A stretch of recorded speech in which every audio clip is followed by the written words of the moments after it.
Chelsea are world champs. World champions. You lot are already world champions. Chelsea are Club World Cup champions. Chelsea are champions of the world. World champions. World champions, guys. Chelsea, congratulations. World fucking champions. You have won everything in world football. Yeah, world champions for 4 years. Everything in club football. You're the world champions. World champions. World champs.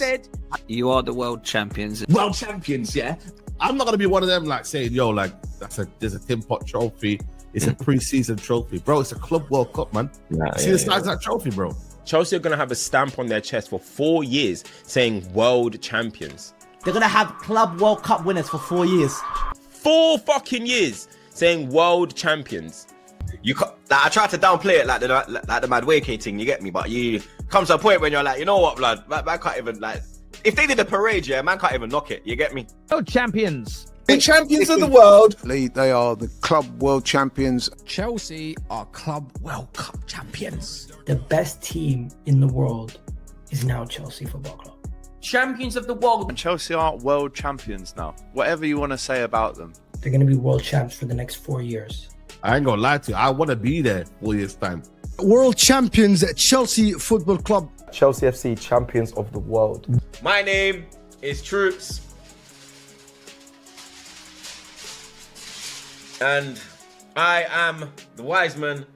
And I would like to introduce the reigning, defending, undisputed, undefeated world champion, Carefree Lewis G.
I thought 3 was relatively poetic for us because that's all that we ever seem to like conceding.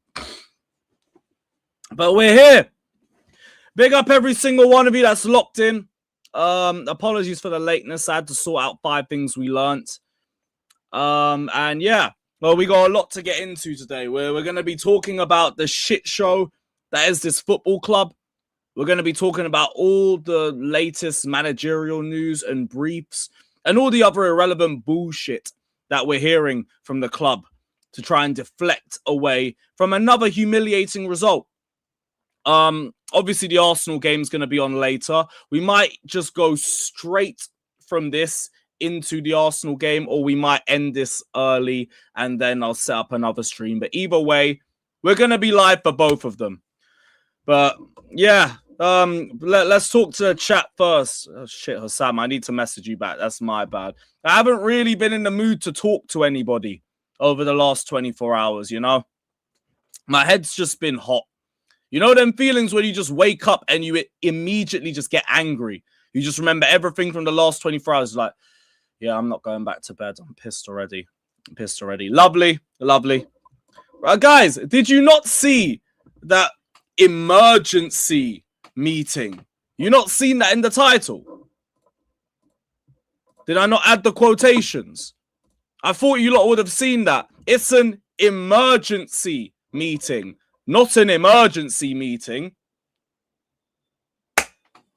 Because we do this shit every week. This is like a weekly episode. This is like, fuck it, well, I might as well we'll say EastEnders. That's every day. But yeah, look, emergency meeting, you know. So yeah, what else, man? Brother, look, I don't even know if I want to talk about any future games. Brother, you lot are in the worst position that you're in years, and I still don't know if we're going to get a result there. I don't even know if we have it in us to pull a draw because these players don't give a shit about any more league games coming up. However, I'm blocking you. I'm blocking you. Get the fuck out my chat, man. I'm not even... Man said all the streams about Maresca out. Get out my chat.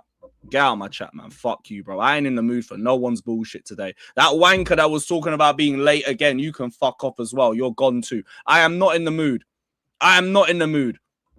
My team has got more losses than fucking countries, cities. They've got more losses than fucking any team in the league in the last 2 months. In the last month. And I want to start taking the piss. I ain't in the mood for it, bruv. Who else is in here? Big up to Shawa. Big up to Karan. Who the hell said they wanted Iraola? Oh, you fell for the troll. You fell for the troll. Big up to Lloyd. Big up to Star Slayer. Big up to Sam. Who else is in here? I've seen a couple of the briefs Ramon's put into the chat. Big up to him. Big up to him. Big up to Perseus. Big up to Daniel. Big up to Steve. Wait, Lewis, I was right. Where's David? Oh, it's about the Jabby stuff. Ignore David. Big up to David. But the brother's going to do I told you so because we're talking to Jabby. We're talking to everybody. Duh. What difference does that make? What difference does that make? Yeah, we're chatting to Javi. Then next day, we're going to chat to Javi. Then we're going to chat to Iraola. Then tomorrow, it might be Eddie Howe. Then it will probably be Farioli. Or whoever is free. Or whoever might be leaving their club. The day after, it will be Glasner. Or some shit. It doesn't mean shit right now. Whoever we are talking to doesn't mean shit because it is only conversations. And yes, before I say anything, Blueco out to the world and back, bruv. But even though it is Blueco out, we are not going to let the players get away with embarrassing this club to the level that we've seen in the whole year, in fact. Because I said it and I've been consistent. Even though Rosinha had to go, there was enough games that we dropped points in or lost where it was more on the players than it was on the manager. And I said the same shit on the Maresca too. These players don't give a fuck. They have checked out. And checking out is one thing. But allowing us to be embarrassed on a weekly basis like this, that's on you. That's on you. And you're not going to get away with that just because we're protesting and we're focused on, what's his name, Blueco out. Because I can say fuck Blueco and also fuck some of you lot. Because some of you lot have done nothing but embarrass us this entire year. For some of you lot, it's been the whole season. Some of you lot, it might even go further than that. Big up to Harry for the donation, man. Big up, brother. Big up. I said, thank you, Matt Law. What's Matt Law said? What's Matt Law said? Where the hell is... Oh! Okay, that might actually be an update. Javi Hernandez is not thought to be one of those Chelsea are interested in at this time. Okay, now's the time to call out David. Now's the time to do that because he tried to do that I told you so because, oh, we're having a conversation. What the hell does that mean? So, Javi Hernandez is not looked to be one of those that Chelsea are interested in at this time. Calm. Guess it's just everybody else. Whatever, because I did see this. What was it? Javi Hernandez is on Chelsea's shortlist to become their new manager. Iraola, Silva, and Jabi Alonso are candidates. So this was the one I was looking for. My understanding is that Chelsea are not expected to proceed with Javi, as Javi Alonso, Marco Silva, and Iraola are all under serious consideration.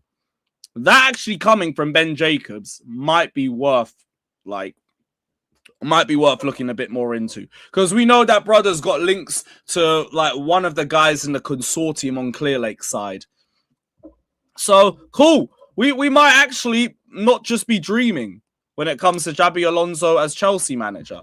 Just make it Javi Alonso and nobody else, because I don't really care about any of those other options. All of those other options, they fucking suck. So just go and get me Javi Alonso and whatever. I might have a little bit of hopium to sniff on for the summer. That'd be lovely. Jack says, I can't believe we're going back to our 22-23 form. Blue Co out. Brother, we're right back where we were in the Poch era. Poch, we had the worst defensive record in our Premier League history. Now, we're looking like we're going to break some more defensive records in half a season. I wonder what happened in between that. I wonder what happened in between that. Because there was a season in between that where I had the third best defensive record in the Prem, in spite of no one rating our centre-backs. I wonder what changed. I wonder what helped us in the middle of all of that. But what do I know? They just call me a Maresca-rucker. There's another one for the counter. Enjoy that. Enjoy that. And yeah, Pat, we got to go through the next 3 games. I don't really believe we win any of them. Liverpool would be a draw if they just like play like shit, like we know Liverpool can do. Man, I'm talking about Poch finished 6th. Brother, we were like 11th in April. I don't give a fuck about the fact that we finished 6th. We look like garbage all season. Big whoop. But in terms of the next 3 games, I don't know which one we're winning. Because these players clearly only care about the FA Cup final. And yeah, I don't even know if we're winning that one. These man lost to Nottingham Forest C team. And we know City are likely to rotate in that game. If anything, they're even more likely to rotate after looking at the shitfest that we just shown against Nottingham Forest C team. So, this is where we are. Maybe we beat Tottenham. Maybe. Because they're so injury prone, it's insane. They probably lose another 4 players this weekend. And Sunderland away. Yeah, their home record ain't the same as before. Enter us. Enter us. What should I believe in when these players clearly don't give a fuck about what happens in the league? We could go and lose our next 3 and have, 9 losses in a row in the Premier League. They don't care. They don't care.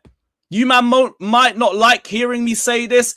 Everything that Rosenior said in that last press conference was spot on. Everything was spot on. Yeah, Daniel, I know you don't like it, and we know why, but same way you can hold that. Everything Liam Rosenior said in that last press conference was spot on. He spoke about lack of determination. He spoke about lack of desire. He spoke about poor attitude. He spoke about indefensible decisions being made on the pitch. He spoke about a lack of professionalism. I saw all of that yesterday. And not only did I see all of that yesterday, I didn't see any of that against Leeds. I saw none of that against Leeds. So again, it is fucking obvious that you lot are just going to turn up when you want to turn up. And that's why Blue Co out to the world and back. I am in full support of everything that is anti-Blue Co. But you lot, you will not get away with it just because we're talking about them too. You lot are embarrassing this shirt every week. You lot are playing without any desire. You lot are making lazy, pathetic decisions on the pitch.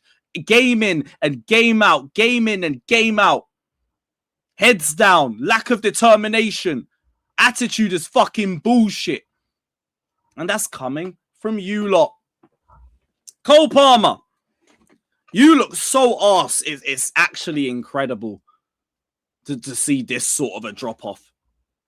And the amount of protection that we've seen over the last year, even leading to the last couple of weeks, it's crazy. I've heard Maresca get blamed. I've heard Jackson get blamed. I've heard João Pedro get blamed. The fucking João Pedro, a guy who should be our player of the season, is the one getting blamed. I've heard him playing in the 10 is the problem. I've heard him playing on the right has now been the problem. What is it? What is it? I'm bored. His finishing has fell off a cliff. He's hogging the ball. He's making horrible decisions on the ball. The only thing that has improved from him in the last few months is that he's defending a bit better. If he ain't overthinking every action, he is just invisible. Just where? Where is he? Where is he?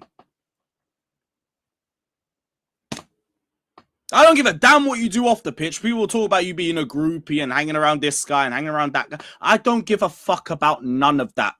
But ultimately, the only thing that you've created relatively well this year is that CP brand that you dropped. That's it. You ain't done anything else other than that. So you need to wake up. Because Morgan Gibbs-White came in and made a better example of why he should be going on the plane in a month's time than you. But whatever. Malo Gusto, you are a lazy piece of shit. Lazy, lazy piece of shit. The second goal. To just holding on to our knee like he's a dog on a lead. The first goal is majority on Chalobah, and Cucurella gets done as well. Why are you not closing the gap, though? If you tried to close the gap and you tried to get into the right position to, like, duel with our knee and you lost it, I'd be like, you know what? Whatever. You might not win the duel against our knee. At least you tried. Wouldn't be that mad about it. Wouldn't be crazy about it at all. Just done for fun. Done for fun. Chalobah, the box defending. Why were you socially distancing for that first goal? Why? Maldini's talking about Cucurella. This brother got so rattled by how Backwell was just doing him up, like he was seeing three of them, that he just kept trying to foul him because he just couldn't handle it. Who else? Delap. Like, we already know what it is with Delap, but this brother just don't press at important moments. He's lazy as fuck. He can't trap a ball, and then he's giggling with Nottingham Forest players at the end of it. Go join them. Go join them. The third goal. Caicedo and Chalobah just getting straight outran. One by Gibbs-White, the other one by our knee. Tosin. Tosin is just Tosin. What more do I have to say about Tosin that I haven't already said about Tosin? What more? The fact that he's our only ball-playing centre-back is just a massive indictment on our build-up and how we've set up for this season. Just a whole load of nutting. Shout out to Colwill. Like, you had like one working foot. You still look better than the other two centre-backs. João Pedro. João Pedro, just all he could do was just run around a bit. Shame that goal of the season candidate is going to mean nothing. Who else? Jesse Derry, you just got thrown at the deep end. You know, you got thrown straight into the deep end. Still think you can trap a ball better than Garnacho, but all he really did was kept the ball and move it backwards or sideways. And I don't know what more to ask for him. This is your first ever Premier League start. Like, whatever. Am I going to ask for Garnacho or Neto to be playing? Fuck no. Fuck no. Enzo, people might disagree with me, but like from what I saw of the game back, I actually don't think he was that bad. I don't think it. First off, like the only person that I felt like anything was going to come out of was him. Passing was relatively good. So I didn't think there was anything that annoyed me really with him in possession, you can leave with your head held high. Colwell, you can leave with your head held high. Derry, here's what it is, man. Get well soon, brother. You can leave with your head held high. Sanchez didn't really annoy me. And then the rest was just like bang average to just not good enough. That was just it. That was just it. Yeah, Maldini, especially first half. Like, I kind of didn't notice him too much in the second half the first time I watched it, but he was fine. He was fine. If people are going to look at Enzo in this game, it's the wrong game for it, personally. They were literally saying on your stream that Caicedo and Lavio were better than Enzo. Lol, Lavio was so cheeks. From watching it back, like, it was just only really the turns. He didn't impact us going forward as much as I would have liked to. And when, like, I saw in periods, Nottingham Forest had, like, 3 midfielders in front of R2 in the pivot. We didn't really have a way to answer that. And it's a bit more embarrassing that, like, this was a fully rotated Nottingham Forest side. Not great. Not great. Nathan, I'll be real, man. Enzo was fine. Enzo was fine. He wasn't the problem. Enzo, João Pedro, fucking Colwell. The fact that Colwell just came back the first time, and like I was already more impressed with what I saw than I saw from the other 2 centre-backs. It is crazy. It is absolutely crazy. And that's it. That's basically it, Maldini, man. We don't even need to be bringing this conversation up. This was solely a Don argument and nobody else. Nobody else even, like, backed it. That is not a common opinion in the Chelsea fan base. Shout out to Don, but it's a conversation that just never needed to happen. Same way when they were trying to do the whole fucking Hazard and Palmer conversations after he bagged the 4 against Brighton. It's just way too early to be doing any of that. Way too early. Quad J, I didn't see anyone else saying it. I only saw Don say it. So, I don't get it. Caicedo over 40 yellows in 3 years. Damn. There's definitely a fair share that aren't fair yellows, but that's still a big number, even if you take that amount off anyway. It is just a bit mad. It is a bit mad. But this is where we are, man. It was all Maresca's fault. Another one for the counter. Hold that. I'll keep talking about it. I don't give a fuck what anybody says. You might want to act like that was the only problem. Now everything's a problem. Now everything's a problem.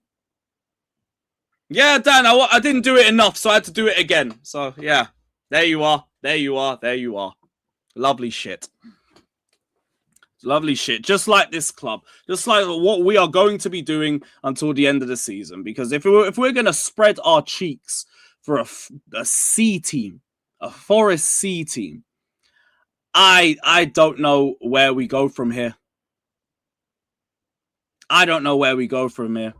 Don't worry, he'll be doing it next season and we're all going to be backing him while he does it because we're not going to be ready for a league. Are Don and Matisse beefing? No, I watched the end of, what was the show called? All You Can Eat. I watched the end of it, but I just think that was an argument.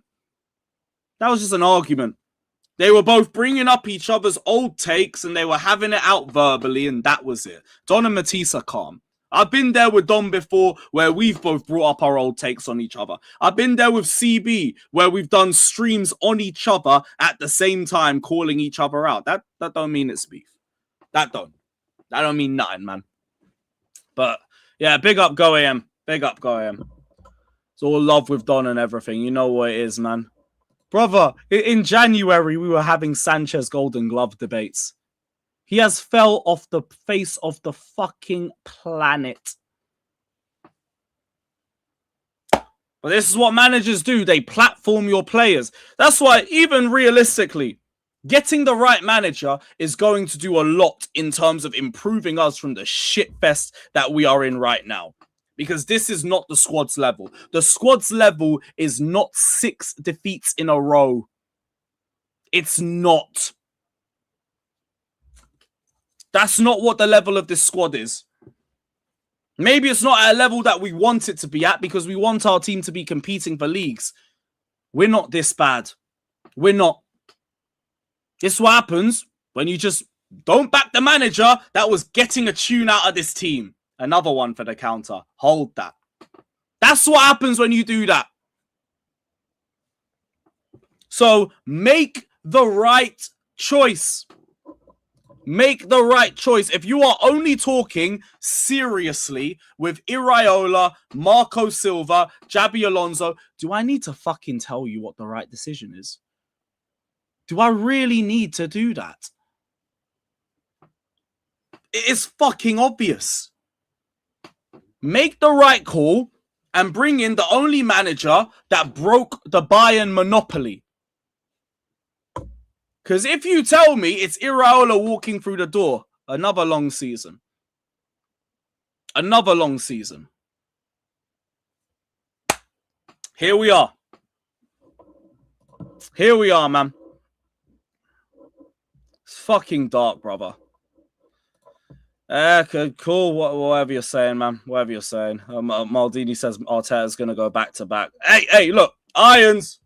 Shout out the Irons. You got one more opportunity, bro. One more opportunity. Bola says Championship 27-28. If we continue like this, I don't think it will ever get to that point. Some people can disagree. That's fine. I've seen a lot of people use Tottenham as the example for that. Tottenham have the worst injury crisis that I've seen from any Big Six side. I thought the one that we had under Poch was bad. This is downright hideous. It's downright disgusting. So, we're not going to be in that situation. If anything, our club goes to the other extreme with injuries, where the medical team controls damn near everything. That's not going to happen. Our worst case scenario is just being right where we are. I think it's just being here. Mid-table. That's the worst case scenario. I don't think it'll be a relegation thing. Because again, these lot, for how bad they've managed the squad and Chelsea as a whole, still have to try and sell for a profit. Or like for something. You get Chelsea relegated, the low value that this club has already drops even further. I don't see that happening. I don't see that happening. I get it though. Like whenever we lose a couple games, anything is a potential in the minds of some fans. And I understand that. We've lost 6 in a row. Did we even do 6 losses in a row under Lampard? Or in that Potter-Lampard period? I don't even think we did that. The fact that we're even questioning it is bad enough, man. It's fucking bad. It's a shame, bro. If Roman was here in the situation, he still wouldn't bring Xabi Alonso. I wouldn't say he wouldn't. In the market right now, he's probably ain't he the most decorated manager in the market right now. I don't think there's anybody else. I think he would. You could say about all the other managers we've had previously, they probably wouldn't. But with all the options that we have now, yeah, he probably would get Xabi Alonso. Because it wouldn't be Mourinho 3.0. All those bridges got burned after he got sacked the second time. So, yeah. I don't see that one happening still. I said relegate before we win a major trophy. Another one, I hear that. Phil is just out here trolling in the chat. Shout out to Kai, man. Big up. No, it was 4 wins in 20. It was 2 wins in like 14 or something like that. Something along the lines of that from what I recall. But yeah, if we play one game a week, we might be getting that. And I don't believe no UCL or no Europe is going to impact the managers that we bring in. Because whatever manager comes in here, number one, you're joining Chelsea. Our name still has weight to it. I don't give a fuck what anybody says. Number two, you know if you're joining this squad, it ain't a quick fix. You know you're going to need at least 1 season. So being in UCL, being out of UCL, if they're talking about like getting the squad to like understand and implement his style of play successfully, you might need 1 game a week. I just don't want that. I don't want to be only watching Chelsea 1 game a week in 3 competitions. Call me selfish. I don't give a fuck. I don't want to watch Chelsea play once a week. I want to at least have the Europa League final. At least. If you disagree, cool. It can be your opinion to want us to have 1 game a week only. Calm. Is what it is. But for me, look, let's try scam a Europa League place. How far are we even from that? Because I haven't looked at the table yet. All I know is we're like joint 11th. So Everton drawing has pushed us back up to 9th. Okay. And that's okay. So we're like 2-3 points away. 1 win! 1 win, guys. Ain't that where Tottenham pull up? Yeah, because if we even get a result against them, man. Hey, look, bless for watching the Max reaction, innit, man? Bless up, brother. We won't lose to Spurs. I'm more worried about us drawing to Spurs. I still don't see a loss there. Ain't no way, man. These fans would actually try and start a riot if that happens. There's no way. But a draw, I could see happening. Do you know how dark it is? Like, I'm seeing Tottenham fans around the timeline saying, bring me Chelsea. It has never been more over than that. Tottenham fans are saying, yo, when can we play Chelsea? Can we play Chelsea next week or something? When can we play Chelsea? Where was it? That was it. It was Fuad. We got the Tottenham fans saying, bring me Chelsea. And that's what these players have done because they've checked out the season. That's why I'm saying it's fuck you, man, too. Because, like, I could understand you being checked out to a point, but to make this shit acceptable, nah, fuck you. 6 losses in a row, get to fuck. Get to fuck. Oh, I've seen Max has dropped the tweet. Xavi was discussed internally at Chelsea, as revealed and now in mainstream media. But background due diligence hasn't led him to be a name high up in Chelsea's thinking at the moment. Other options are ahead. So I wonder what kind of turned them away from Xavi then. I heard he kind of spoke out against recruitment himself, so maybe that might have played a part. Maybe. But then again, so has Silva. Don't know. Fairs. I didn't mind Xavi as an option. It weren't my top option. Weren't really in my top 2, to be honest. But yeah, look, it is what it is. I want to know if they've had a conversation with Felipe Luis, because I did see him posting some Chelsea posts on his Instagram. I want to know if they've had a conversation with him. Clip of me cussing Garnacho. Which clip? You know, there's a lot of those. You want Europa Conference? Yeah. See, like I don't mind that, and it's not a bread thing either. You think Europa League group stage games are gonna do anything for me?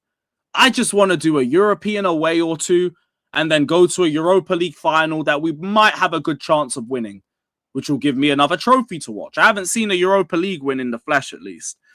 I won at Baku. Sadly, Amsterdam was too young for me, but I missed the final in fucking Amsterdam. That's like me all over, bruv. That's a shame.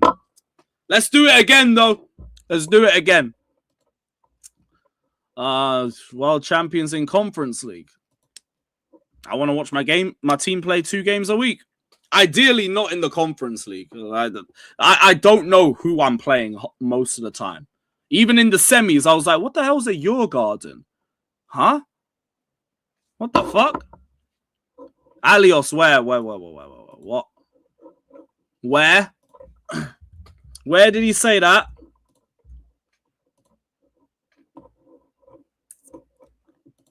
Where did he say that? Oh, it looks a bit more like an opinion piece, but It's going to be Silva, Iraola. Probably Silva as his playstyle is the most similar out of him and Iraola. And Jorge Mendes tax. Well, look, okay. That's an opinion. I'm going to leave that as an opinion. And I hope that stays as an opinion. Yeah, Sean, I'll join you. I'll join you. We'll get high and then jump high. One or the other. One and the other. Fuck that. Alex Goldberg said the same thing. Was that in a tweet? They better not be pump faking Jabi Alonso for fucking Marco Silva. They had better not be doing that shit. I'm hoping Pies ain't speaking from a brief. Oh no, has my source said nothing?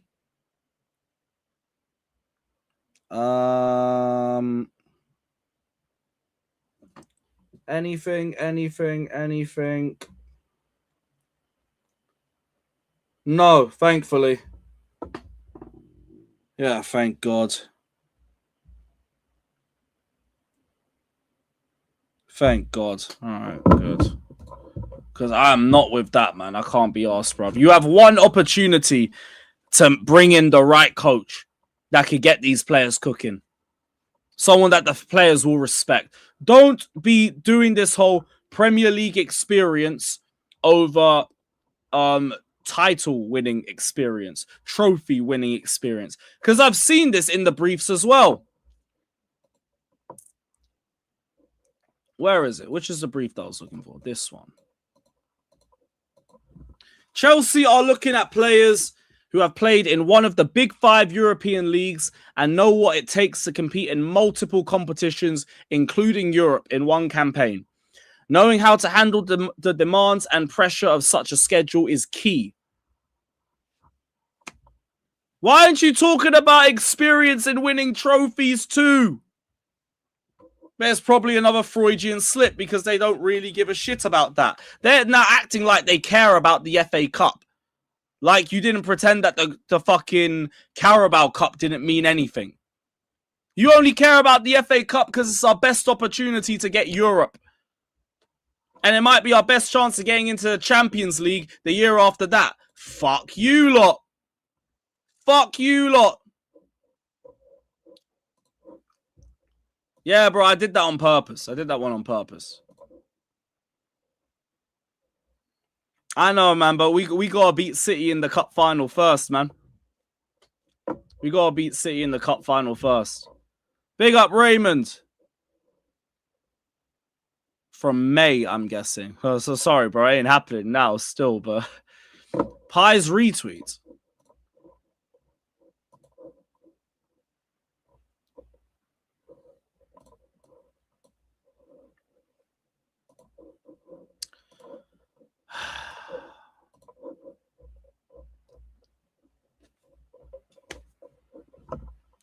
That could just be any man with their hair in a bun.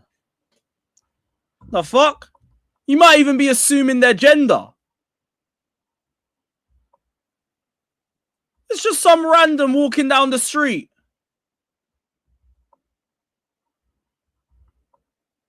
You think this guy, whoever this is, couldn't have just like speed walked in front of him?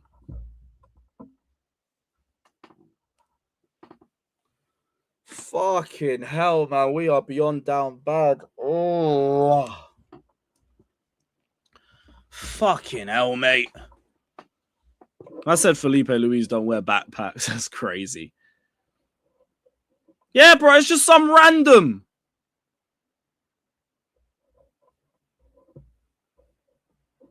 Fucking hell.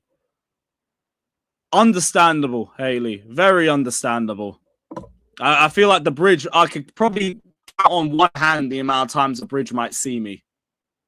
If it's fucking Marco Silva or fucking Iraola, man. Get in the bin. You straight after a World Cup year, you want to drop Iraola and that brother's barbaric training regimens on our squad. Okay, man. Reece James will last 2 weeks. Wesley Fofana might get injured in the first preseason day again. All right. Cool. What else was the chat saying? Ah! Maresca's coming back! Yeah! Let's go! Let's fucking go! Yeah! Fuck's sakes. Fuck's sakes, man. Oh, we finally got Maldini face cam. Lovely. Lovely shit. Conor Gallagher's brother. That could just be Gallagher. That could just be Gallagher, mate. Fans are telling members and season ticket holders to invade the pitch now. Our fans don't even have the bollocks to do that. I already said, like, our protest, the last one that we had, only looked good because Strasbourg held our hand through everything. Strasbourg were the ones that brought most of the banners, other than the one that I think Minerals brought. They were the ones that led all the chants. The brother with the megaphone was Strasbourg. They were the ones starting the chants when you see, like, the whole crowd stop and then start, like, waving their hands up and down, going, Bluco, Bluco, Bluco out. Bluco, Bluco, Bluco out. That was all Strasbourg. I don't trust our fans to be able to handle anything by ourselves in terms of a protest. Too much infighting. Hopefully they prove us wrong in the next 2 protests that we got coming up. Because, where is it? Where is it? We have 2 more protests lined up. Where the fuck is it? Here it is. Useless Twitter, man. Fuck off. Right. 2 further protests before the end of the season. The first one for the FA Cup final at 1:30. That's a bit early. I swear the final's at 5:30. Why are they doing it so early? I don't mind, but when is the cup final? It's a 3 p.m. again. Are you fucking kidding me? It's a 3 p.m. again.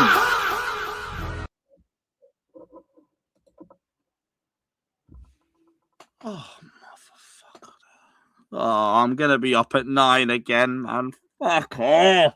Fuck off. What is this woke bullshit? I thought the finals were at 5.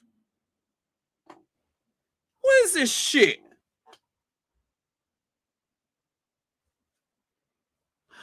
All right. All right, great. Guess I'm not sleeping again. Lovely. Lovely. Cool. Okay, so 1:30 actually does make a relative bit of sense. Calm. Join us for a protest march from Wembley Park Underground Station to the stadium before kickoff.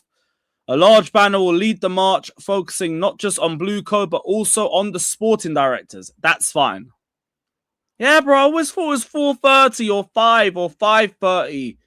Give the fans the day to drink and, like, get up for the final. Why the fuck is it 3 p.m.?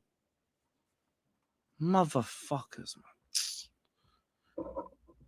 Right, the next one. Chelsea versus Tottenham at home in the 22nd minute. Stand up when the clock strikes 22 minutes, if able. Turn your backs for 1 minute and join the chant, "We want our Chelsea back." Is that it? Yeah, trust, you're just going to cause a pile-up for no reason. Well, I don't mind none of that. I'm not talking down the protest. I don't mind none of that. I'm annoyed that it's at 1:30 because the fucking game's at 3. I wanted the game to be later. Fuck off. But, yeah, away from that, because regardless, like, as long as enough people turn up, it's okay. This, though, what does this do? Will they even be able to hear us? As in, like, the crowd, as or like the people listening from the TV. Why couldn't we just do the whole stay in the concourse till the 20th minute? Or the 22nd minute, if you want to do that. That would make a lot more sense. Liverpool. Where's Liverpool's one? Because even, I think Liverpool did something similar to this. And if anything, we could follow their not a pound in the ground protests anyway, because they're protesting season ticket prices going up again, and their way of protesting is doing not a pound in the ground. They're not spending a penny on any merch. They're not buying any food, any drinks, nothing like that. But even when they're in the ground and they're doing stuff that's similar to this, they're bringing out yellow cards. I need to show it to you. So you guys can understand me a bit more. So, where is it? Where is it? Where is it? I need a picture of Anfield. Liverpool yellow. That's it. That's the one. That's the one. Something. If you're trying to do that, you need to give everyone like yellow cards or something that you can see like this. That would create like some sort of question about what's going on.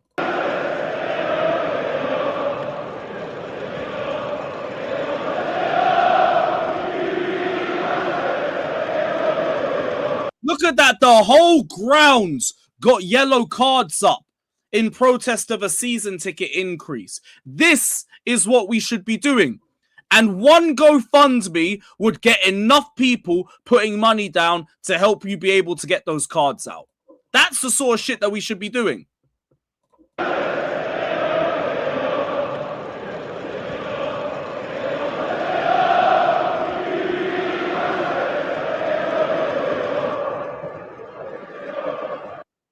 That's just a closer up as well. This is all over the season ticket prices going up.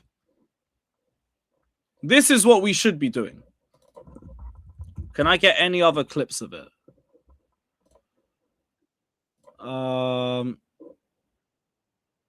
There it is. Yeah, this is another one.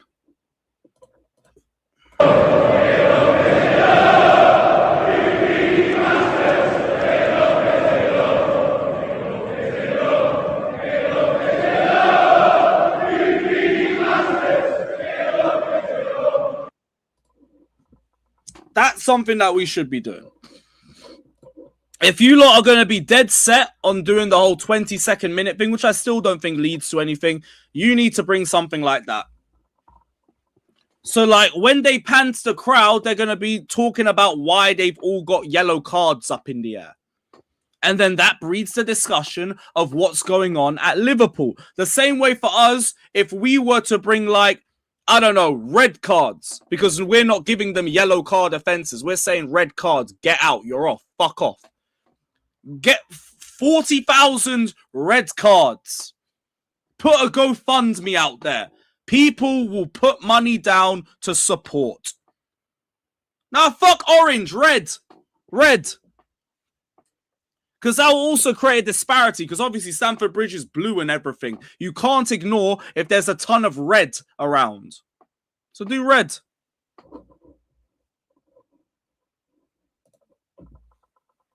Yeah, that's a bit fucked. That's a bit fucked. But look, a message has got to go out, and it is what it is. It is what it is. Don't give a damn about none of that. Fuck Arsenal same ways, but this ain't about Arsenal. This ain't about them. But yeah, that's what we should be doing. Basically. That's why I'll be there anyway. I'm just pissed it's a fucking 3 p.m. Why is the final at 3? Fucking bullshit. Or if a goal's scored. This is why you bring cards. Even if Manham celebrate a goal and we score in the 22nd minute, the cards will still be up in the air. You have both hands up in the air when you celebrate a goal in the ground anyway. All you gotta do is put another one up, and then you're good. Then you're good. Brendan, I told you, this is people's like weekend. This is people's livelihoods away from their jobs, away from their families. When they want to get away from it all, they go to the football. They go and meet their mates. They go and socialize with their mates. That's always going to be a part of some people's lives. That's why I keep telling people, stop saying, give up your season ticket. It's stupid. It's stupid. Bluecoat are not going to be here in 5 years. No one's giving up their season ticket because you ain't getting that back. I'll go right out on record and say I'm not giving up my season ticket. And anyone who tells me to give up my season ticket, I'll tell you, fuck off. Genuinely.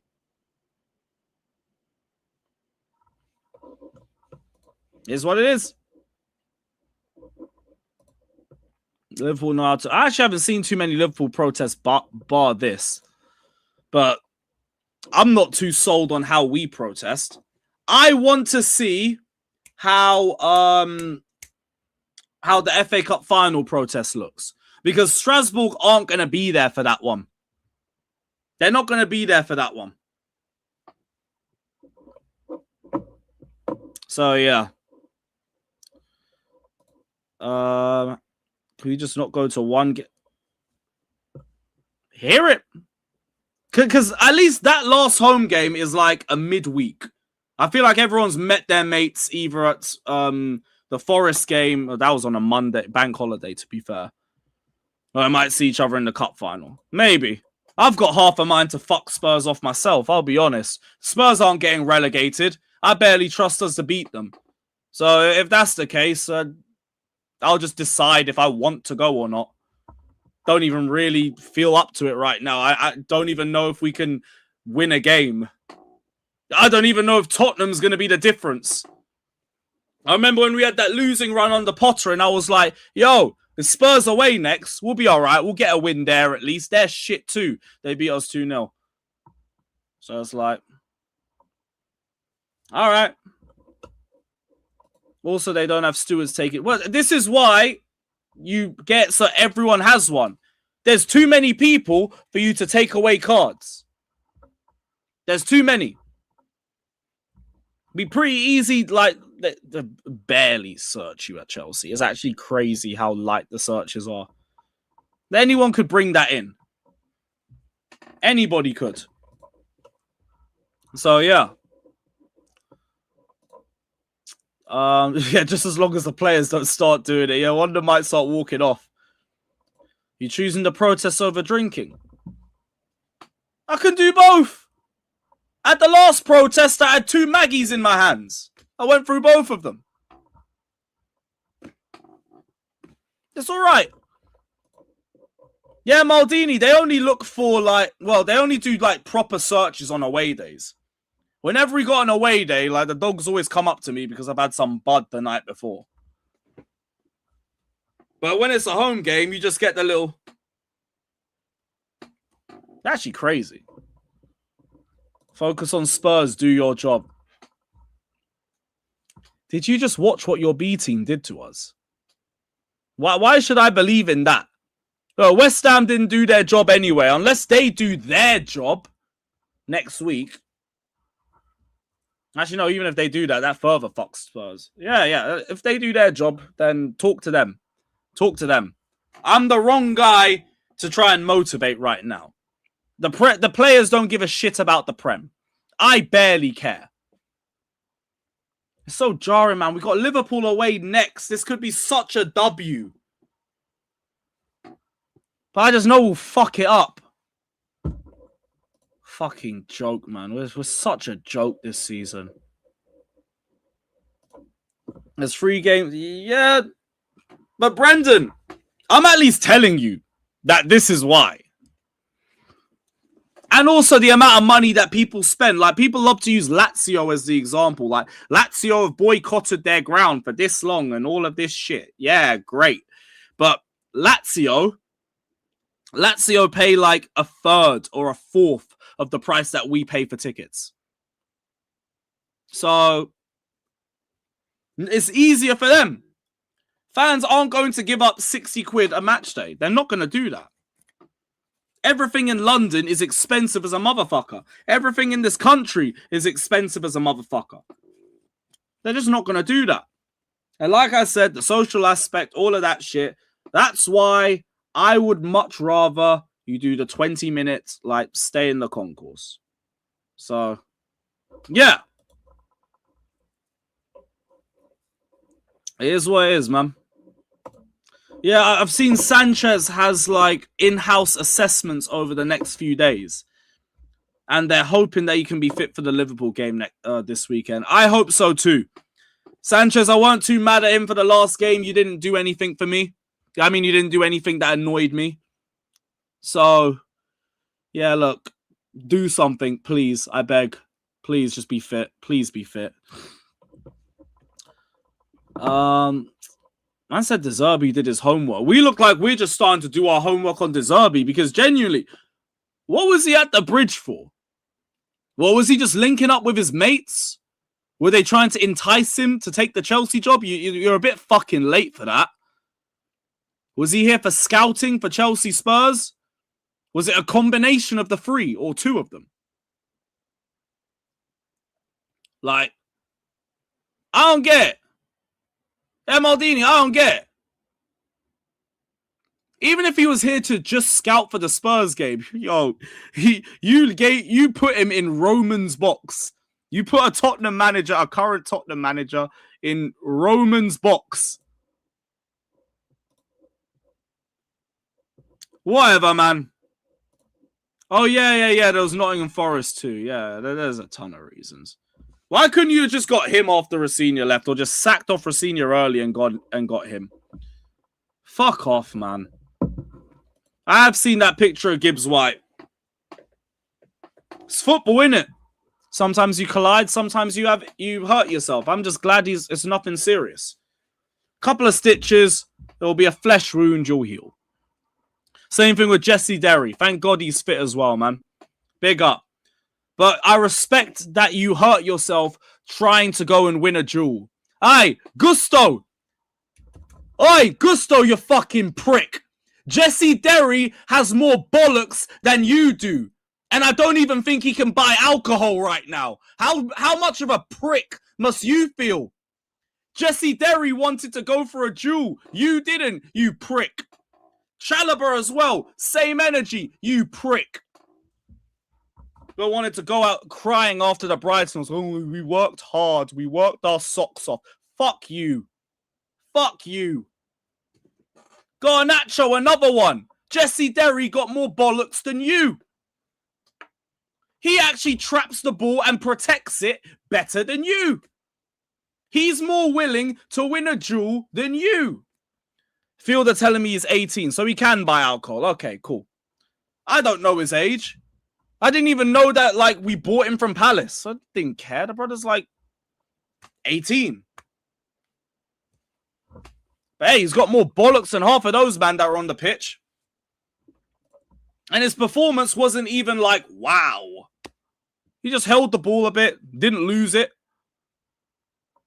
And tried to go in for a duel and, like, took an elbow to, I think, the jaw.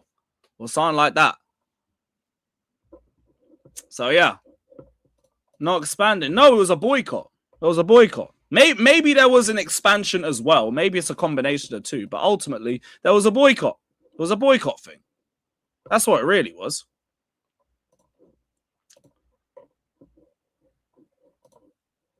Oh, you're doing Sanchez Defense League. Daniel, I was about to start cussing. All right, cool. Yeah, Fielder, in the UK, you buy alcohol at 18. You didn't clock that because it's US. I understand, man. I understand, bro. The people at Chelsea. Nah, they don't. Do you not remember? Mazza, sorry. Hold on. I want to show this to you, actually. Because I'm sure I can find this. Chelsea. I want to bring up a brief from August. I don't know if you lot remember this.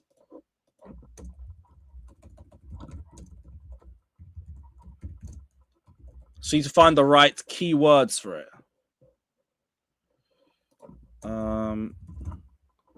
Where was it?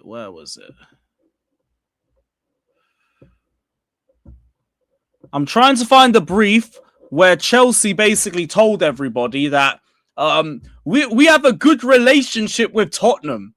So when we saw that the Javi Simmons deal had accelerated, we decided to back out. I'm trying to find that brief. Because I know I saw it because it was pathetic. And I know I'm not bugging. See to see who was the one that said it. It might have been a Sky Cava tweet or something like that. If I can't find it, it's cool. But I know I saw that, and that's why no, they don't get it. They don't get it. They haven't got a clue. They haven't got a fucking clue. They care more about their relationships. Yeah, I can't find the post. I know what I saw, though. Yeah, I'm sure one of you got...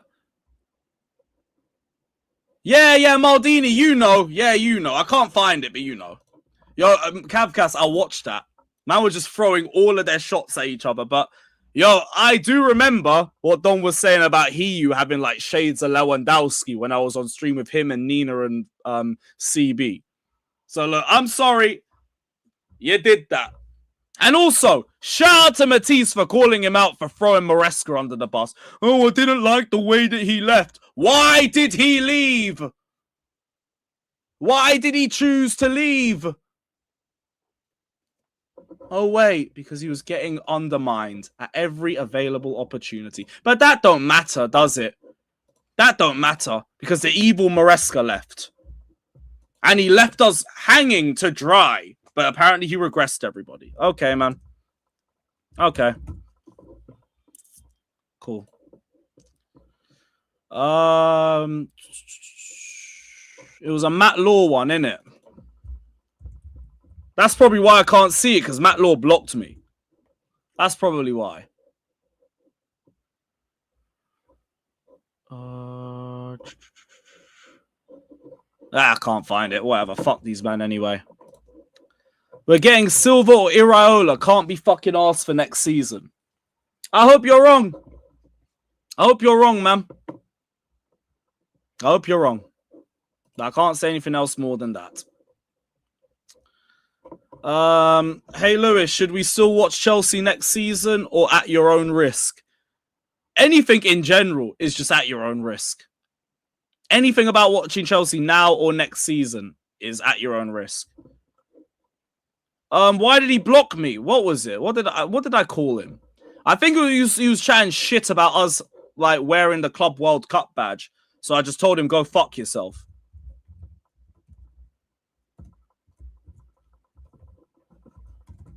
Where was it?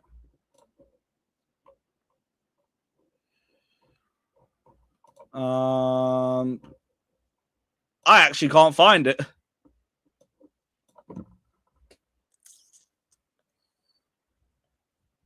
Yeah, I can't find it. Ah, well, I can't even find that one. The searching for things on Twitter is near impossible now. The fuck? Elon tax. Yeah, ramen, my G. I knew you would. I knew you would. Big up, man.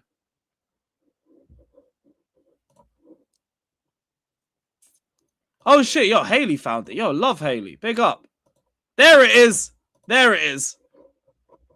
Understand there's no intention at the Chelsea end to try and hijack Tottenham for Simmons. They've been Alexis, if you're about, I'm gonna send the link in 5 minutes as well. Big up, bro. There's been no intention at the Chelsea end to try and hijack Tottenham and Simmons. They've been interested in the player, but never made a formal bid and have other targets. Bridges have been built in the relationship between Chelsea and Spurs over recent years. Disgrace. And there's no desire to demolish them now. Bridges have been built in the relationship between Chelsea and Spurs. Oh, friends. Bluco.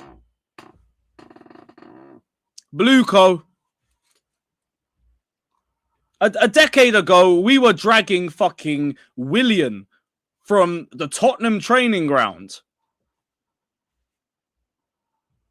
Now we're saying, oh, no, don't worry. You're our friends, man. You're our friends. Well, we are all football owners together. Let's hold hands together and dance around. Fuck off. This is what we are now. It's actually depressing. It's dejecting. And every day I say, you know what, I can handle it, and then I just lose my head again over this shit because I just hate seeing what we've become. What was this you sent me, Alexis? This is the best thing to do on top of a protest.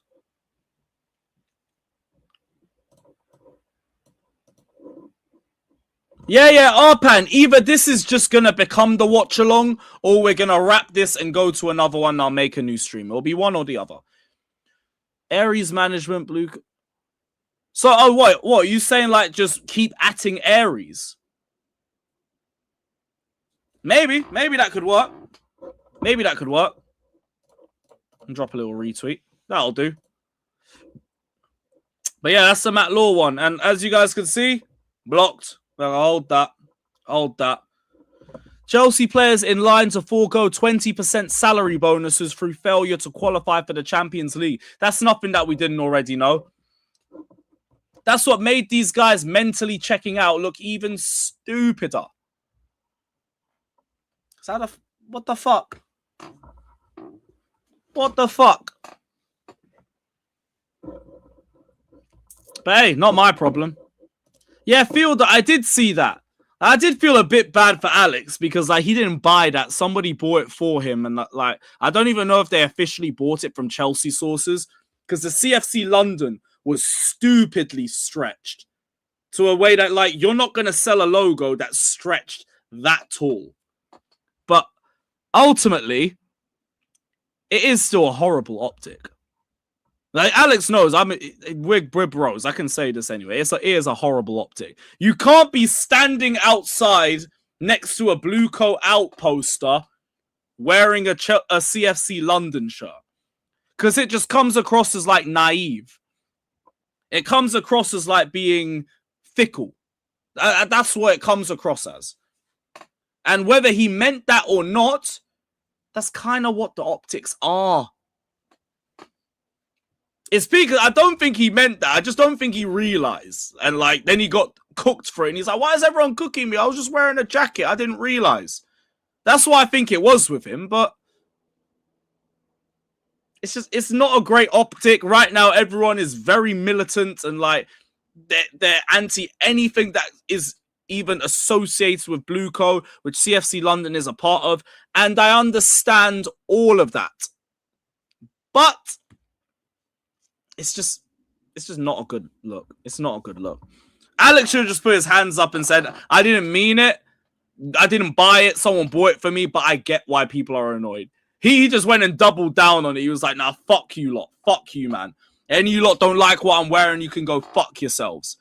And look, I would probably be liable to do the exact same thing because I'd be like, who the fuck are you, man, trying to talk to as well? Fuck you lot. But from the outside looking in, I get why people are annoyed. Because Alex is the face of Chelsea Fan TV. It's him with the mic. It's him asking the questions. It's him that's on TalkSport all the time. And for him to be doing very well with like talking against being Blue Co out, all the streams with Bobby Fairview, all the pushing of the protest, he's done his job. That just again was a bad optic. And I think Alex also responded to it badly. So look, Alex is Blue Co out. He ain't a flip-flop. Don't like I'm not with anyone who thinks that, but sometimes you just gotta put your hands up sometimes and say, I made a mistake. I fucked up a little bit. Like I've had to all season for that fucking fan cam that goes round every time we lose a game, aka every fucking week. But we move. We move.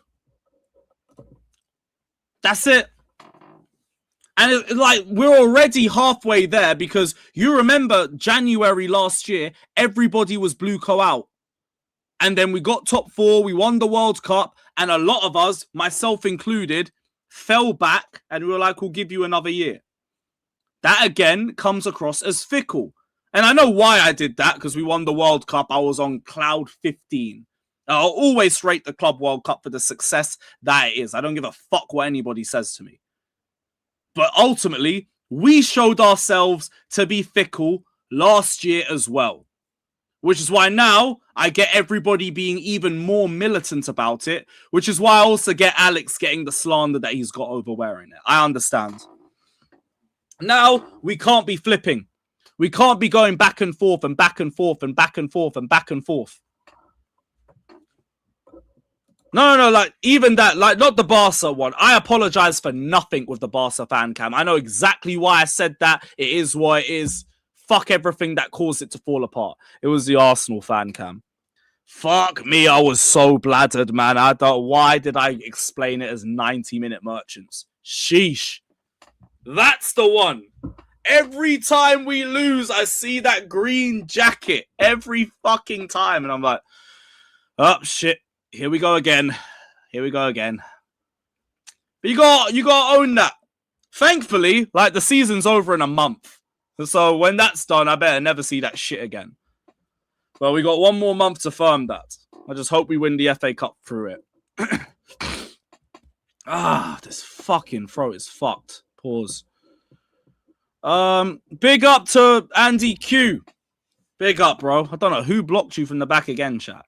Bright side, me and you beat Lisa Blackpink FC, unlike Peanut Head. Who is Lisa Blackpink FC again? Was it PSG? Because when did you lot beat PSG?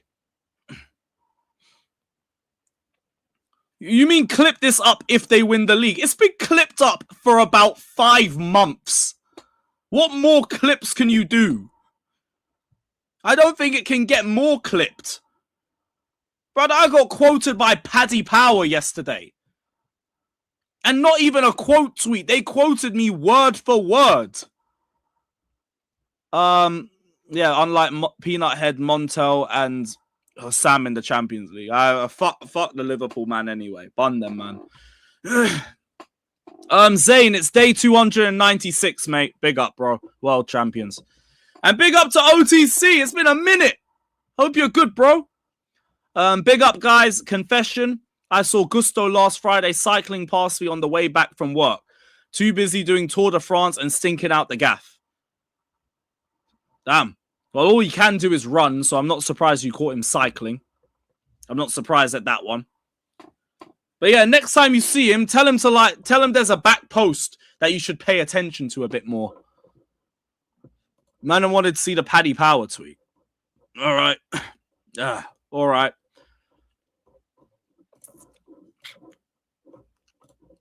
That was just them quoting the Barca fan cam. Defo including the final form get back clip together. Hey, look, just tell them to like and subscribe, innit? Tell them to like and subscribe. Daniel, first off, again, do you know how down bad we are for these relegation stragglers to literally be anticipating coming to the bridge?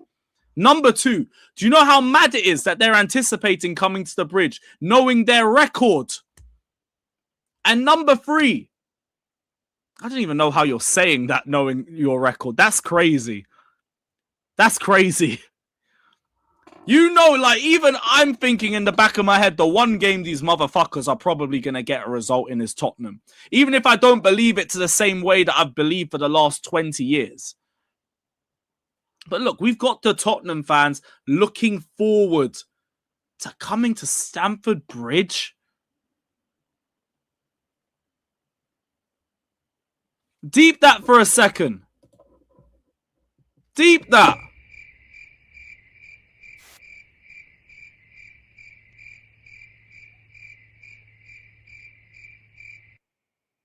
It's dark, man. It's dark.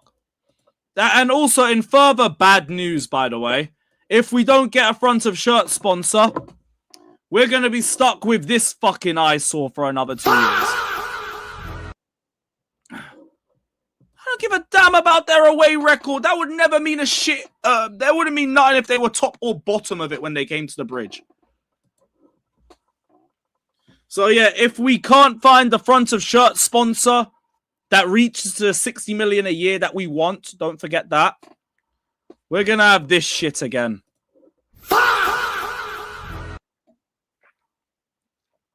I don't even like this. This kit looks so much better sponsorless. It is such a horrible looking sponsor. If ever a sponsor defined our banter era, it would be this. It would be this. So, yeah, great. Fucking great. Patty Altman tweet. Okay. I was meant to send this link like 5 minutes ago. Shit. Patty Altman tweet.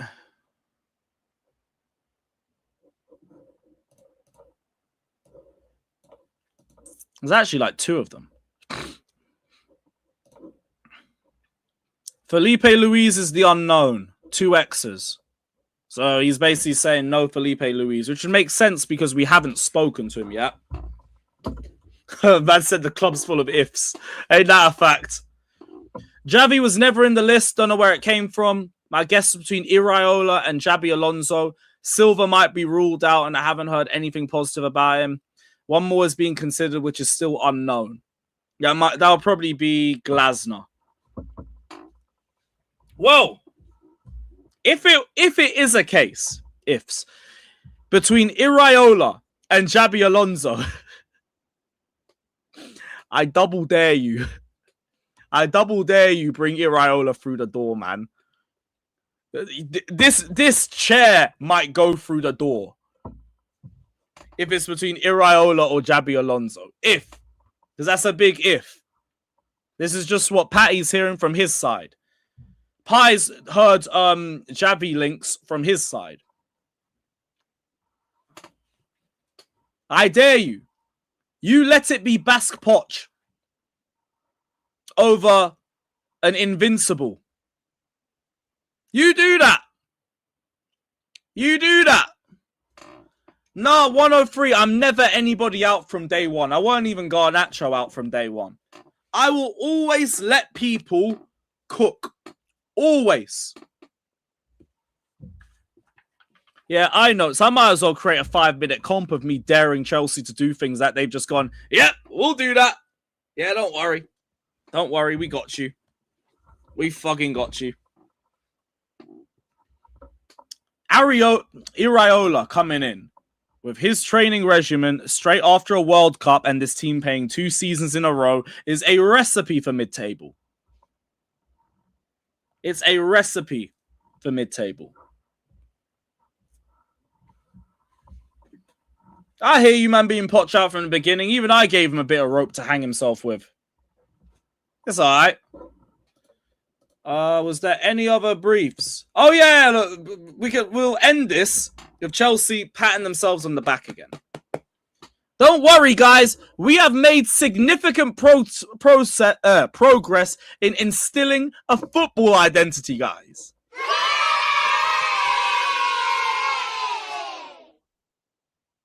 Yeah. Yeah. This is, and that one of the values of Maresca was that his teams typified this approach. So it's not even you, it was Maresca. Ah, well.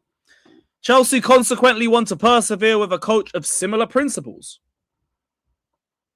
We'll see. We'll see. But yeah, look. At least the academy's playing Maresca ball, man. Love. Love. Maybe you should have kept him. Maybe you should have backed him. You know? Maybe you should have backed him. Another one for the counter. Fuck you lot. But yeah, this is where we are, man. This is where we are. So, love.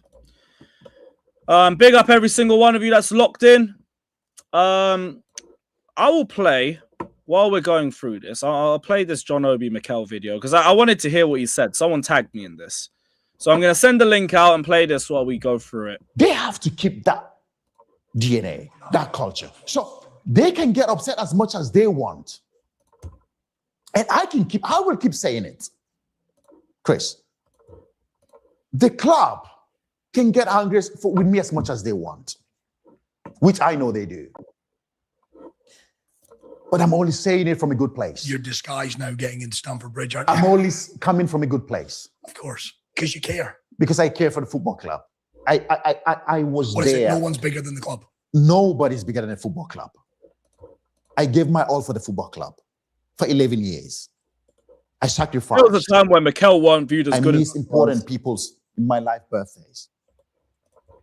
I sacrificed for the football club. I gave my all. We won titles. We're successful. I'm coming from a good place. the players, the sporting directors, the owners, they can get upset as much as they want. But I am coming from a good place. I want to see us continue to be successful. If I keep my mouth shut, it means that I'm happy with what's going on. I am not. I'm not saying win today, win every season, but show some sense of direction that we're moving forward, that we're pointing in the right direction, that we want to continue to be successful. The DNA of the football club is gone. It's not the Chelsea. It's not same Chelsea that I know. It's not same football club that I love, that I played for. And that's why when you have this, when you're bringing in new players, young, talented players, you need a voice. You need somebody who's been there, who knows the football club, who can straight away tell you what the football club means. Yeah, Nathan. Yeah, Lewis. Yeah, the chat. What the football club stands for. It's funny, more and more legends are now just like saying, fuck this, I'm speaking out. First it was John Terry, now it's John Obi Mikel. And if anything, it was Didier Drogba that was the first one back in 2023. Yeah. Petr Cech, I think, even said something as well. Yeah, I heard he did. I didn't see what Cech said. Or maybe I've forgotten. I think even Fabregas said on Rory Jennings' video about like what he needs from owners, and it was something that was against what Blueco would do. So here was Petr Cech's quotes. Here it was. You have to look at what you want to achieve. You can have young, talented players and you can win, but it's very rare that you manage to do that. If you concentrate on bringing young, talented players and make them better, that's one thing. If you are to win every season and compete every season, that does not go together. Truth. You have to change your philosophy. That's what I was hoping for with this project. I always said for years that like I'll leave Blueco until we get to the top 4, because that's when I'm going to see what they're seriously on. Once we get to top 4, we'll see if it's like a Roman thing where they actually want us to win trophies, or if it's more of an Arsenal thing where these guys just want us to be in the top 4 and get UCL money. We've seen what it is. We've seen what it is. It's just a top 4 and UCL money. Even Pai said on one of his burners, the minimum expectation for Chelsea is a top 5 finish. Where was the trophy in that? It just said top 5. It didn't say anything else other than that. Certain things don't go to... Oh, go on, go on. No, which is the reason why majority of us are disillusioned with this ownership. That's what it is. And just Chelsea in general. Yeah. This is why, like, bro, you know, I've spoken to a lot of people who are jumping on as well. Luca's jumping on. Saeed from Chelsea Fan TV is going to jump on in a little bit. But everyone else I spoke to are just like, I don't want to talk about Chelsea no more. I just don't want to talk about Chelsea no more. I don't blame you. It's the most ashamed I've felt. It's so crazy because I've done this space, or I've done YouTube in general for nearly a decade. And this is the first time where I just see like a ton of Chelsea fans that can't be fucked no more. They can't be asked anymore to talk because you just end up saying the same thing, or it hurts. It hurts talking about Chelsea. That's why I constantly lose my head. I had bare people saying, yo, I've never seen you lose your head like that on Back Again. Bro, I love this club too much.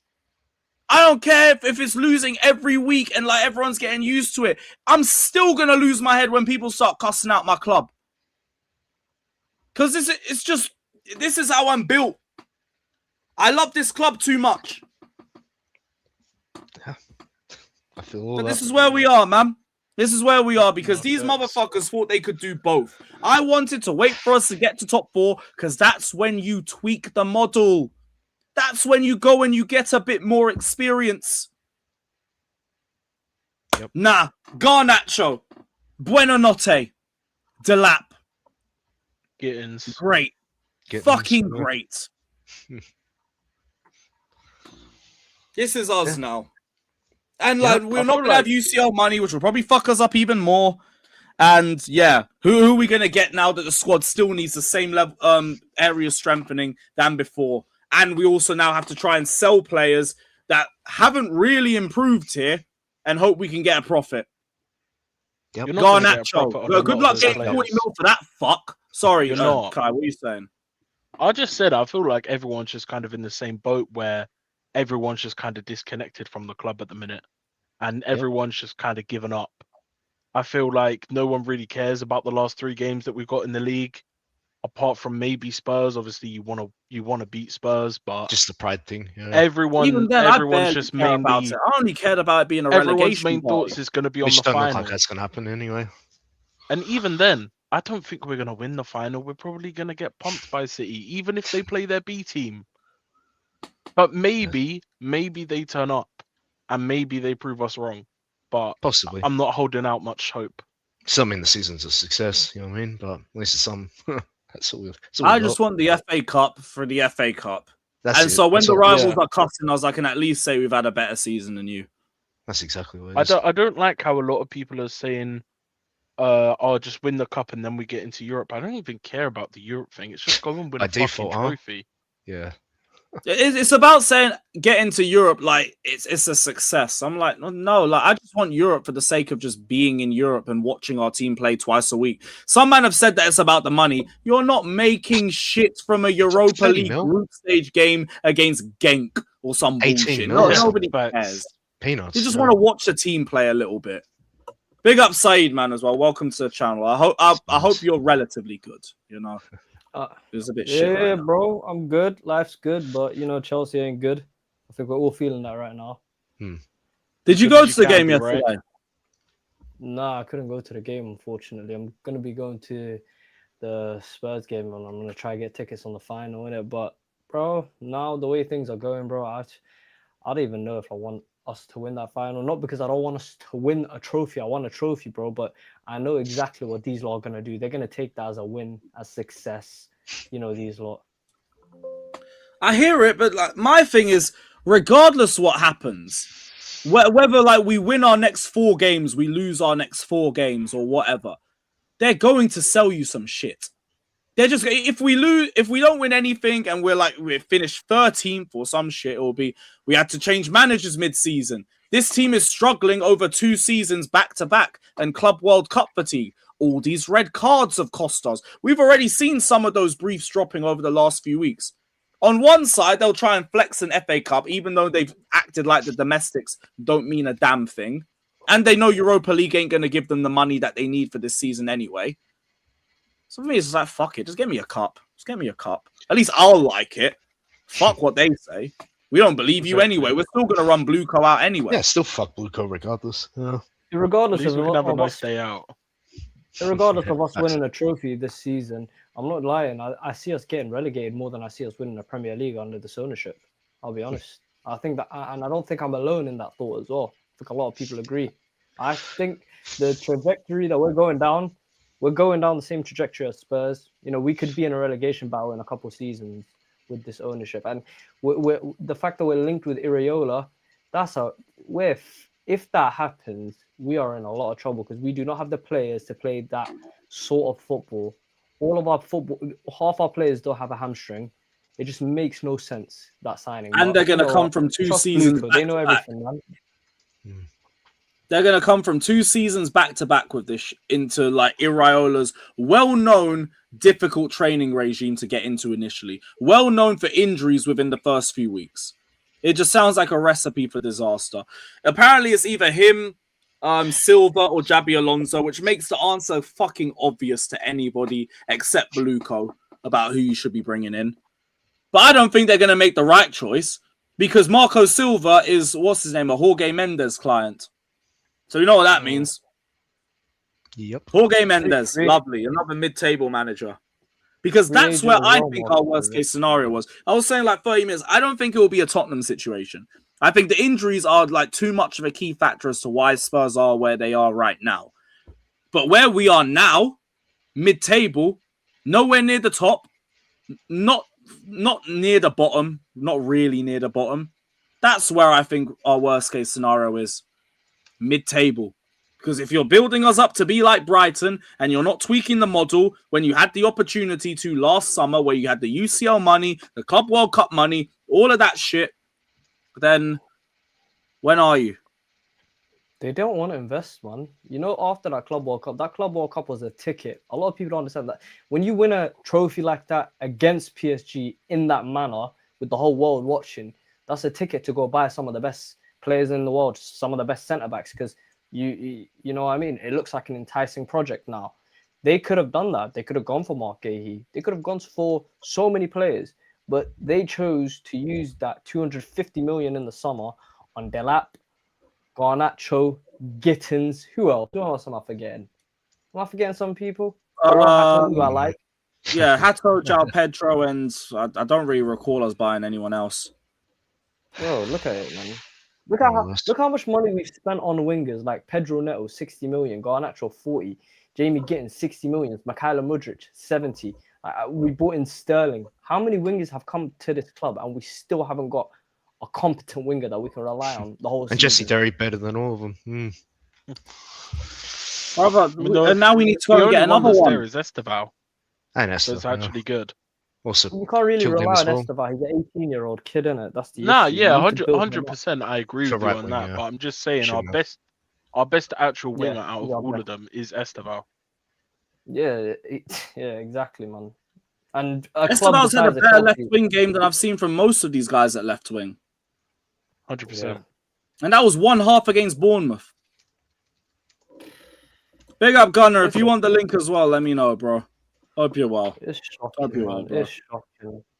I don't even know. You know, even if we were to get Xabi Alonso, the same thing is gonna happen that happened with Enzo Maresca.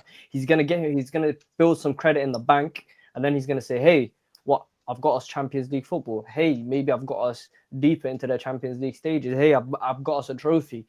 I want some backing now. I want these players. I want more control." What's gonna happen? Same thing with Maresca. He's probably gonna say something in an interview, and they're gonna get rid of him. It's the same. It's the same cycle of just madness, bro. I don't understand these lot. Maddest thing is, I think Xabi Alonso would be another similar one where he's not going to ask for big names. He's just going to ask for profiles. Maresca wasn't asking for massive names. He was just saying, get me this profile. I will work with him and I will make him better. But you can't ask me to just turn Fofana into a ball-playing centre-back. He's a ball carrier. He's not a ball passer. We even see it like in the Manchester United game. I thought Fofana was fine defensively, but when you gave him the ball and asked him to build up, he took about 7 touches because he didn't feel comfortable doing that. That's not him. But we keep acting like these players can just be coached into being better or to fit in a certain profile. It doesn't work like that. But again, I find myself saying the same thing every time. Also, if you buy a lot of young players without no... Go on.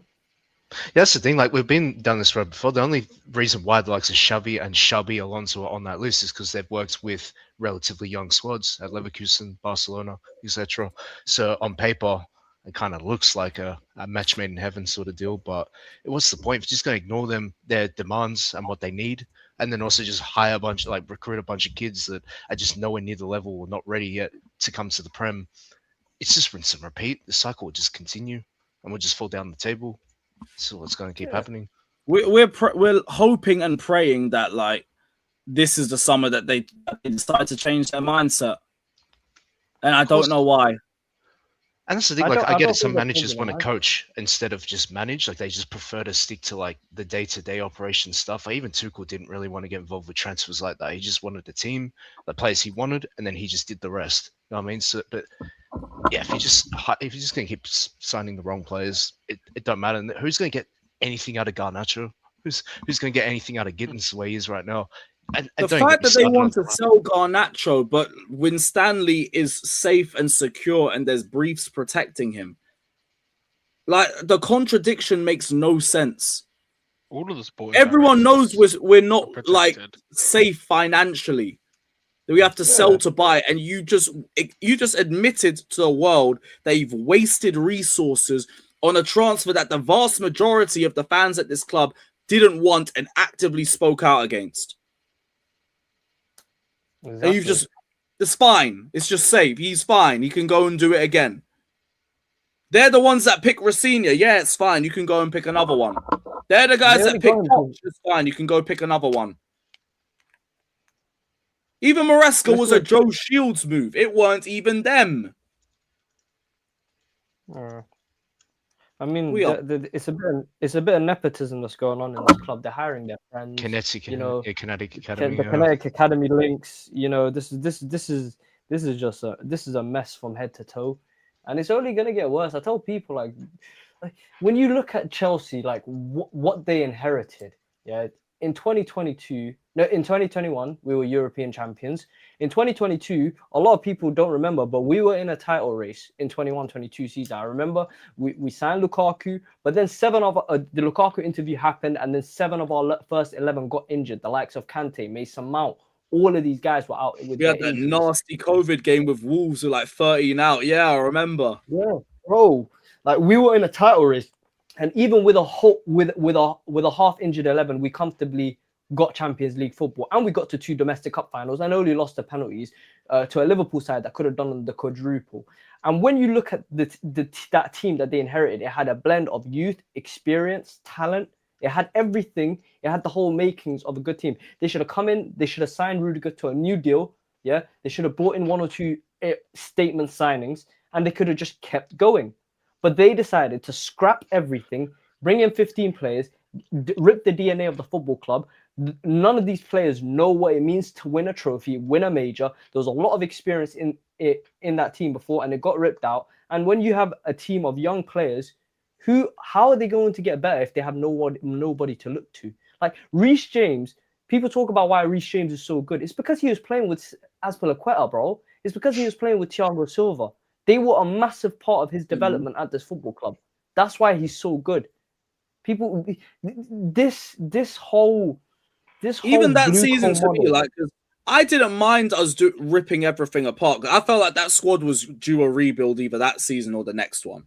But you gave it to the wrong coach. Yeah. And then we had 15 injuries every week with 1 game a week, and like our squad just looked paper thin.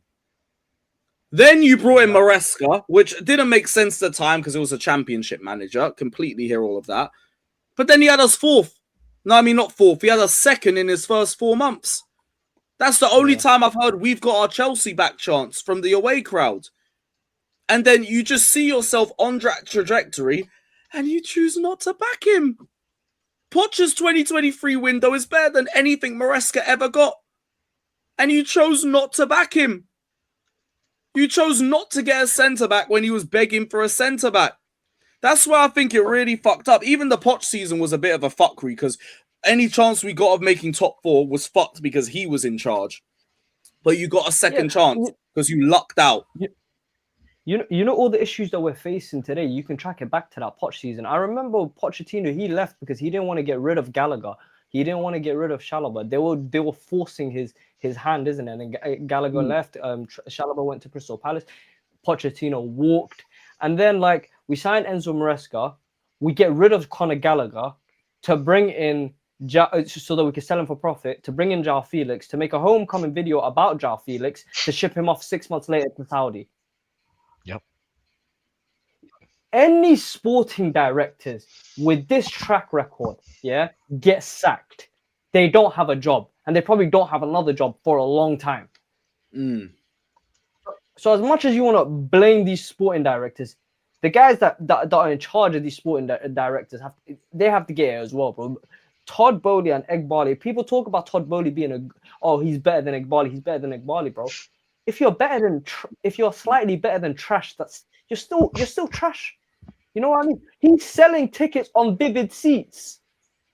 He's selling tickets before it gets the Leeds game, before it even reached the supporters. He was selling it on Vivid Seats. Bro, fuck that. Cup final tickets are already out on there. Away scheme holders still haven't even been able to buy tickets for the final. And they're inviting Tottenham managers into a director's box at Stamford Bridge. That was Roman Abramovich's box. And we got De Zerbi there. Why was he not there a couple weeks ago when he didn't have a job? Because if you told me a month ago that Rossini's getting sacked, you're bringing in De Zerbi, I might sit up a little bit. I might be like, okay, you know what? This run-in might not be that bad. All right. Say less. Not to the point. Why is Sam Gill talking to him? Why is one of our sporting directors talking to an opposition manager? I don't get that. What could they possibly be talking about? Maybe You know the what I mean? Zerbi's scouting someone. Yeah, possibly. Maybe he thinks he can get a tune out of Garnacho next or something. I don't know. Bro, and you see this Bodie guy, but I do not like him, bro. He's the one that brought in Egbali. He's the one that done all of this. You know, he's the one that decided to sack sporting directors, to sack Tuchel. A lot of the mess that we're in, Todd Bodie built the foundations for this. He's the one that brought Clear Lake in, because he needed Clear Lake in order to be able to buy Chelsea.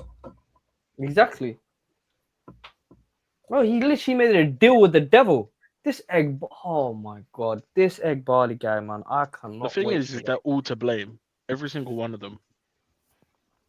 That's why I've just said Bluco out. Fuck all of them. Yeah. Every single one of them. Fuck them all. Fuck trying to single people out and like defending them on some bullshit. Bluco out, sporting directors out. That's it. Exactly. Yep. Till we win a Prem, till we win a Champs, they can all fuck off.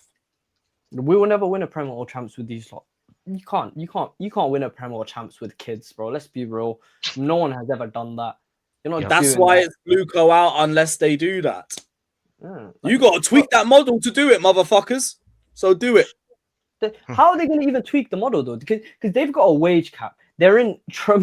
I was looking at the Bobby Fairview thing, yeah, and I had a look at Company House. This club is in debt.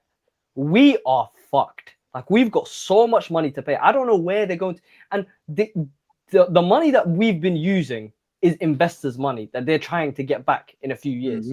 These investors are not. They see that this project is failing because look, 12th, 6th, 4th, and probably 10th this season. They're not going to keep investing. They're just going to want their return on investment. And you know what I mean? They're done pumping money into Chelsea. So who the hell are we going to sign this quality? Because if you want to sign a quality player, you're going to have to pay 200k a week. And these lots idea of experience is tossing Adebayo on a free from Fulham. That's what their briefs about tweaking the model was about. Oh, if there's an experienced player that's on the cheap or doesn't have a few years left on his contract, we'll go in for them.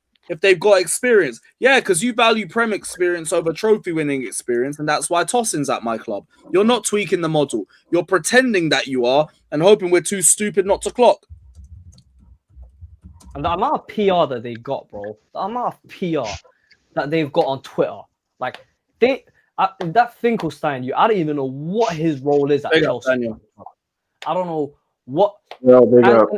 Can somebody explain to me what's going on with Alex Goldberg? People are calling him a brown envelope. Is that guy actually a brown envelope? Alex Goldberg, just like, he knows a lot of people who are in football, and he knows a lot of people that know the owners as well. So it's like he's friends of, like, a friend of a friend or something like that. I heard he was at a get together or a party with these lot. No, so like, you know, when we won the Club World Cup, that Chelsea had an after party afterwards in one of the hotels, and like they just invited Alex Goldberg and Olivia and a few of the other influencers around. George Benson was there as well. Okay.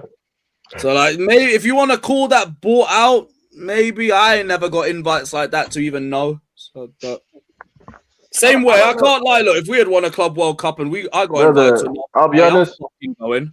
I'll be real. A lot of people. I don't know what the core of the conversation is, but what it really doesn't matter. You know what I'm saying? Like, we see people shilling for the club. Talking about the ownership and like each individual one in general. That's all. Yeah, no facts. But we see people shilling for the ownership for fucking free.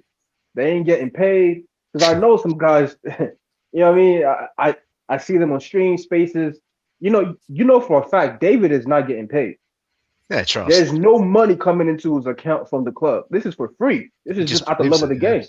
So who's that? Who's David? What's David? He's a panelist. Oh, David. He's one of the guys on our streams who's blue coin in the middle. You don't want to meet David. Trust me. Nah. So basically, our friend David is still blue coin in the middle, and he said this summer is the one where it's all going to change. And why do you think that? And Delap needs 6 more months. No, David, why do you think that? David, why do you think no, he's not here. That's Daniel, but it's David. There's another guy. Oh, I wish you were here, man. It's another guy. You don't want to meet him, trust me. No, I'd love to infuriate you. It's a pointless conversation. I'll be honest. The only reason why he does that is to be able to say, I told you guys so. I was the only one who was still with Clay Lake if shit happens to work out, but it's not gonna work out. So it's a waste of time. Just like he did yesterday with Palmer. Yeah, Yeah, Palmer it's I a- told you Enzo guys Fernandez this amount of debates. time ago that Palmer needed to leave.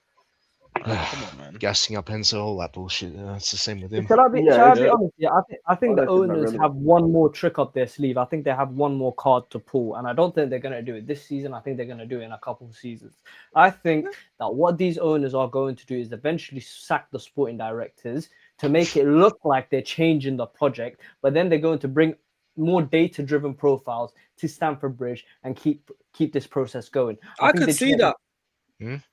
I Because think like they're gonna- that's an easy PR win. Like, even though they probably won't mean too much, don't worry, we got rid of them. Like, they threw Rosenior under the bus in 4 months.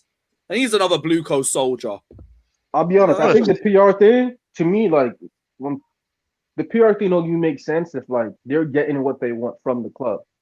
The sporting directors are for sure, but the club ain't worth as much money as when they bought it. One, and they've invested so much that it's basically useless.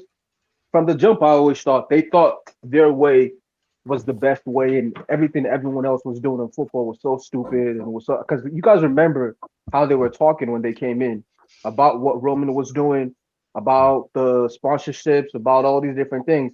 Every area that they failed at. So they're gonna have to make a change at some point.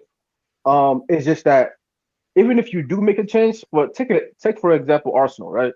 When they made the change finally and they got rid of Wenger and whatever, have they won a league title yet? Okay, this is the 6th year. They might win one this year. Wow. It took 6 years after you change whatever you're changing. So to me, even if they change this summer, they're not going to change in the way that we expect them to, which is just go out and get the best players so we can win league titles and rebuild. And that's not going to happen. It's going to be changed one aspect of something that we probably hate, right? It gets a little bit better. We're a top 4 team. And then we'll just stay that way for maybe 6 years, right? Something like that. It's not going to be a Spurs thing where we just crash and burn. It's not going to be Spurs. It's not going to be like a crash and burn. It's going to be a middle ground. Some years we make top 4. Some years we don't. That's the club we are now. And that's unacceptable. Yep. That's unacceptable, especially for guys that have been watching Chelsea for God knows how long. The standards at this club. A lot of people talk about a lot of people love to talk about footballing philosophies. Barcelona is tiki-taka football. Real Madrid is Galacticos. Buy the best players and we win. Buy me Bale, buy me Kroos, buy me Modric, buy me Ronaldo. We will win.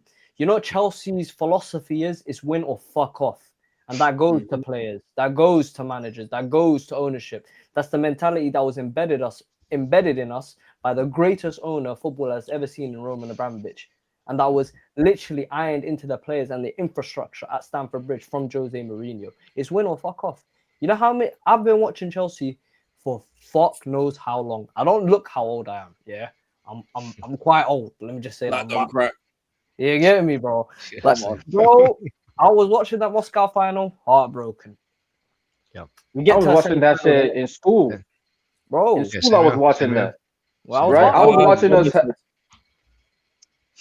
I was watching us have battles, like you're saying, right? We were having battles with the best players of all time. So it's a different expectation with Chelsea. Like, if once you see your team play the greatest players of all time and not fold and win those games or be better in those games, you're not gonna expect like. This is why, like, when guys come in and they love, oh yeah, we lost 5-2, but this player was really good. It disgusts me. Like, that shit annoys me so much. I want to break my fucking laptop. A bit of a taste of that coming back. Just a little take. That was the best team in Europe. We bopped them off the park. I was like, okay, cool, we're close. We're very close. And I think we were. Put enough players in, just get a bit more, and then. Lewis, you're not, bro. You're right. You're completely right. We were very close. Think about it. After winning that Club World Cup, imagine we were to sign Mike Maignan. Imagine we were to sign, I don't know, a Mark Gay, a Bastoni, a centre back that's proven. Maybe an extra midfielder to compensate for Lavia, and a quality left winger. Like, I don't know, a quality one. I'm just trying to think who's good in the world.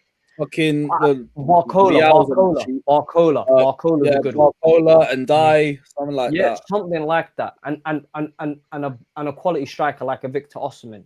Like, yes, you're going to spend probably Actually, Mike Magnano was cheap. Brother, you would have spent the same amount that you spent this last you, summer. I ain't gonna lie. Yeah, you would have spent 250. Yeah. And guess You what? You would've spent would the have been exact in a same. title race right now. You would have been in a title race.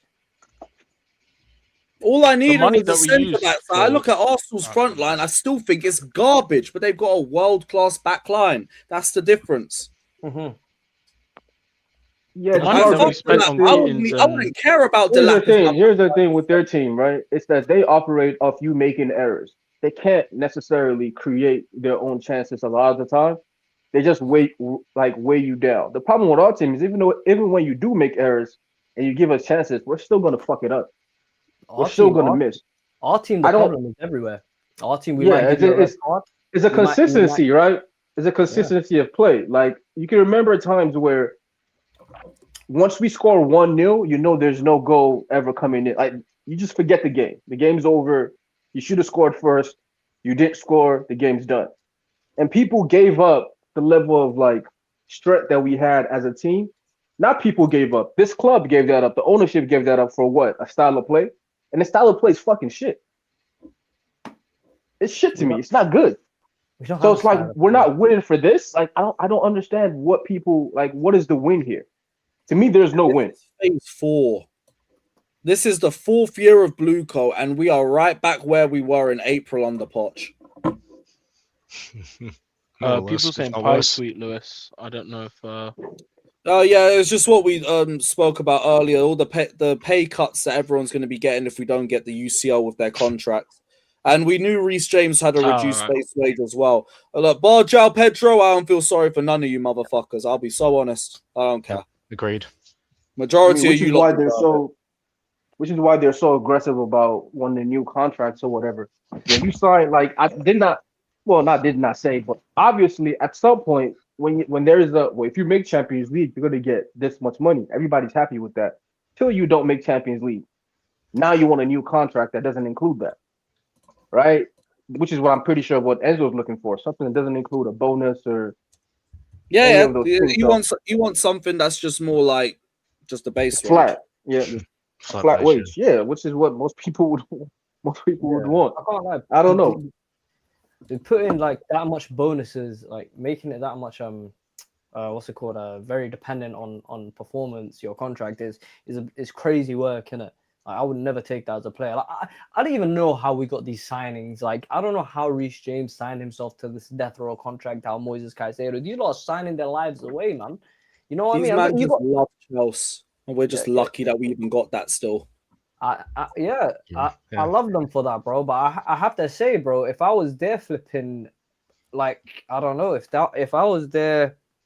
What's the word? Their agent or something. I'll tell him. I'll tell him, bro. Like this ship is sinking, bro. This is going down like the Titanic. Get the fuck out of here. That's what I think Pastore's been telling Enzo because he's been flip flopping in half of his comments himself. Yeah, well, you have to. Or be more adamant that your club makes the signings that you need to make. You saw it with players like, and this is why, like what Reece James did. That's not player. I'm sorry. It's like it's love for Chelsea and all that, but even Terry used his contract to make sure we signed the better players. Terry was flirting with Man City, wasn't he?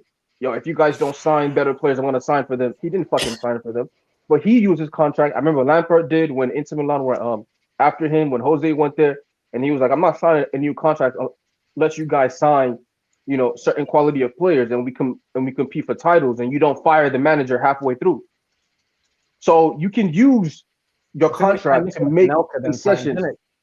Yeah, things happen. Things happen during those times, right? But I do remember those two players particularly using and Drubba did it every year almost. Where it's like, listen, if y'all don't sign the right player, I'm fucking leaving.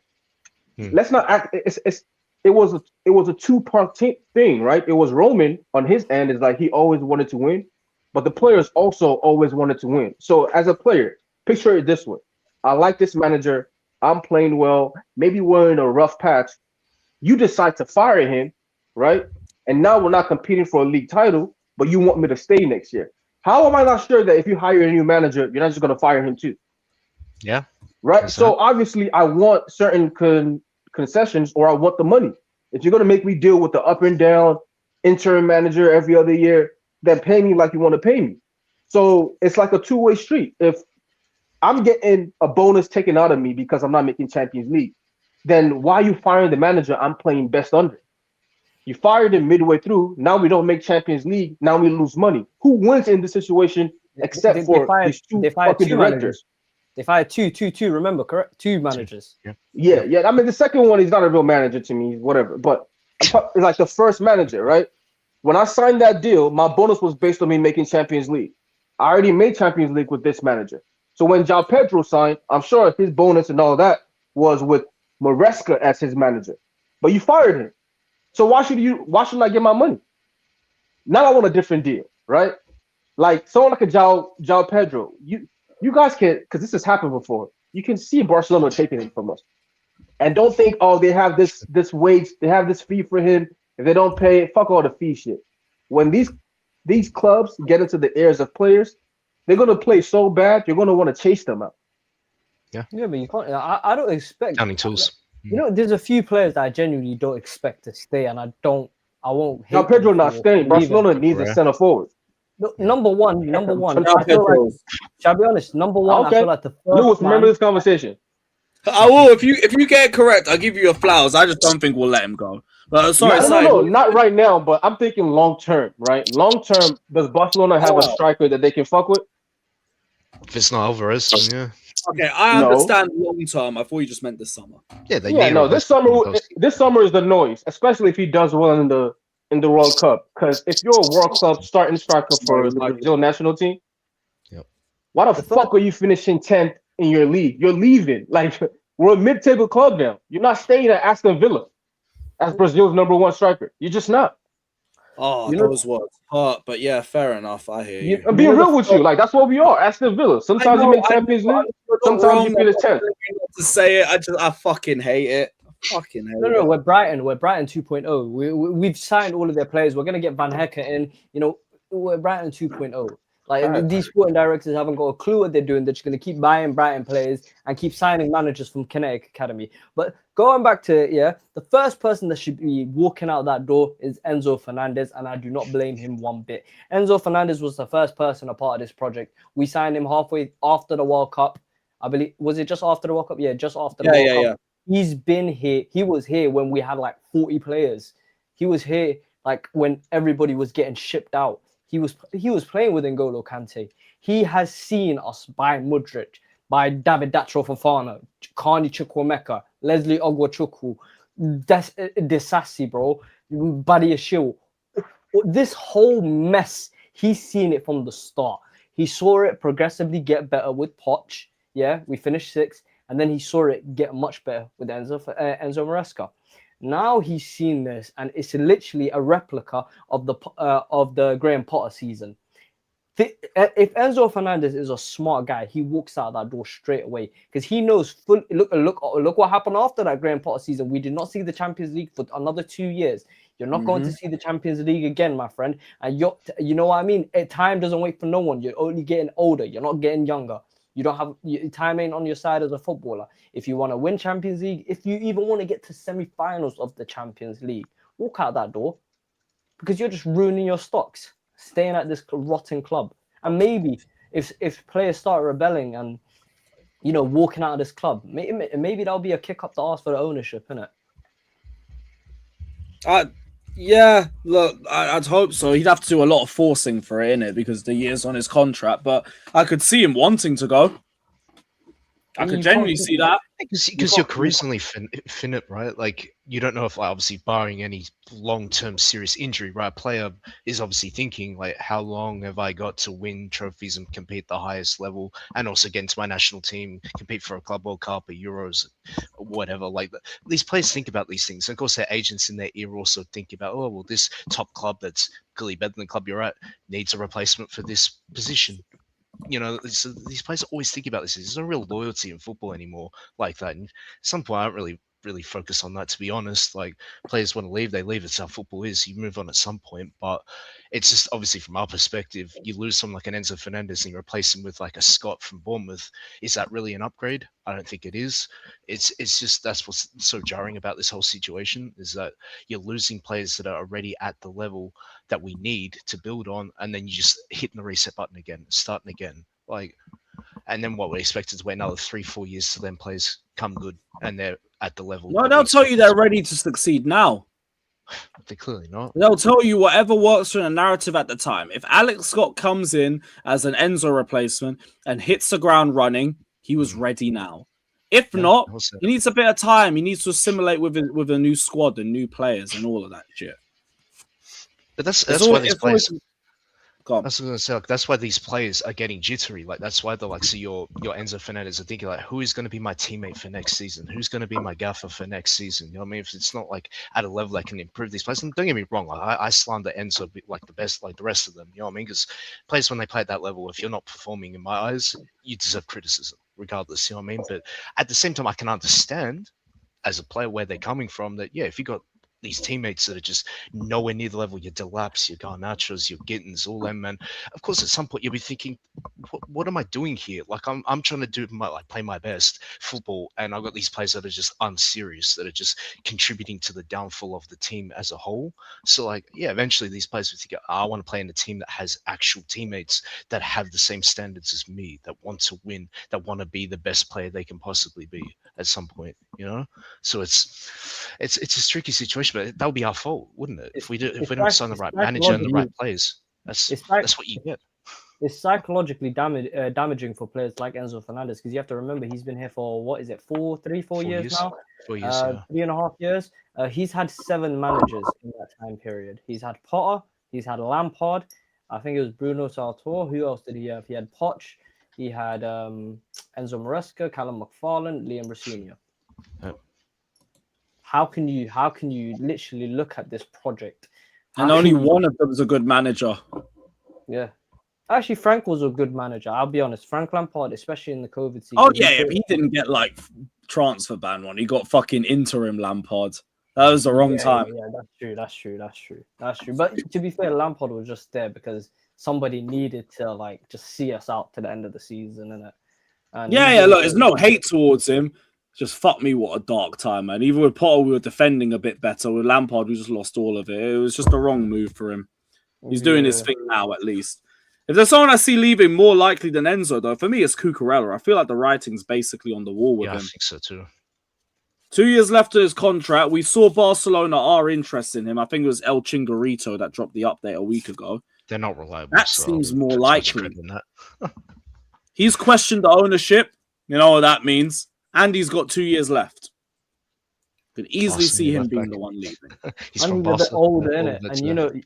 And he's a bit older. And you know these lot, Blue Coat, I call them DiCaprio FC because they're only like 25 and under. Chase the young thing.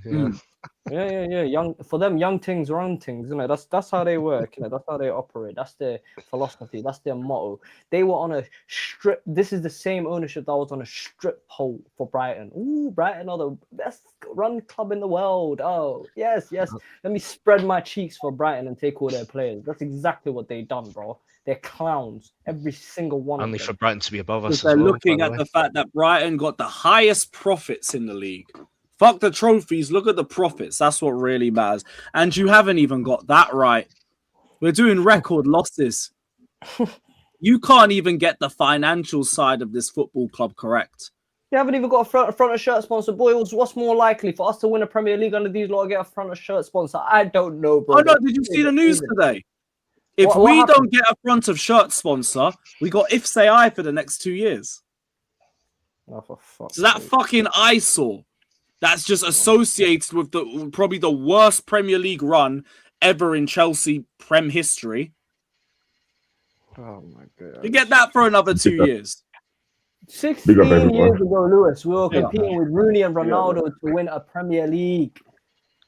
16 years ago, it wasn't that long ago, bro. 16 years ago, we were competing with Rooney and Ronaldo to go for. Bro, 5 years ago, we were competing against De Bruyne for a Champions League. So we just beat Real Madrid with Kroos, Modric, Benzema, Vinny, all these man. Yes, bro. To put it this way, not too long ago, we were having top players wanting to come join us. We had Gerrard, we had Rooney and Co. For that 6 months ago, we just won PSG. The fuck? You got some men, you're laughing at us now. Semenyo, oh man, you know Semenyo, I rate him, yeah. But the fact that he's rejecting us, like a lot of people don't, like this club, that Club World Cup was very similar to the Champions League in a way in 2012. And the distinction I'm trying to make here is because when you beat the best team in the world, and at that time Bayern Munich and Barcelona were the best teams. Like those two teams in 2012, so Bayern Munich and Barcelona are probably the top 3 teams that I've ever seen in my life. Like that Bayern team, people forget who was in that team. They had Mario Gomez, who was scoring 13 goals in the Champions League that season. Rivalry, Robben, Schweinsteiger, Müller, Toni Kroos, Philipp Lahm, Manuel Neuer, all of these guys, and we beat them. And then do you know who we signed? We signed a bona fide superstar called Eden Hazard that everybody in the world wanted. PSG wanted him. Manchester United wanted him. And what did he tweet? He said, "I'm signing for the champions of Europe." We could have made a statement like that this summer. But do you know who was our signing? Alejandro Garnacho. Yeah.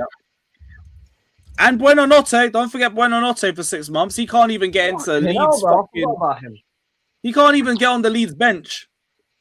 I still think there's a lot of kickback. 4 games for Leeds, he made the bench once. And that weren't even against us. No, sorry, I couldn't join earlier because I was driving and someone was saying something about why when Stan is still at the job. It's clear evident. It's a job for the boys. Simple as that. You can lose the club money, but don't you dare speak against the club. Bro, we've got the highest agent fees in the Premier League as well, bro. These sporting directors got no skin in the game, bro. They're trying to network and get as much, like, you know what I mean? It's like a man just buying a baddie with money. That's what it is. Now, ugly ass man just spending money on some baddies to get baddies. That's what it is. They ain't got no skill in the game, like you said. They're embarrassing, honest to God, man. Honest to God. Anywhere in the world, you get sacked for doing this sort of job. Because anywhere in the world, you're based on your performance. It doesn't matter what you are, your delivery driver, anything. You are based on performance, okay? If you are fucking something up this badly, your contract is terminated. You're gone. You're gone. But at Chelsea, at Stamford Bridge, we get a pay rise. And speaking about Stamford Bridge here, I do not trust these owners moving us from that stadium. I've seen what moving stadium does to people. I remember West Ham at Upton Park, that place was a fortress. Upton Park. Like, look what happened to Arsenal. People need to remember this sort of stuff. It damages football clubs leaving a stadium. Yeah?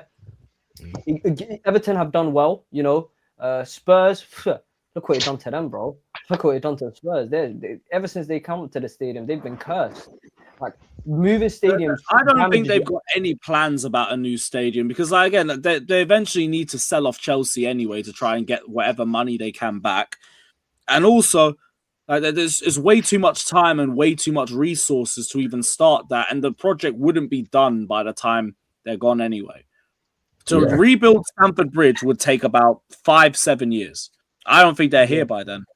But where the hell would we go for those 5-7 years? That's the question. What do those 5-7 years look like even with Abramovich? Even with Abramovich, I was skeptical of leaving Stamford Bridge because I said, bro, this is our home. This is our fortress. Like, this is the place where we went, 80-something games? No. 4 years unbeaten. This is the place where Frank Lampard played 164 consecutive games. This is where we won trophies. This is where we done everything. Leaving a place. Let's be honest about that, though. The club still needs to make money, though. The club still needs to make money. I get the argument of it will take so long for us to go there for a ground that might end up still needing more seats in by the next 20, 30 years with the way football accelerates. I just don't really see the point of it either. And also the emotional side in me completely agrees with Said, where it's like, I can't see us leave the bridge, man. I can't see it. That's my home the same way it's Chelsea's home. I get all of that. But you're stopping the club from making money. Lewis, you're stopping the club from making money in this modern era. Notwithstanding that, when you move to a new stadium, nobody who's moved to a new stadium has right away been able to spend money. You're going to go broke after that. Like, it's going to be years of you. Like, you have to have your playing staff basically where it needs to be to sustain you moving into a new stadium, knowing you're not going to spend money for the next, you know what I mean? I don't know, the next 5-6 years. knowing all those things, which is why Roman was trying to build our academy up.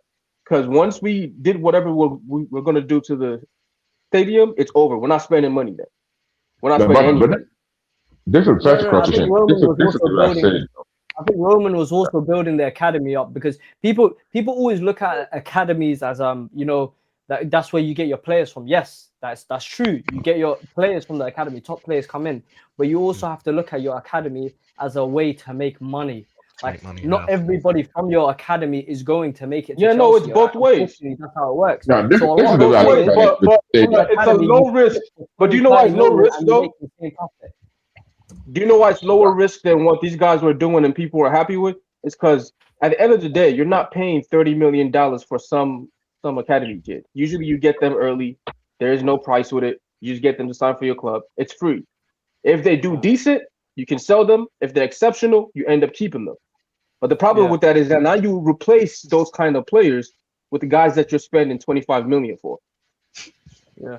You're spending $30 million on them. Right? Think about the situation with the Gittins and think about the situation with Tyreek George and Derry. You could get easily $50 million from Tyreek George and Derry if you put them together, you give them minutes, overtime, and it would be more useful for you than getting fucking Gittins or Garnacho, whoever you want to develop and sell on. Like, it just makes no sense. I think Joshua Champong is going to get sold, and I think in about 4 years he'll be a very good player as well. Yeah. I agree. This is my thing, though. Like, talking about the stadium and staying at the stadium is all good and all that. I do get it, don't get me wrong, but we were dealing with two different eras. During Roman's time, it really loved the club. It cared nothing about profit. It could spend whatever I wanted to spend, and it could decide to delay the stadium regardless of whatever I want it was, because it could spend whatever I wanted to spend. Now we've got owners who, for all purposes, they're just here to make money. They're just simply here to make money. So they're not even making money. They're not even making. That's the thing too. They're not even making. They're bad businessmen who claim to be good businessmen. They're not even making money.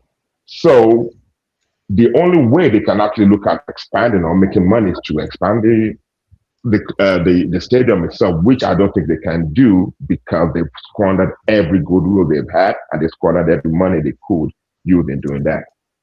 Yeah. But we do need to kind of like expand it somehow. Yeah, when it comes to making money in football, like people think about is selling players. No, it's not. The easiest and most efficient way to bring in a lot of money into a football club is qualifying for Champions League every year. That's number one. It's going deep into Champions League, like semi-finals, finals. You make a shitload of money from that, and it's coming first, coming second in the Premier League title race. That is how you make a massive amount of money. And if you're a team that's constantly in the Champions League, guess what happens? Your front of shirt sponsors, all these sponsors, the value increases because you got that TV money. Everybody's going to see that shirt on television. Everyone's going to be buying those shirts everywhere in the world. So you're generating more revenue into the club. The best way to bring money into a football club is to be successful on the football pitch. And these owners, with their metrics and their spreadsheets and their stupid brain cells, like their non-existent brain cells, can't understand that. They can't fathom that. Do you know why? Because they're a bunch of delinquents. Yeah. Basically. Oh, fucking shame. Real fucking shame. We're gonna win a Premier League title. We are finished, man. Hey. We got 1 more week left. West Ham might have something. They might have something. I know it's looking dark right now. I was watching that Everton game thinking, fuck, I thought this day couldn't get any worse. Sheesh. And Mark Gay, he has a generational hater in me till the day I die. I don't give a shit. I don't even care if they win it from here. He can go fuck himself. But West Ham are fighting for their lives. Arsenal going to be fighting for their lives tonight too. Don't know. There might be one more. I think Atletico, they're going to win against Atletico today. I'll be honest. Atletico will beat them. Just watch. No, they won't. I got that feeling. Atletico will beat them. I just don't know where it's from. I don't think they'll beat them. Listen, I'm you just know, hoping. you know that West Ham game. If Arsenal win that West Ham game, it's over, isn't it? And people are looking at this West Ham like West Ham got something for them. West Ham are shit. Let's just call a spade a spade. These lot are the most tired team I've seen in a long time. They are shit. They have got nothing for Arsenal. They've got nothing, bro. Like, bro, look. It's just more if Arsenal don't turn up for the occasion. That's what I'm more hoping on. Bro, the thing is, even if Arsenal flip it, bro, they're not losing that game. They're not drawing that game. Like, they are winning. And if Arsenal go 1-0 up, you think West Ham will score it? That's a big if. What if West Ham go 1-0 up? And the pressure starts to hit them a little bit. Nah, I can't count on West Ham to keep the goal out. Written out with a team that's fighting for their lives. Yeah, bro. I've seen West Ham. I can trust them to keep a goal out. I just don't get it with them. It's like they go up and they think the job is done. They drew against City like a month or two. We got to Lewis. We got to draw against City, man. We got to draw against City. Yeah, that was Maresca muscle memory, innit? We lost 3-0 to them a few weeks back. Oh yeah, bro. West Ham was up 2 goals against us, and they lost 3-2. Think about that, and we were still shit then. Bro, bro, I do not see us. I don't see. You know what it is, yeah? There's a goal in that first half, 100%. Against West Ham Arsenal, there's going to be a goal in that first half. I can bet any money there will be in it. If Arsenal concede, there will be a bit of panic, but I still think that they'll get over the line. I still think that they're going to get over the line because they're playing well. You know, if Arsenal beat Atletico, this is the real issue. If Arsenal beat Atletico today and they're in the Champions League final, they win the Premier League, every bit of relief is off of their shoulders. They're going to go into that Champions League final game. We're not supposed to win. We've already done what's been burdening us, which is the Premier League. So you look at that final, a one-off game, something could happen, a red card could happen. Somebody could go down injured, like a Dembele. And then you're looking like, what's going to happen here? Anything can happen, bro. If Arsenal win the Premier League and the Champions League, bro, I've got only 3 things I could tell these man. All I can say is we've won every trophy available to us. We've conceded 50. We've got the 15-goal record that's never going to be broken. We've got the 4-goal Champions League record. I'll be real. I'm even less worried about Champions League. I'll be honest. Yeah. If we're honest, look at the way our squad's built. All of the gaps we got. Yeah, I'm not really thinking about that at the moment. No, not for us. I mean, for Arsenal, I'm less worried about them winning it. Oh, true. Compared to who they're playing against in the final, the Premier League. If they beat if they beat fucking West Ham, then I don't know how much hope you might have left. I don't know. Bro, I think they're gonna beat West Ham narrowly, and then I think they're gonna put 4 past Burnley. I think they're gonna put Burnley 4 definitely on past beach right now. Bro, they're gonna put 4 past them, man. Oh my god, and it's gonna be curtains for us. I'll be real, man. And all of these little Lewis knows, bro. Lewis knows all of these little Arsenal fans. They're not even Arsenal fans, half of them, bro. They don't even tune into games, bro. They just wear the Arsenal shirt, you know, because they think it's cool. You know what I mean? They were an Arsenal fan back in the day when Andre Arshavin was scoring 4 against Liverpool in 2009. Them guys there, bro. They're gonna come out of the woodwork in it, put on the Arsenal shirt, go to that parade. Ooh, yeah, Arsenal, this. Fuck off, bro. Fuck off, man. Fuck off. You already reminded me of all of that. I've never lived in. I've never left. Yeah, send the missiles, man. Send the missiles. Let the world. Let us die, man. I don't want to. Yeah, you know what? I'm with that. I wouldn't mind us going into war or something to postpone the sport for a bit. I can. Fuck you, bro, and fuck your club. I hope you're well, man. Still, I hope you're all good. Fal, what are you saying, man? I haven't spoken to you about the game yesterday. You left early again, didn't you? I've done more early outings this Fact never stays longer anymore. You're already dipping out after 20 minutes. No. You know what? I didn't even bother about yesterday's game, to be honest. Bro, I don't blame you. After what you saw. I came to the ground yesterday. I met a few people. And you know what? Yeah, life's good still. Unfortunately, the social aspect. That's what I mean. I mean, That's why people aren't going to boycott games. Mm-hmm. Because there's a social aspect to it. You want to meet your friends. You want to chill. Well, chill. It's a bank holiday, man. Get some That's pride. That's ultimately why Manam aren't going to be boycotting. That's why you got to find other ways of sending your message across. I was talking about the Liverpool fans with the yellow cards that they've got for the season ticket increases. Do that.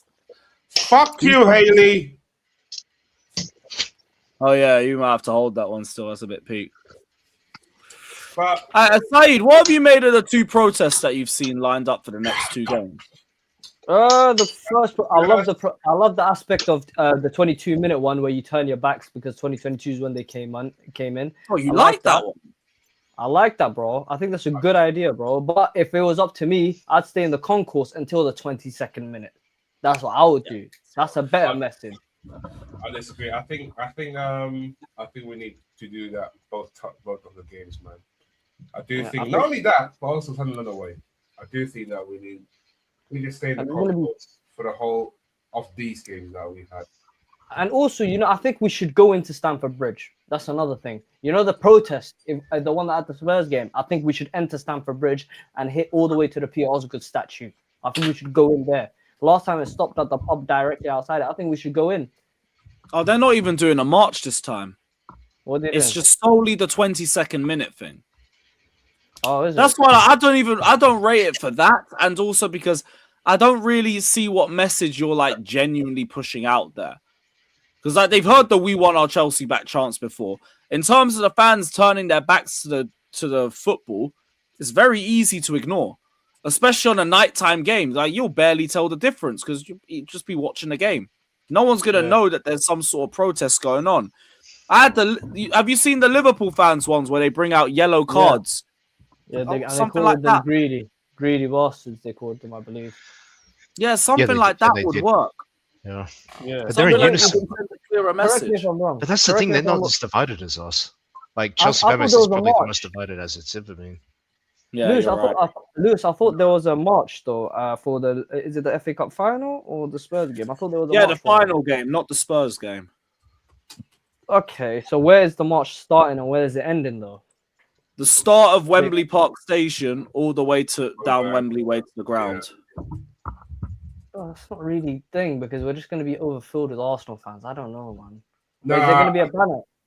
Not even that. We're going to be mixed. Yeah, there'll be banners and stuff as well. Yeah, but the problem is that you got one whole Wembley way that the whole of Man City and Chelsea fans going to come in the same way. And let's not forget that box part is Yeah, that's also the thing. mainly the Man City fans as well. Yeah, exactly. That's Here we go. Yes, read it out for us, Lewis. I beg you. So we'll go through this one instead.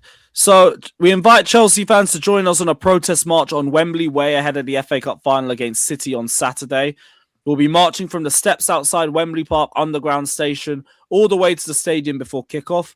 The march will be getting underway around 1:30 and will feature a large banner that will focus not just on Blueco, but also on the sporting directors. Then following this, we are planning to move our efforts into a stadium during a match when we play Spurs at home on the 19th. As the clock strikes 22 minutes, marking the year Blueco bought the club, we urge supporters to stand up, turn their backs to the game for 1 minute and join in with the chant, "We Want Our Chelsea Back." While we recognise the importance of both matches, we feel these steps are absolutely necessary in an attempt to send the public message that we have no faith in the current ownership and the direction that it's heading. I mean, how are you going to get the West Ham to turn around? Thank you very much. You want to get them all to stand up and turn around? How are you going to get the East Stand and then North Stand and the South Stand turn around? I mean, even then, it's just like no one's going to notice. That's my thing. No one's going to clock. No one's really looking at the fans anyway. Like when Liverpool fans brought out the yellow cards, you're going to be looking at the football and then you're going to think, yo, what's that yellow stuff in the stands? Because Anfield is a red stadium. I've been saying we should all be bringing out red cards. That would get people's attention. Fuck yellows. It's not a first-time offence. Red card. Yeah. But I just don't think the Tottenham one does anything. I think that's not going to lead to nothing. I wouldn't be surprised if half the people forget to do it. Because when I went into the ground after the Chelsea United game, I didn't hear anti-Bluco chants until 76 minutes. I forgot. Bro, Lewis, I was sitting in the West Stand, you know, funnily enough. That was the first ever time sitting in the West Stand. I've sat everywhere in that stadium except for the West Stand. I think Alex got me tickets that day. That is the worst experience I've ever had at a football match in my life. Yeah. Everybody in the West Stand, I would say it's like 20 or 30% of them are actual Chelsea fans. The rest of them, I feel like they're just there for a day out, bro. I remember someone was booing. There's probably a season ticket, not a season ticket. There's probably a hospitality sort of sector that involves West Lower tickets. I think it's the dugout or something. I was saying West Lower. The West Stand and the East Stand now are basically just hospitality. That's another reason why the atmospheres fell off a cliff. Bro, I was sitting in the East Lower, bro, back in the day, bro, when we were losing 1-0 to Manchester City when they in 2018, 2017, bro. I used to sit in East Lower. There was chants going off. Yo, we might have been in the same block. Shit, so was I. Yeah, bro, exactly. No, bro. That's what I'm saying, bro.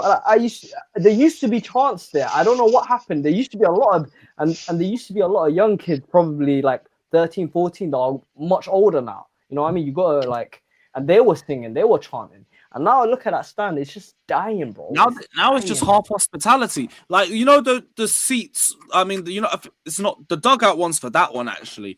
The seats that are just like the row behind the home and the away bench. You know those seats? The row behind the home and away bench. Yeah. I remember. When we used to sit there, we could just sit there. You go. Bro, I sat around that area.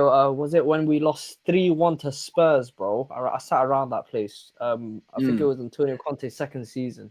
Yeah, it was Antonio Conte's second season. We lost. Dele Alli scored 2. And bro, even back then, bro, people were screaming at Antonio Conte to make us up. Like, the fans, they were passionate. Now I look at them, bro. It's like, I don't know, man. Heads down, thumbs up or something, bro. They're playing. I don't know what they're on there. I don't know what's going on.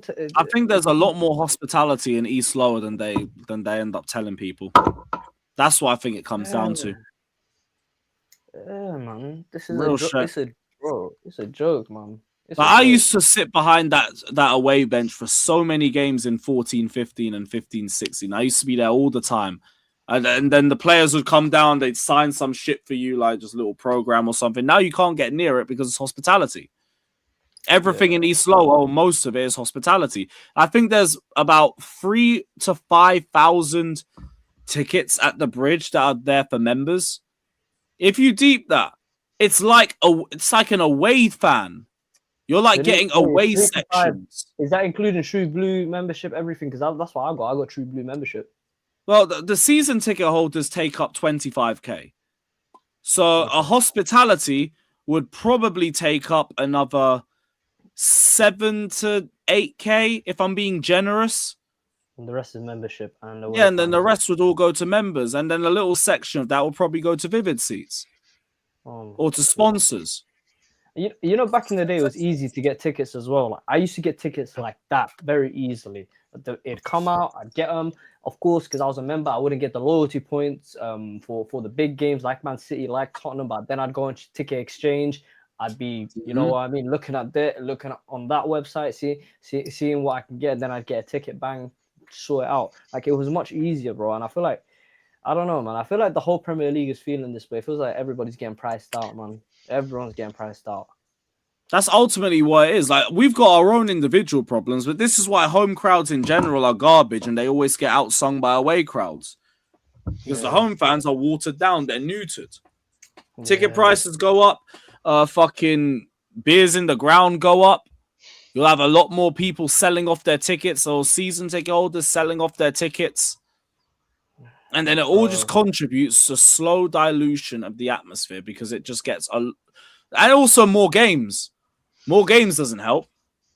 Suddenly there's too much games and too much money to go around. Bro, that's another thing, bro. We're generating more money because of the more games that we have nowadays, bro.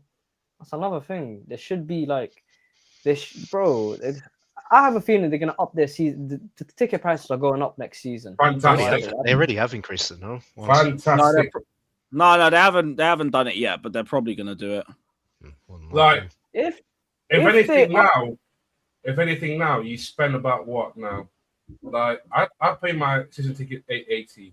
I pay PL away like $570 total altogether. 880. Does that include all home games in the Premier League and the cups? Yeah, that's it. No, Only just the the home league. games in the Premier League, and then that other thing else like it's a separate in it. Like, and then You get first refusal for everything else. yeah. Okay. Yeah. So you're looking at a season spent about $2,000. Plus, you haven't accounted about the travel patterns that you using as well. Like, some people are going to go club coach, some people are going to go by train or maybe drive a car. So, I even this season, I've even done a calculation. Like, I've spent about nearly $7,000. Yeah, because you go to every game, every single one. Yeah. So I missed Naples, bro. I missed 3. I missed 4 of this season. It's mental. Only 4 this season. Bro, boys, can we just think about, like, we waited another thing, bro. Like, we waited 3 years to get back into the Champions League. We waited 3 years. And and then we finally get to the knockout stage. It's something that we haven't seen since, I think it was the 22-23 season. We get to that Champions League knockout stage, and we get belt to us by PSG. Not even belt to us, baguette to us, French baguettes. It's mental. And it's all because fucking Rafinha decided he wanted to go away from the game plan that worked the first time. Yeah, Farah sent it. Right. And he decided to play Jorgensen that day. Oh my god! Like the people whoever signed Rafinha, whoever decided to burn the bridge with Enzo Maresca. Oh my god! That's what it really was, because it was always going to be Rafinha. We were telling people from the start, the manager market sucks, and they're not going to put the money down for a big manager or to bring in another manager from another club. So they're just going to promote the one that they have, which is Liam. I swear, if the next manager comes in wearing a turtleneck, a black turtleneck, nah, we cool. Nah, it's just if the next manager ain't won a league anywhere. Which is looking even Iriola, like people want Iriola wears black turtlenecks. He does. Let me tell you something about the front runner. I'll be honest, we're getting Iriola. That's what I think we're getting. I think that's me too. I think so too. I think we're getting Iriola. Let me tell you something about Iriola's career. Yeah, he made his name for himself at Real Vallecano in the second division in La Liga. You know, he got them promoted. Well done. You know, he got them to, I think it was back-to-back 11th place finishes. Even when he promoted them, I think he finished 6th and he got through on playoffs. Okay, that's number one. He didn't even win the second division in Spain. 11th place finishes, and then it warranted him a job at Bournemouth. He finished 9th, he finished 9th again, and now it looks like he's making a push for European football. The funny thing that I found about him was he's never been in a title race, nor has he ever been to a final, I believe, and he has never won a trophy. That is who we're appointing. You know, stay away from my club. Roman Abramovich would never sign him. You know, the only manager we signed that never won a trophy was Maurizio Sarri. And the reason why we signed him is because he was in a title race with Napoli and he nearly won it on the last day of the season. So he was playing the best football in Europe, bar Pep at the time. Yes, with Marek Hamšík, Dries Mertens, Insigne. Jorginho, he came with him. Jorginho, exactly. Kalidou Koulibaly, all of these guys, bro. He was playing good football and he was in a title race and he could have won it. I think he lost it on 4 points or 5 points. We would never, ever, ever look to Iriola. We wouldn't dare to look at Marco Silva. We wouldn't. Liam Rafinha wouldn't be our under-18s coach under Abramovich. And these are the sort of signings. These are the sort of managers that we're getting. We're getting Iriola. I was thinking about it, right? I was thinking of Roma also got ABB, but ABB actually had some pedigree. Won the League of Porto. Yeah, he went back to Portugal and won the Europa League. Yeah. And you know what? Maresca didn't have experience as well, but at least he won the championship. He won something. He won the championship, yeah. Iriola didn't even win the second division in Spain. At least he was assistant manager for Pep when he won the treble. Yeah. All right, cool. At least maybe something would have rubbed off when we pause. Yeah. At least. You know what I mean? Like, bro, like I was looking at Iriola's career, bro. If you just look at it, if you think about it, if you were to look at a bunch of CVs and you saw Iriola's CV, you're like, so you've never been in a title race, you've never won a trophy, you've never been to a final, and your highest position that you finished while this season is is 9th. Bro, like you don't get a job at Chelsea for that. I really hope he doesn't, just because I know he's going to injure half our squad within the first month. I don't even mean that as a joke. Like, you got this team set up to play slower, more methodical, possession-based football, and that's what we've been successful with. So get us a manager that understands that. It's very simple. And we've been outrun by every single team in the Premier League this season. And Iriola is one of the highest pressing, highest running teams. So how does that work? And that thing, I find it really annoying. I find it really annoying that these players doesn't want to run. They don't want to run. No, it's not that they don't want to run. Maresca was telling them don't run because of how many games that we've played. He wanted to preserve the players' fitness. Yeah, he wanted the ball. ball. Game across was looking a lot more boring in game, but I didn't care as long as we win. I think you noticed under Maresca, the ball did more of the running than the players. Now we just running while the ball was. Yeah, because they brought in LinkedIn Liam and he was telling everyone to run, and then he started telling us to keep pressing even when games were done. I thought you that diabolical. It led to Esteval getting injured. It led to who else getting injured? Reece James. And bro, Enzo Maresca done a great job with Reece James and managing his minutes. The only reason why Reece James was playing last season and the beginning and this season is because of Enzo Maresca. Reece James, bro, Reece James might not be getting a contract today without Enzo Maresca. I'll be honest. Yeah. So done. I don't think Reece James would be getting a contract today without Enzo Maresca because he's the only reason why he was playing football. Reece James would have been sidelined. He would have been in A&E, and then the club would have looked at it and said, this guy hasn't played football for 3 years. Ship him off. Half of the fan base was ready to let him go. Now they'll burn you if you try to. Yeah, because, bro, Reece James, he'd got that injury in the 21-22 season. He kept getting injured. He was out the whole season, bro. He was out the whole season, every season.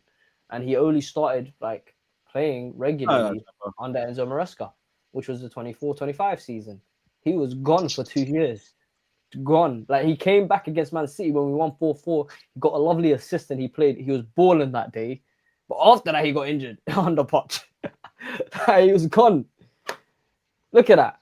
I don't even think he played the League Cup final against Liverpool. I don't remember him playing. I think he had 5 appearances that season, if that. We barely saw him. Yeah.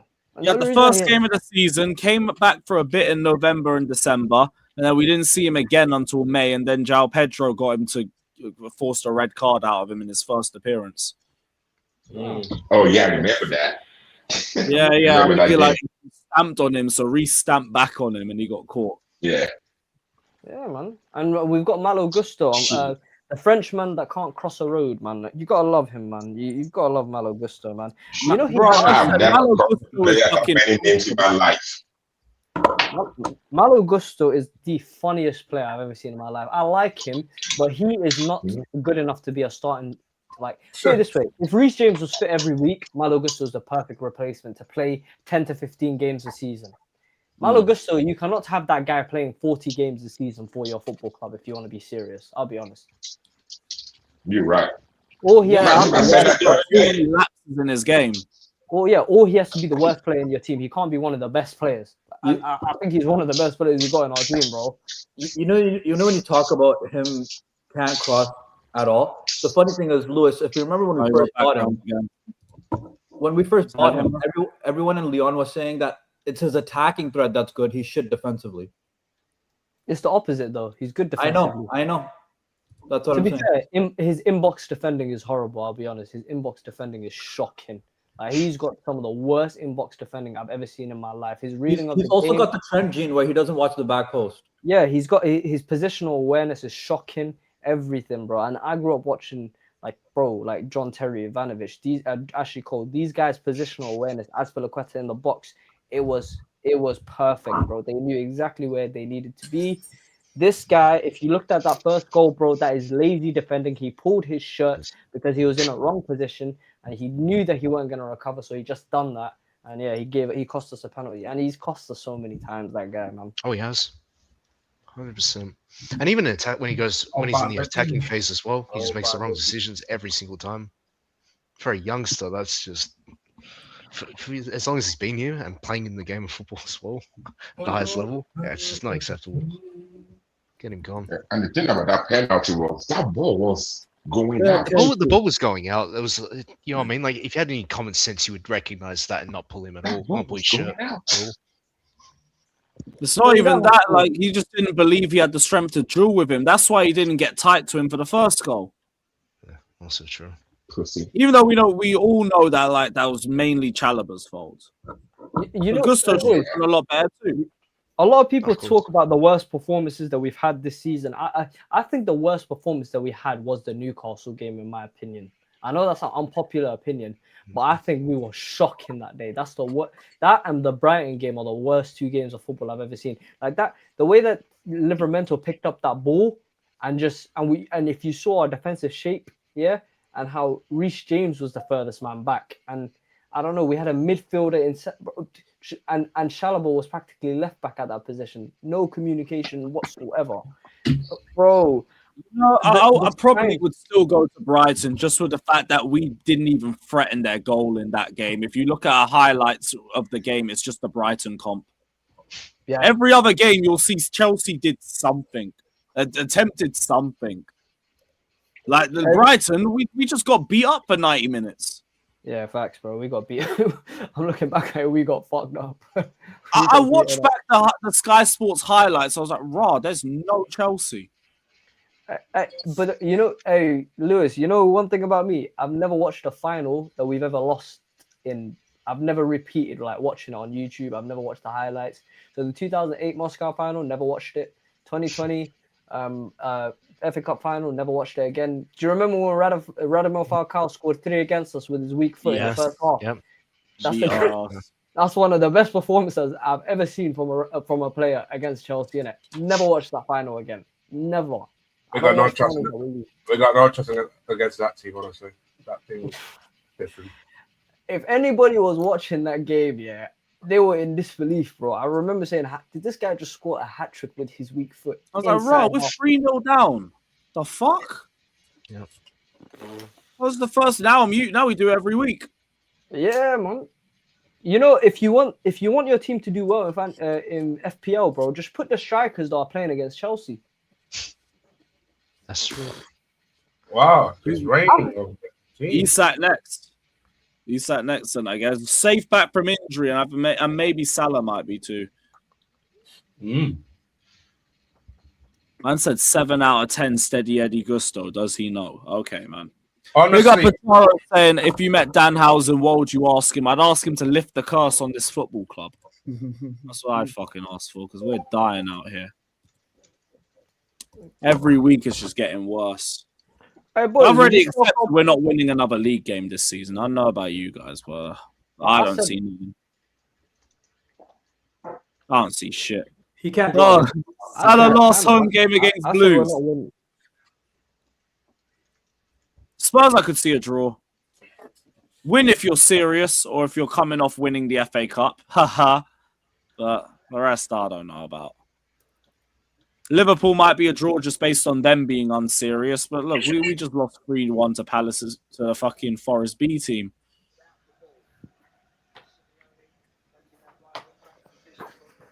If Arsenal win this game, bro, we are finished, man. We are finished, bro. Nah, bro, like, you ain't gonna worry about that. Their face will want a PSG or Bayern. I just want them to go out today because I need something to lift the mood a little bit. If there's a one man that needs to win the Champions League, that's Diego Simeone, man. Diego and Griezmann, bro. Father, Griezmann as well. Griezmann deserves it.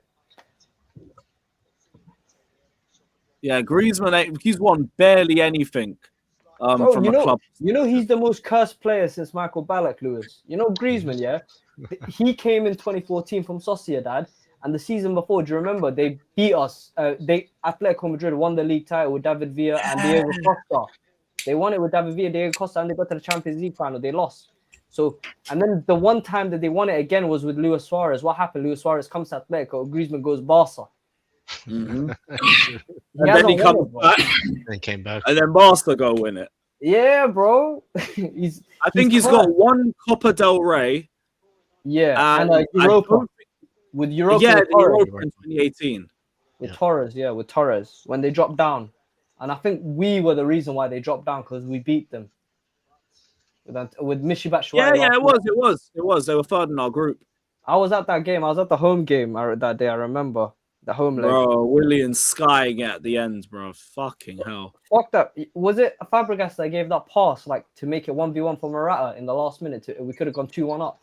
It might have been Hazard. Hazard had some stupid chance created stats for the assist that he ended up with. Yeah. Yeah, guys, we said cup. I said cup. I didn't say I'm not cup. I said club, not international. International, obviously, he's done his thing for France. Yeah. But I'll be honest, the most cursed player ever is Michael Ballack. No one will ever be more cursed than that guy. That guy lost a World Cup final and I think a Champions League final in the same year. He comes to Chelsea, he loses a Champions to win, and he loses the Champions League final and the League Cup final in the same year, and loses the Premier League title race the same year as well. And then when he wins his first, when he wins the double with us, he gets injured in the FA Cup final, and it ruins his Chelsea career. Yeah. Kevin Prince Boateng. Ballack. Yeah. Was that in 2010? Was that in 2010, Lewis? Yeah, in the final. He won before that, bro. He won in 2009. He won the 2009 FA Cup final. Remember, against Everton. Yeah, he got that one at least. It's just the double. You just got the Premier League, and in a week of celebrating it, you're done. I think he lost something else in 2006 as well. I'm not sure. I think he the lost World Cup. The World Cup. They got done in the semi. Oh yeah, he got done in the semis as well, bro. What was it? Fabio Grosso, 116th minute. Oh man. No, it was Del Piero. Oof, nah, fuck off, ain't a foul. I can't lie, Lewis Skelly in the 6 is good, you know. He's actually a good player in the 6. I've seen enough of him before this game from the comps, but the Fulham game, he was on smoke. He was on stupidness. I didn't expect him to put him in again for this game. I thought Havertz and Odegaard would come back in. I think he's unchanged. I think it's an unchanged team from Saturday. Yeah. I didn't get to look at the lineups for Finn. Oh, that's a bad thing. I do not want to see Jorgensen on Saturday. Fuck that. I couldn't trust him as far as he could pass the ball to the ops. Arsenal calling for a penalty. I mean, they have enough time to do the scans and all that to check how serious his injury was. Yeah, Yog, they said they were going to bring out some mad tifo. That was dead. That's like 4 little ass boats. I thought it was going to be something covering the whole north stand. You know, I have to be honest, Arsenal have taken care of their stadium pretty well. Just the north and south stands are just too far from the pitch. That's the only issue with their stadium. Just had a lot more space to work with. Yeah.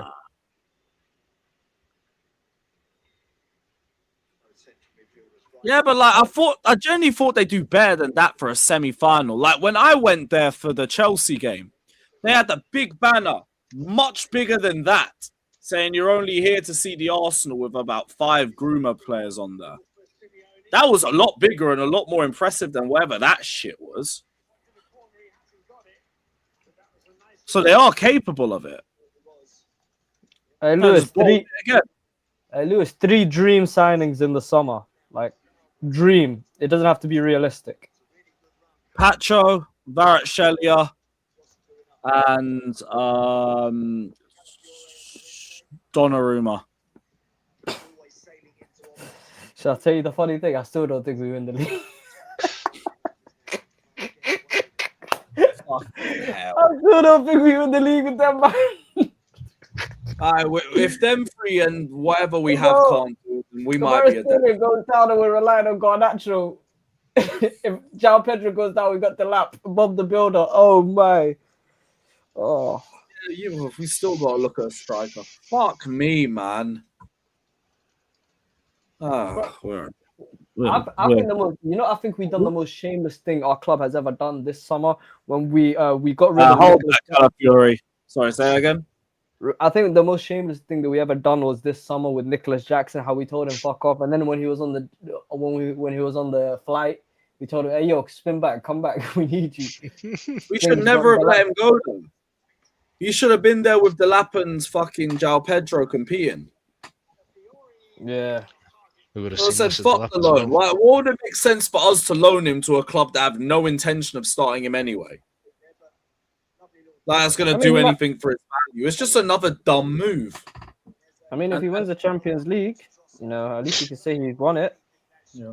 And with the stupidest buyout clause ever, where he has to make 40 appearances for the buyout clause to activate. What the fuck were we thinking? I mean, we were desperate to get him off our books. CP for the season. That's why we put that shit in. Because we wanted to lab that. Why, when we'll have UEFA squad costs that we still have to do this year, and now Jackson isn't eligible to be sold under those numbers because he's not been in our UEFA squad. Yep. And we have to sell Delap somehow with the 1 goal in the fucking Prem and 1 goal in the Champs. I mean, English tax these guys just make every bad decision they can make. Nathan, we're gonna truly see how big this English tax is this season when someone needs to pay 30 million for a striker with 1 Premier League goal. I need to see how that's big true. That's true. We're gonna see how much that English tax actually is for once. Well, Newcastle and Everton are looking at him. I just don't know how much they're after. The funny thing is, under a different system where he's not required to do much, I feel like he would thrive. I think he'd get more. No, I wouldn't say thrive, but I think he'd get like 10 goals, 11 goals this season in the league. Who? Delap. Where he's like second choice, he doesn't have no pressure. Because bro, that Chelsea shirt is pressure. People don't realize it, man. Especially number 9. Yeah, man. Like think about it. I was talking to I don't think Delap's arrived with a lot of pressure. He's just failed to impress from the start. Even in the Club World Cup, people are eyeing him sideways. I mean, João Pedro took his spot in a week. Yeah, that's true. He only had one moment where you said "wow" in the Club World Cup is when he'd like done that shot against Donnarumma in the final. Oh yeah. That was the only moment. Yeah, that was it off the bench. Yeah, that was the only moment you were like, "Whoa, this kid, he might be something." Oh fuck! Well, Ipswich got promoted, no? I mean, could go back. Yeah, so that's already 4 points dropped.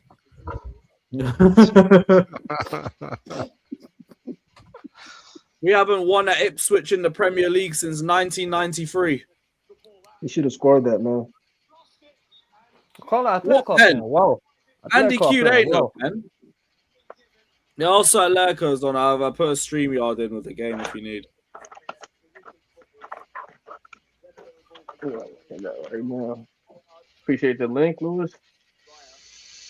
Come on, G.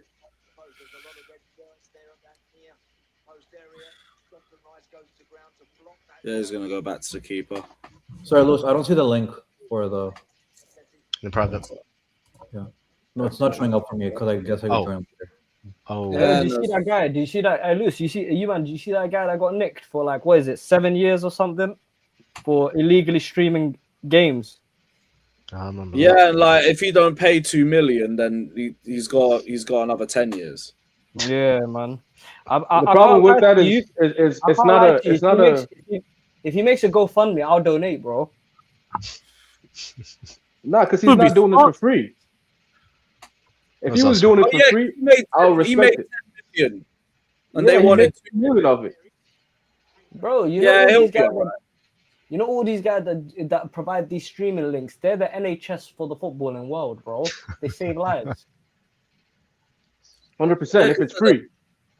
The prices for TV is fucking stupid, especially if you then compare it to fucking football ticket prices. If you're a match-going fan, you're going to pay for both, and then that means you're going to be doubly fucked. And then you remember wonder back why in the City day. gets done Remember every back in game. the day, Champions League was free, FA Cups were free, and League Cups were free. You had all those three free on like BBC, ITV, all of that. You could watch games on there. Yeah. And now like all of that's gone. ITV1 UCL was heritage. Clive I remember Tilsley and watching Martin Mike Tyler. Messi get a last-minute winner against Valencia on that. One of my favorite moments was Raul Morelos when he didn't pass. He just ran the length of the pitch and just smacked it against Benfica and done that. It was so outrageous for the timing of the game too. Yeah, Look bro. at Ramirez's face.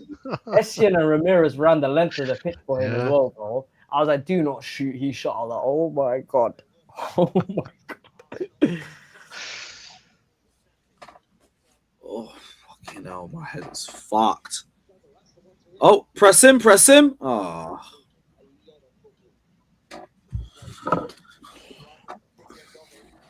Atletico's the ones that's been putting better feelers out in the first 15. Yeah. To be fair, they started strong in the first leg. Yeah, it was just Alvarez weren't pulling the trigger enough. No, it was Lookman. Remember, 3 shots directly at the keeper. Yeah, Lookman's second half was what pissed me off. The first half, it was just Alvarez not taking the shot when he had an angle. Lookman started at Everton, didn't he? With like Tom Davies and Mason Holgate, innit? Yeah. Yeah, then he went to Leicester, I think. And then Atalanta, yeah. Yeah, Atalanta's where he really took off. Bro, I can't believe Koke is still playing for this team, bro. I This know. guy was in the Champions League final in 2016. I don't know if he was in the final for 2014. But flipping Yeah, I think hell, he bro. might have been. I think he might have been too. Was he in the That's a final for name that's been 2014? around for ages. It's because Barrios is out, I think. Yeah, Barrios injured. Yeah. He's still club captain, isn't it? Yeah. Wow. Must be his last season as well. Sure. Oh, that's a great pass, Lewis Skelly. Can't lie, something Right. about Atletico and strikers, man. You know all the strikers Atletico have produced, bro. Why are you dawdling on the ball, man? Yeah, they just buy some of the best now.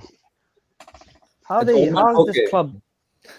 This is the same club that gave us like who did they give us? They gave us Aguero. Torres. They gave us Torres. Falcao, Torres. I think Mandzukic was there for a bit, but I don't know. Yes, if he was. Yeah, he was. Yeah. David Oh. Villa was there for a bit. David Villa, Diego Costa, Costa. David Villa, Felipe yeah, Luis. bro. Griezmann, if you want second First striker. corner conceded. Yeah, Griezmann as well. He's a second striker, basically. You Yeah, can he's more count him. center forward, if anything. Yeah. Now they got Julian Alvarez. Yeah, bro. Look, they're never without a striker. These, I don't know how. And Oslo, we can't fucking get a striker, bro. Diego Costa. For time, yeah. To be fair, João Pedro's good in it, but I need a bigger sample size. Next season, I need him to do the same. JP weren't even initially brought to be a striker, and he's already looking like one of our better picks. It's so sad for him to Similar to score the Nkunku, goal. we had him as well. It's so sad for him to score the goal he did yesterday, and half the stadium's empty. And it means nothing, yeah. Bro, if he had the penalties this Yeah. season, I think he'd be close to Haaland. I mean, you're not wrong, bro. He would be he's got around the 22. second No, I think he would be in the he would be Premier League. same as without Igor penalties. Thiago at He's got- 22. He would be same as Igor Thiago at No, 22. he's got more goals than Igor Thiago from open play, I think. Yeah, non-penalty goals, yeah. He's got Thiago more. has 9, I think. Yeah. 9 penalties. So Palmer has 2 open play goals in the Prem, right? So he has 9 goals. So 7. Hey, Saka's fucked it. So 7, right? So he has 15 plus 7. So he would be at 22, yeah. So he would be the same as Igor Thiago.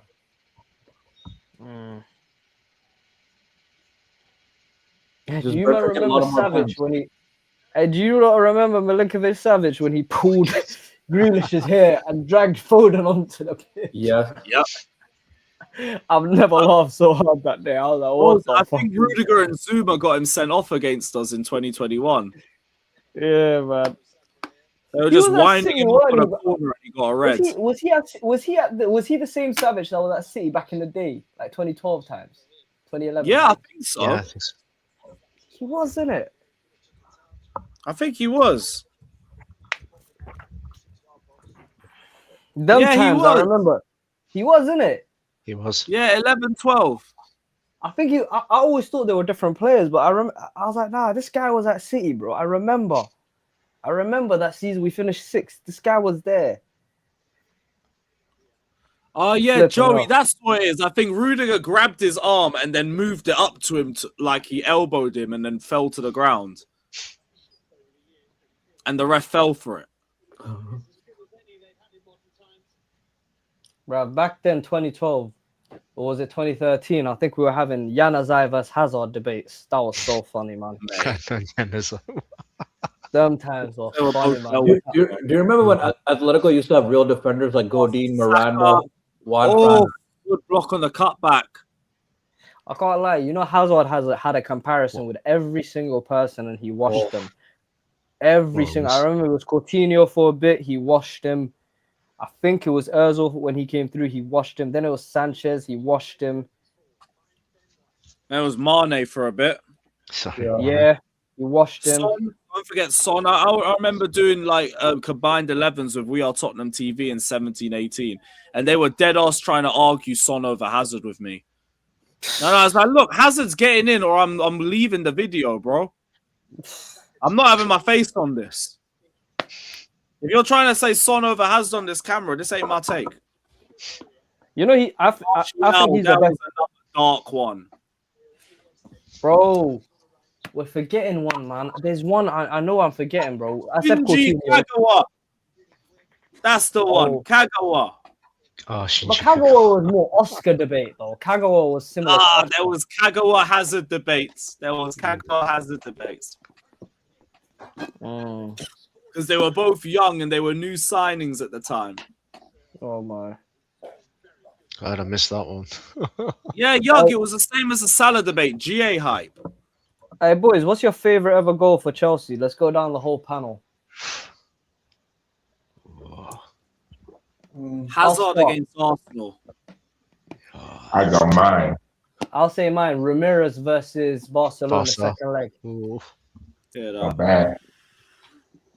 Mine was, I can't remember who we were playing, but it was that Fabregas pass to what's his name? German Burnley. You guys in the chat get involved too. It's gonna be Lampard on the byline against Well, favorite, innit? What's your favorite? I was gonna say, for me, my favorite, or the one that like always pops in my head, is SCM versus Barca.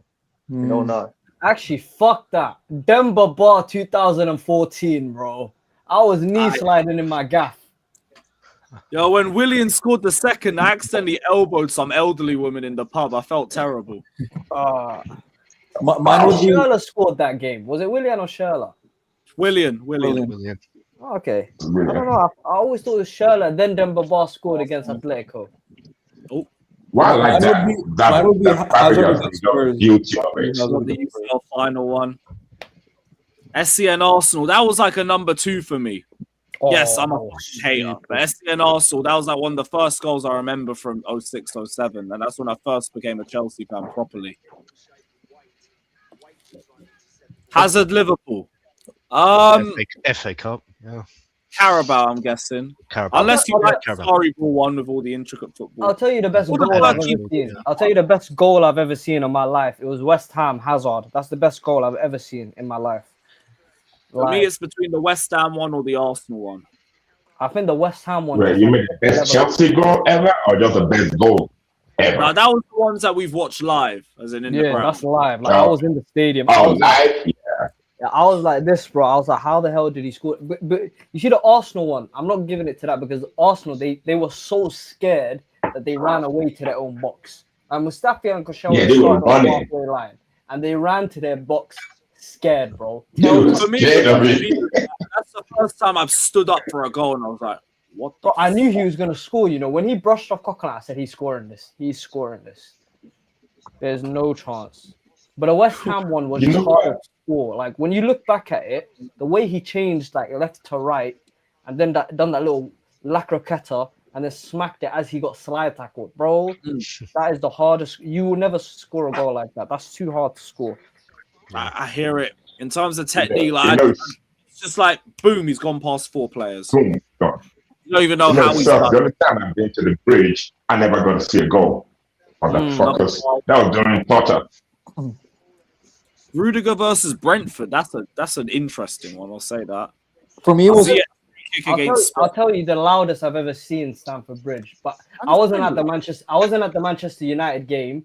But the most limbs moment, I wasn't at the United versus Chelsea game. That's probably the most limbs moment if you had to stay. Yeah, probably. I wasn't there either. I hated that. I missed it. I could hear this. I could hear the fans from the TV, and I've never seen Stamford Bridge rock like that. But I'll say when Reece James scored his debut goal against Ajax to make it. Yes, I'm glad you said that. Same one I was gonna say. That is the loudest I've never. I thought Stamford Bridge was a frenzy. I thought Stamford Bridge was gonna break. I'm not joking. Like even when Aspi got the 5th goal, it weren't the same. I think everyone was still recovering from the 4th one. The 4th one was just nuts. All I saw was just bodies and just everyone flying everywhere. That game there, bro. That was the most, bro. Ziyech scored from the flipping corner. Yeah, he did. We signed him. We signed him the following season. Yeah. 2 red cards and a whole load of stupidness that match. It was fucking phenomenal. That was just a game where no one gave a fuck about defending that day. No one gave a shit. That's why I'll always look at the Lampard era with a bit of a smile. There was some phenomenal days out. Ajax both home and away, Spurs away, Arsenal away. Bro, every away game was just brilliant, whether we won or not. Do you remember Billy Gilmore's debut against Liverpool? Remember Billy Gilmore bossing Fabinho against Liverpool. That's another one. The Ross Barkley goal. That was Lim's too. Good. And remember Giroud's goal? Was it when he like smacked it with the left foot against Spurs? Like it was ricocheting. Like we hit the goal. They saved it like 3 times on the line.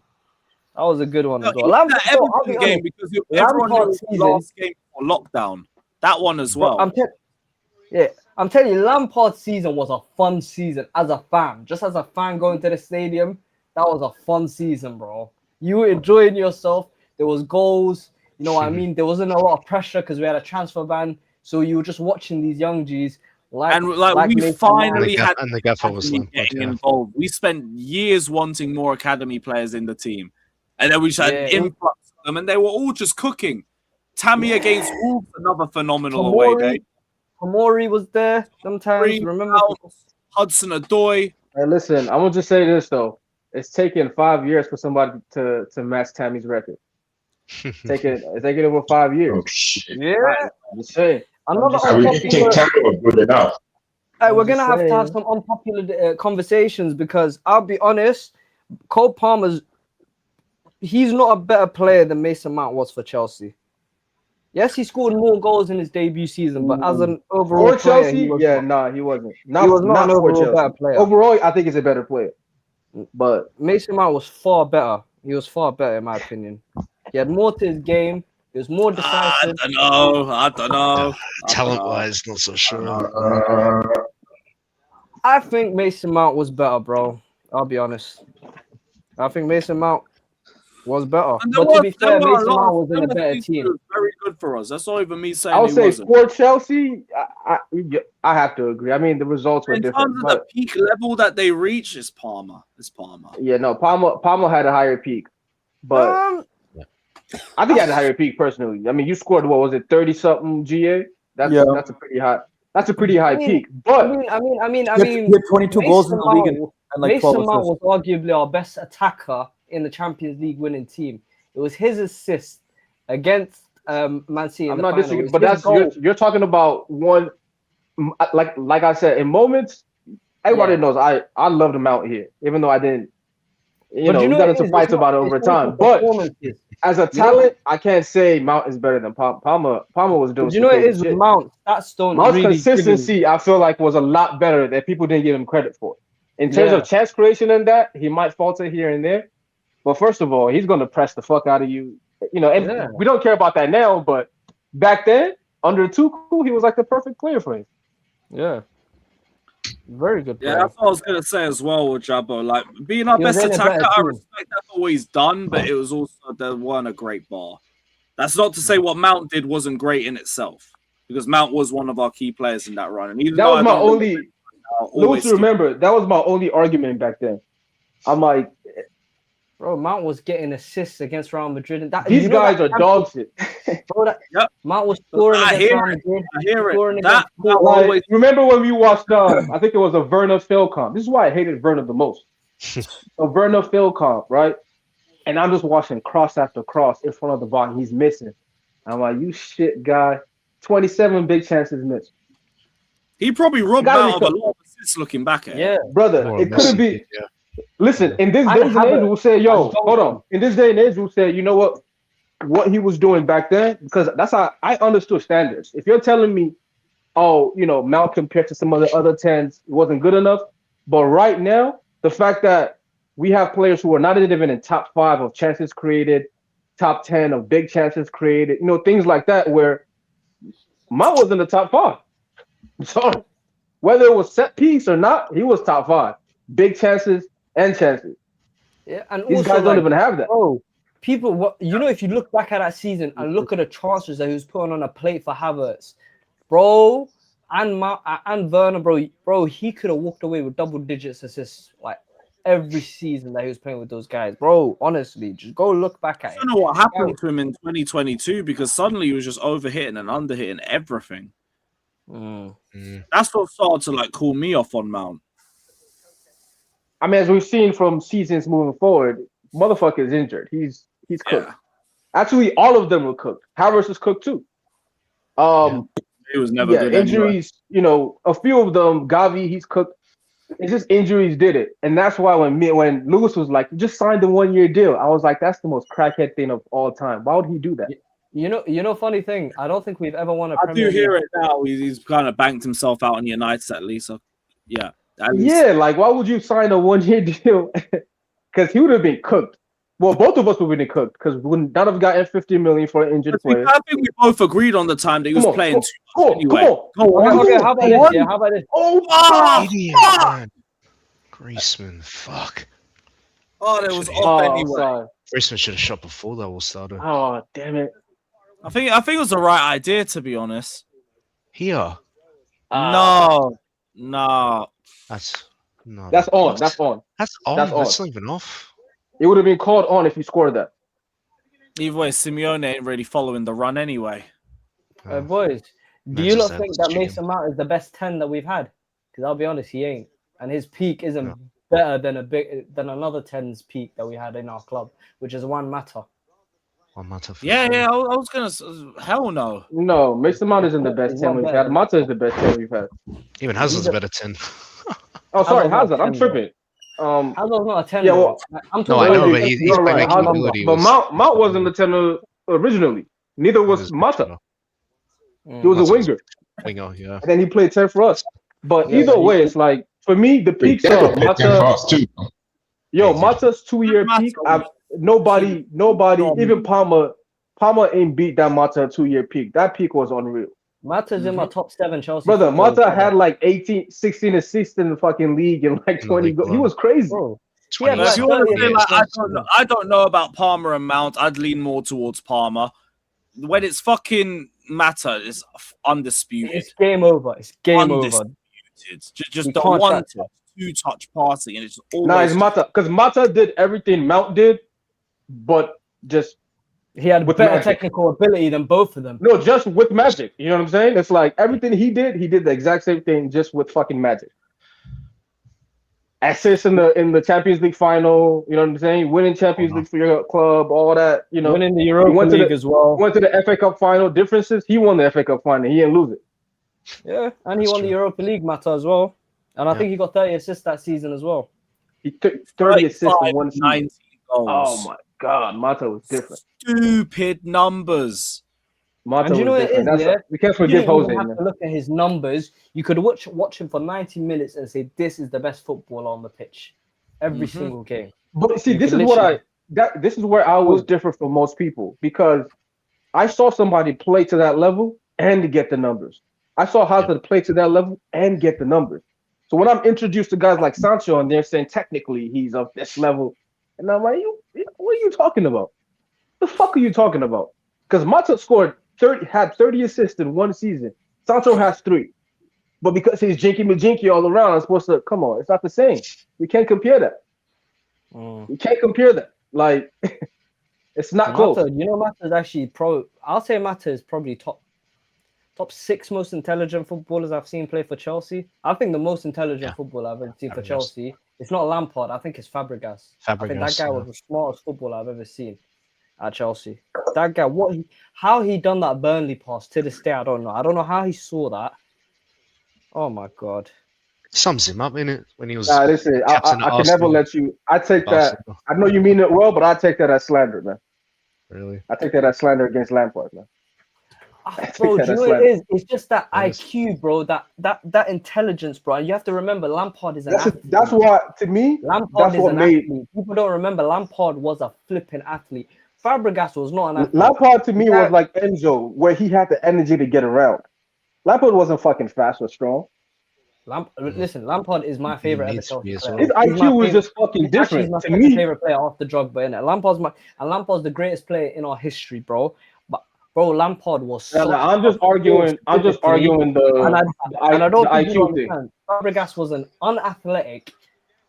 Bro, he didn't have an athletic bone in his body. No. All he had was his intelligence and his touch and his weight of pass. Passing range. You're thinking about 31-year-old Fabregas. Nah, even when he was 27 and he came to the league. I remember. Hold on. I remember young Fabregas.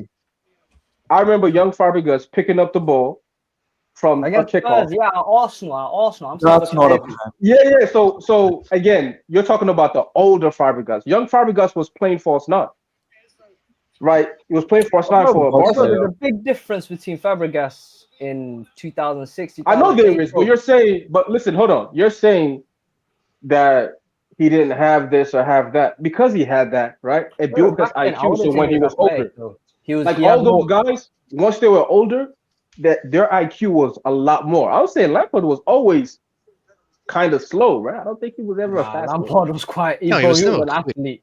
He wasn't quick, but he was fast. He was. Bro, they used to call Lampard fat, bro. Nah, bro. Lampard was playing. Am I lying? They used to call it. The ops used to call Lampard Super Fatty Lampard. Come on, you forgot that? They called him Fat Frank, but I don't understand how he was called Fat Frank. Bro, that guy was an athlete, bro. Lampard wasn't an athlete, brother. West Ham stuff, because West Ham used to chant that at him. Yeah. Because all the stuff with his dad, and they thought he only got the role because of nepotism. Yeah. And Lampard used to get around like Enzo, but his IQ was just on a different level to what you see.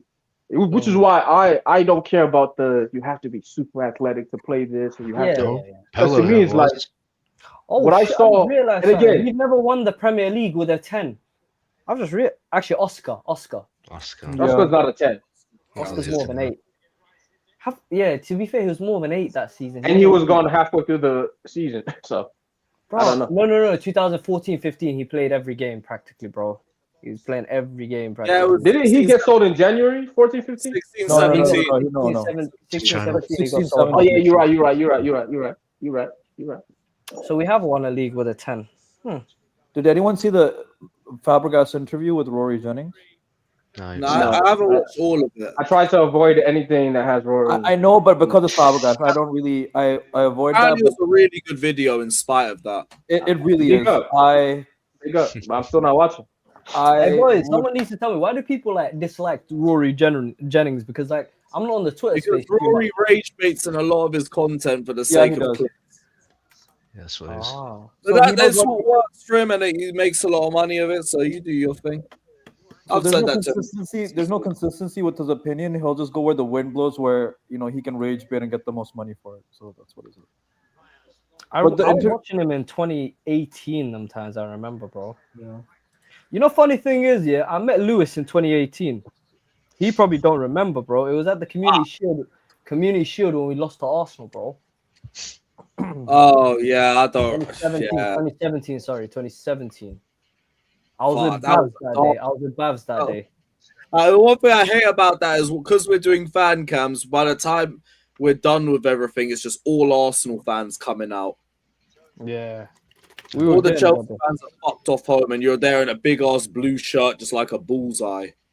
You were there with him. What's the guy's name? Is it Louis? Louis. Louis. Yeah, that's it. Louis. You were there with him. I was with Bavs, innit? You know Bavs? Yeah, I haven't spoken to Bavs in a minute, though. Yeah, Bavs, that's the guy. Sorry, the reason I was mentioning the interview is because I would really, besides Xavi Alonso, I need him at my You club. don't, Fabregas. Yeah. He will keep the standards. I think that we need.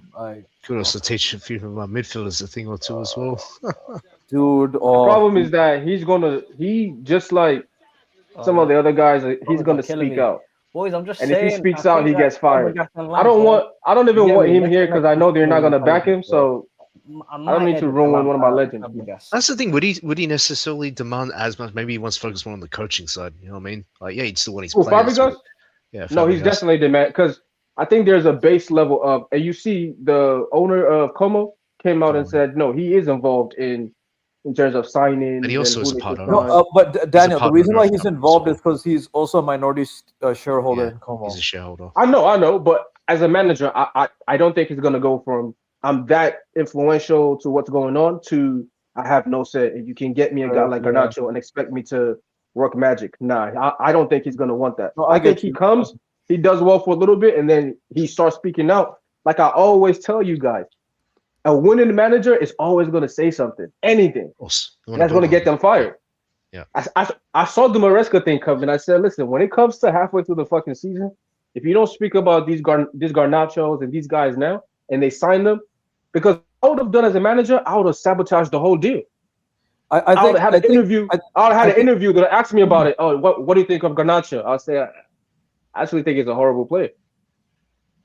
If he signs still, that's on him.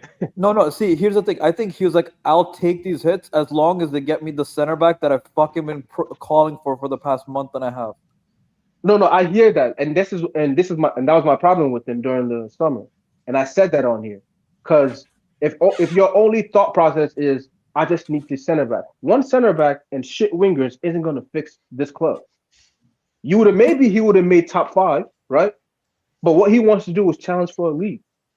So getting a center back wouldn't have done anything, in my opinion, to fix what we need to fix. Like getting Garnacho and Gittins was a huge mistake, in my opinion, massive mistake. Oh, Why? everyone's Because I said then you had Quenda come in for 40 million already, yeah, next season, and you have Esteval now. You already have your 2 young wingers. Yeah. Just get established guys to come in ready right now, who are ready, and people, oh yeah, Gittins is this. You just don't watch the Bundesliga. Every Bundesliga player is shit to me until proven otherwise. I'm sorry. Yeah. Except for the guys at Bayern. But do we buy guys from fucking Bayern? No, we don't. No. We go to random clubs. Oh yeah, let's sign him from Leipzig. Like that's gonna do something. The only good players in the Bundesliga are Bayern Munich players. Sorry. And Dortmund, because Aubameyang, Haaland, and Gundogan. Yeah, and Dortmund. but even then, listen, these wingers, I was like, it's pointless. I already have Quenda. He's supposed to be the one, right? He's the same age and he's rated higher than this guy. No, but Quenda's a good player. Quenda, I watched him for the under 21s Europe, bro. Under 21 Euros. Like he's a baller, innit? But I'll be honest, he's got a way to go, innit? He's got a way to go. Exactly. And that's, but we paid 40 million for him, right? Him being your backup choice behind the actual winger makes sense. But you have to sign an actual winger. You can't sign Gittins and then Garnacho. How does that even make sense? Experienced person ahead of him to learn off, yeah. My problem with Gittins is I just knew he wasn't ready. I'm like, you're not ready, and I already paid for somebody who was rated higher than you in the same age group. Yes, that was what it was. And then Garnacho was that's the worst signing we've ever signed. We ended up paying the amount that we could have got for ages. Daniel, I slightly disagree. I don't think Garnacho's our worst signing. He's our second worst. Delap with 1 goal. Delap, yeah. 1 goal, and he cost 10 million less, sure. But 1 goal is too much for me. He's the worst thing I've ever seen in my life. I think Garnacho's got 1 Prem goal too, to be honest, but I get what you mean. Well, yeah, but he has more than 2 goals in the entire season. That's the thing, right? So. Garnacho's probably the second worst player I've seen for Chelsea Football Club. Yeah, I'd say he's second worst. Delap is first, though, for me. No, Timmy Bakayoko's the worst. That's the shittest player I've ever seen at Chelsea. Nah, He's Bakayoko, shit. then it's the lab, man. He is the Bakayoko shit. genuinely made me think I could trial for Chelsea. Yeah. You know, How much was Bakayoko? 30 million? 35. 35? 35, okay, yeah, that's so good. You know that I remember that transfer window. We just won the Premier League and we signed Ampadu, Sapa Costa, Rudiger, Caballero, and flipping Timmy Bakayoko, bro, and Morata. That is the worst transfer window. Zappa Costa and Drinkwater. Drinkwater. I still maintain though that Drinkwater was our second best midfielder that season. Yeah, he was. He was better than Bakayoko. And Fabregas was done by then. He was at Yeah, the he end. was washed. He couldn't handle the two-man midfield with them legs. Well, he put in a performance in the FA Cup final. Oh yeah, because he still had the tech on him and he could still find a pass. Oh. Get back in And fucking line. Bakayoko and Kante played that day in that final together, I remember. So he had the legs. So shoots. Fuck off. Rebound. They're calling You know, for- do you know watch the overlap sometimes? Fuck off, they're going to chance final. Oh my Time for Atletico to wake up.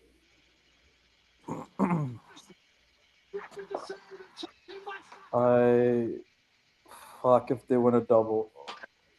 They're not going to win, champs. I ain't worried about them anyway. I just want them out today to lift the mood. So it is. It looks like the mood is still going to stay in the mud. Right before For now. Could he done better there? Yeah, I'm trying to watch a replay. Yeah. Not saying it could be offside. No, that's wrong. This has been a good game, though. It hasn't been horrible. Not there. He's on Arsenal there. side, yeah. It's not Atletico. Hold on. What about On. Oh, On. Hella on. I'm getting my food. Yeah, he's on. No, we're done. Fucking who's 24? Is that Lenormand? That fucking clown? Yeah, it is. Simeone standing there still as well, letting the shot off. Dude, block him, box him out. Ironic, They're one sleeping. of the more physical players didn't go into shit. Stop shot. Oh my god. It went through his legs. Yeah, that's why Oblak couldn't keep it. Yeah, the angle and all. It went through the legs. Those ones are a nightmare to deal with as a keeper. Yeah, someone's got game audio on.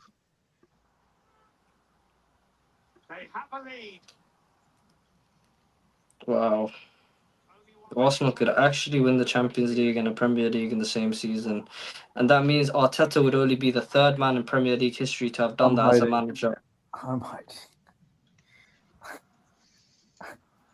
Only Alex Ferguson and Pep have ever won the Champions League and the Premier League together in the same season as a manager.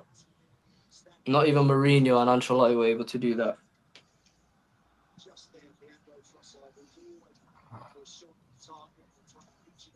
No, we're finished, bro. This is the worst season ever. Well, PSG PSG and Bayern, whoever makes the final, no? I pray to God. I pray to God. Don't worry. Whichever one that they get, they'll do them. Yeah, but they can still win the league, which I hate too. Fuck. Oh, yeah. But we'll deal with that on Sunday when we get to West Ham, innit? That's the problem with City. Don't worry. The Irons got something for us. Just get me a draw. Just get me a draw. Just get me a draw, please.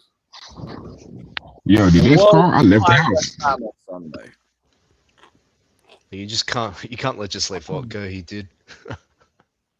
Yeah, fuck Gerhi, brother. Regardless, fuck that guy. Absolute joke. Stupid back pass. He wasn't even bad past that, but yo, that's like the Gerrard slip. This is I argue worse. Yeah, this was worse. It was Yeah, for the consequences behind it, I hear it.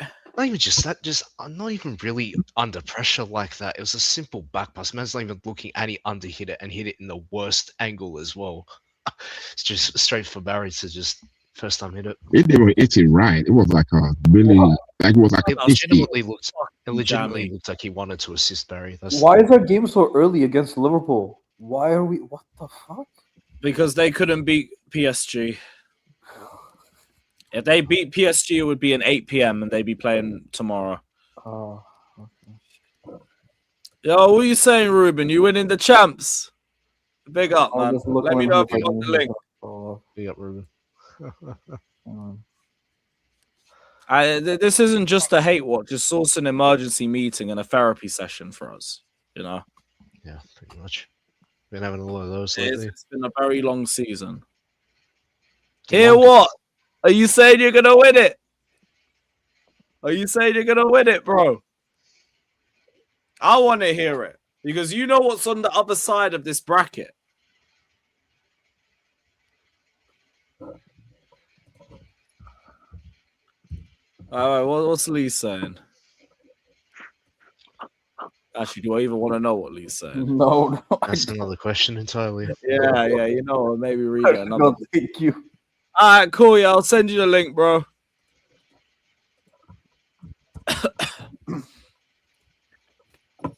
No stress. Oh no, wait, that might be the. Oh no, that is the right one. All right, cool. What? You don't believe in Bayern? Don't fall for that. They beat them in the group stage stuff because they beat PSG in the group stage last season. Generally, think either team can get them. Atletico, we're just hoping they can make something clear cut, but they fucked up in the first leg. 100%. Speaking, that's another guy we're running generational agenda on. Lookman, he's next up. Just not in it. Louis, put the banner up for a second. Put a banner up. Okay. Thank you. Okay, yeah. This is why you can never trust Nigerians when you need them most. You know what I'm saying? This is why you can never trust these Nigerian players, man. I swear to God, every time I have faith in these Nigerian players, they let me down every fucking time, man. That's all I'm saying, man. Nigeria hype, man. Nigeria fucking hype, man. Yeah, I was about to say shit. You said every time Nigeria, so you're Nigerian too. These men are the Arsenal of AFCON, man. I'm fucking done with this nonsense, man. These bottle jobs, I swear to God. Who's talking about Nigeria, bro? Flipping out. But listen, that is them not. Yeah, he's Nigerian too, so I'm go mad on you. Bro, I'm not disrespecting Nigeria. They are one of the greatest African countries. However, in terms of football, them not getting into the World Cup is shocking. I don't know how that's what I'm saying. No, bro. This is not the first time, not the second time, not the third time. We've been shocking for a minute. That's why, I support what he said. They let you down when you need them. They got that's why I call them the Arsenal of AFCON. That's why I call them the Arsenal of AFCON. When was the last time they won AFCON? Was it 2000? Oh shit. 2014. Not 2014. No? I think. Did they win it with Victor? No, they haven't. Oh shit, really? Oh, the last one was with Mikel, right? John Obi Mikel. Yeah. 2013, I was wrong. 2013 is the last AFCON one. Shit, that was 2013. Jesus Christ. Yeah. Damn, that's a long time ago. That was when we won the flipping Europa League with Ivanovic scoring against Benfica. That was a time ago. Flipping hell. How many AFCONs have they won, Nigeria? Have they got more than Senegal now? Have they got more we got like 4. Oh, okay. Senegal only have I think 2 or 3. Ghana got 6. Yeah, Senegal got 2. 3. Ghana got 6. No, so Nigeria have 3, Ghana have 4, Cameroon have 5, and Egypt have 7. Yeah, Egypt got the most. But a lot of Egypt's ones were won right at the beginning of AFCON. I swear. No, they won a lot in the early 2000s. Oh, okay, fair enough. Yeah, so they won in 2006, 2010, and 2008 and 2010. Whoa. 3 of their AFCON wins, yeah. Out of the So they 7. won back to back to back? Yeah. Flipping hell. Fair enough. Thousands, they were crazy in Africa. They were crazy Salah good. too. That was before Salah too. So. Oh yeah. They had the coach. The last coach was the player then too. They had a twin. They had a twin playing for them. They were really good. Bruh. Such a champion. You know, if I wish AFCON was televised more, man. Yeah. It should be, but I also I think think that it's more televised now compared to before. back in But the it's day, just you they had can to do go better. on Facebook links, bro. You had to watch it on Facebook back in the day. Back in the day, bro, since I moved to this country, I didn't watch African games for a long time. I had to go on BBC to go hear about them, like the African sports section, to go read about it. Like fucking hell. I couldn't even get football games out here too back in the day in Hey, Colorado. here's a good question. Here's a good question for you boys. This experiment with Vinny and Mbappe, I think we all can agree it's all done. One of them is leaving. Who do you think is leaving, and where do you think they're going? Mbappe's gone. Mbappe's probably. Yeah, it seems like with all the media stuff we're hearing this week, it's gonna be him. Oh really? I was thinking more going to be Vinny, but I didn't hear the video stuff. It's because even Madrid fans are saying that they play better without Mbappe as a team. Exactly what Sure, Mbappe is getting you 40 goals, but as a team, they play better. And also, Madrid have no loyalty to a guy who's not won them a champs compared to a guy who scored in the champs final twice. Similar to Chelsea, mate. We don't Understandable. give a shit. We don't Even give a shit. Madrid doesn't have a loyalty to people who win them trophies. They're crazy like that. If you want to get rid of you, they'll get rid of you.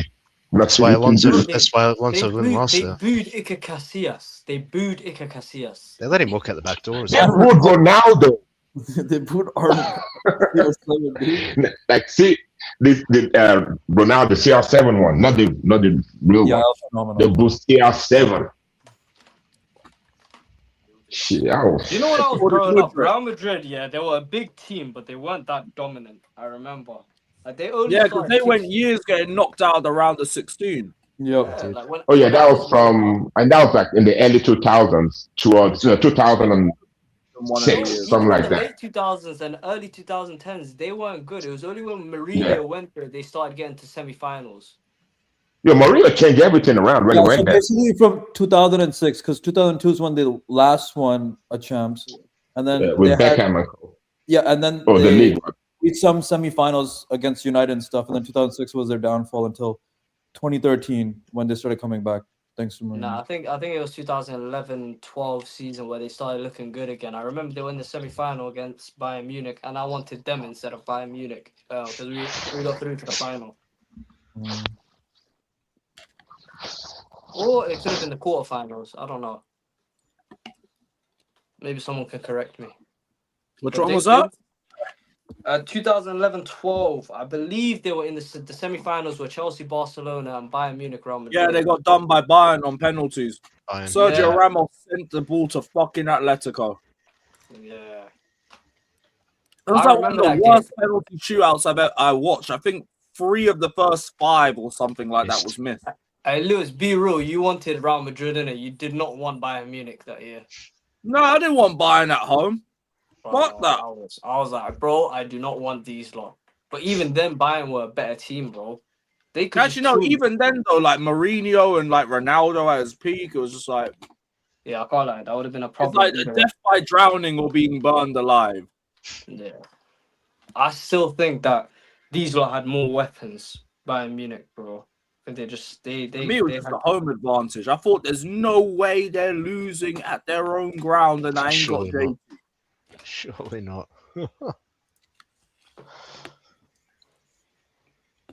Crazy, man. That was I've never been that scared in a final in my life, bro. Yeah, gone down as early as you do. Thomas That Muller. first half with all the chances that Gomez and Robin got. Yeah. I think Bro, you know- Bazingua nearly put it into our net 6 minutes in. And you know, people, I love Drogba. That's my favorite player ever for Chelsea, Didier Drogba. Yeah.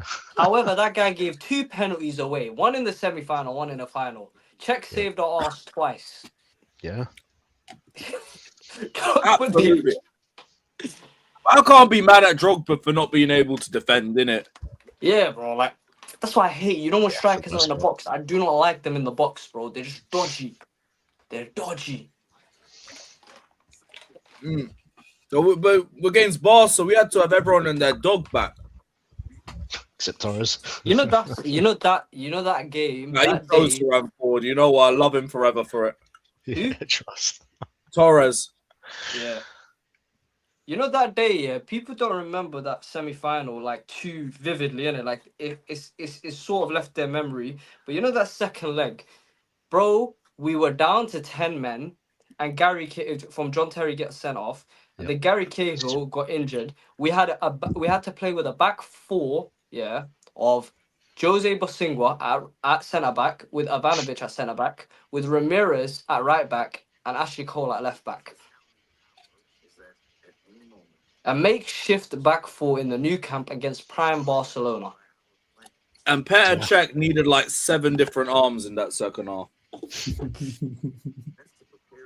How the fuck did he, bro? You know Jose Bosingwa, that guy's one of the shittest players.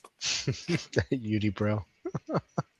I see people talking about like Gusto wouldn't even be better than Bosingwa. I'm like, no, it's not that bad. Bro, like Bosingwa was bad. Oh my god, that guy was bad. Sometimes a lot. You know, if you want to laugh, sometimes just watch Bosingwa defending in the box, bro. Mm-hmm. I think it's the unibrow that made him more funnier. That's what it is.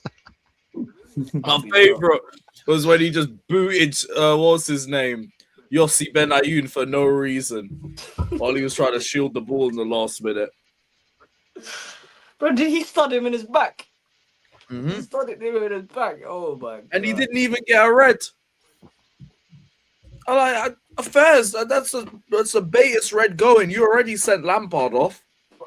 Bro, like back then, I don't think people understand, bro. You had to commit grievously bodily harm, GBH, bro, to get a red card. And you know that's why I always tell people, like I remember when City won the Champions, when City won the Champions League and they won the treble, people were talking about, oh, they would smack the '99 United team in a game. Like I always tell people, what era are they playing in, bro? Because if they're playing back then, bro, they are losing. Bro, they're losing in that era, bro. That era, like you could do what you wanted on a pitch, bro. Like Gary Neville was doing scissor tackles, like 2-foot tackles, and he was barely getting a yellow. Yeah, we had what's his name, Roy Keane, and in Alan's dad's career. But if they were to play in one of the greatest picks for a defender in Prem history. Who? Yap Stam. Yeah, they had Yap Stam as well. Yep. They had Dennis Selwyn. They had Piers Schmeichel. They had York and Cole. They had Giggs. I never got to Mickey watch the best United. Oh, I got to watch him. The best United team I ever saw was that 2008 one, bro. I've never seen it, bro. That team was fucked. Was that the team with Tevez? Bro, that team had Rooney, Ronaldo, Tevez. Then they had Tevez, yeah, that was the team. They had Nani and Giggs as well. They had Jason Park as well. They had Carrick as well. They had Scholes as well. They had Hargreaves. They had, bro. They had Rio. They had Vidic. They had Edwin van der Sar as well. Bro, that team was just fake, bro. Especially attackingly, bro. They could hurt you on the counter. They could kill you on the counter. Firstly, they would kill you on the counter. They could hurt you, like if you were a low block, they'd hurt you. Because Tevez and Rooney were dogs defensively too. Yeah. Yep. And like, bro, you could do a low block against them, but then they had Scholes licking it from 20 yards. So pick your poison. Bro, like they had so much weapons. People don't realize that is one of the best attacking like units that I've ever seen, bro. That team there was something else. That team was something else, bro. I saw them when they had York and Cole and everything, but it was more like they just had the best squad in the whole league, and in most of Europe as well. So they could override everybody, unless apart from the Italian teams that had really, really good squads. Arsenal, because most Italian teams then had duos as attackers. Come on, Atletico, man. Give us something, bro. Give us a moment to celebrate. Big up Shit, I need to go 103 with that David saying June can't come soon enough. Trust me, I just want to get to the cup final and then get to fucking July. I just want to get to the World Cup, bro. With like not going crazy. I ain't watching that. I ain't going to watch that World Cup. I wish I could. Places. Huh? I wish I could go to watch the World Cup live, but damn, I ain't paying racks to go see some nation that's not even Nigeria. Fuck that. Stupid money. Fuck that. I think they're And gonna then do I the have to same deal thing with that they've done ICE, with the take Club my World Cup. passport every time. Yeah. Then you got the issue with ICE too. Oh, you fucking idiots. Nah, they ain't sold out yet. But it's because everything's a bump. Apparently, like the train travel from the MetLife Stadium and back is 150 quid. Yeah. And they're meant to And be yo, sold. bro, New York is already expensive as a city. Now imagine doing the World Cup. Now you can get a decent hotel for you can't get a decent hotel for $150 a night. You cannot get that. It will be one of those shanty hotels. The elite, and I've accepted it. It's not for me. I'm not welcome there, and that's fine. Then you got to deal with ICE. No, not even yeah, that. maybe. That too, but like price wise, I knew the second it was gonna be North America, FIFA was gonna love it because they can overcharge everyone. Mm-hmm. No shit. We overcharge for anything already. We love price gouging out here. Because I'm a big Brazil fan, I was like, oh, I get to watch Brazil live in my home continent. It's $800 for upper level seats, and I have to travel halfway across the continent. Fuck off. Not to mention train tickets as well. I think the best option for a lot of people is the next one in Spain. I think Morocco. Spain, and Morocco, and Portugal. Yeah. Oh yeah, that I would go. Because That'll be some in good the travel too. That's in Europe. That's in Africa. That's in the. If you're in the east coast of America, that'll work for you as well because it's not that far. It's 9 hours. That'll work. You're forgetting it's also in South America. They're starting it in Uruguay and Argentina for the 100th year or whatever it is. Oh, that's where they're gonna start it. Yeah. So the first few games are gonna start there, and then it's gonna go to Europe and Oh yeah, that's pretty. That makes sense. These are Arsenal are literally 45 minutes away from their second. Oh my god. Yeah. And Atletico don't look threatening at all. At all. Fucking nothing. I don't know how they're gonna score. I've said this before. I don't see them scoring a goal. They have Sorloth. Just bring him in. Bring a big body to go after Gabriel. So they put the ball into a good area. Yeah. Or just bring. This is the problem with Atletico in a nutshell, no? So coded to be defensive minded, but when they got certain attacking players as well, they just don't know when to commit to all out attack. Julian Alvarez is dying out here. Yeah, he's like dying. Just bring him second, make him second striker so I can occupy the space, and there you go. Like when they had the likes of like Yannick Carrasco and them, man, like at least you knew what to expect from these type of players. Just pace, crossing the ball. You know what the remit was, what the tactic was. You bring in a more technically gifted striker like Alvarez, and these men are trying to spam crosses and shit. When they had Yannick Carrasco, I think they had Torres and Griezmann up top that year. I think they had. Why boot it like that, Griezmann? The hoofing, man. Fucking Griezmann, man. There was no one around you. Why hoof it? But I'm telling you, I don't see Atletico scoring a goal. They're asking You know, for 10. that Barcelona game damaged a lot of people's minds here. People think that Atletico can score goals. They can't, bro. The high line Just that tax. Barcelona will give you 3 flipping chances a game, 4 chances a game. Yep. And most of Barca's defenders are like Gustos. You know what I'm saying? It's easy to get red cards. There's a few of them. Alejandro Balde chief among them. Araujo when he plays. Oh, Araujo definitely. I mean, to be fair, Martin shouldn't be playing. You know, By the way, boys, like if Mbappe goes, who the hell is signing him, bro? PSG wouldn't want him Manchester back. They fucking hate him. I think Arsenal, you know. Arsenal don't have the money. You think they have the money to afford him? Not a chance. If he's gonna take a little salary deficit, maybe, because they're gonna get rid of Gabriel Jesus. He's on 300k. They might get rid of Havertz, who's on 280. They're gonna get rid of. I don't think they'll get rid of Trossard. I think he signed a new contract. Danish, are you ahead of us? Oh, that's what I'm trying to think. Is that Ooh, that should be a pen. Is that being reviewed? I don't think it's a pen. Oh, VAR should now be it's reviewing this. clear and VAR should obvious. be reviewing this, no? VAR should be reviewing this. Fuck this prick, man. Just send it to VAR. Why you gotta be Billy Big Bollocks? Onside, okay. He's onside.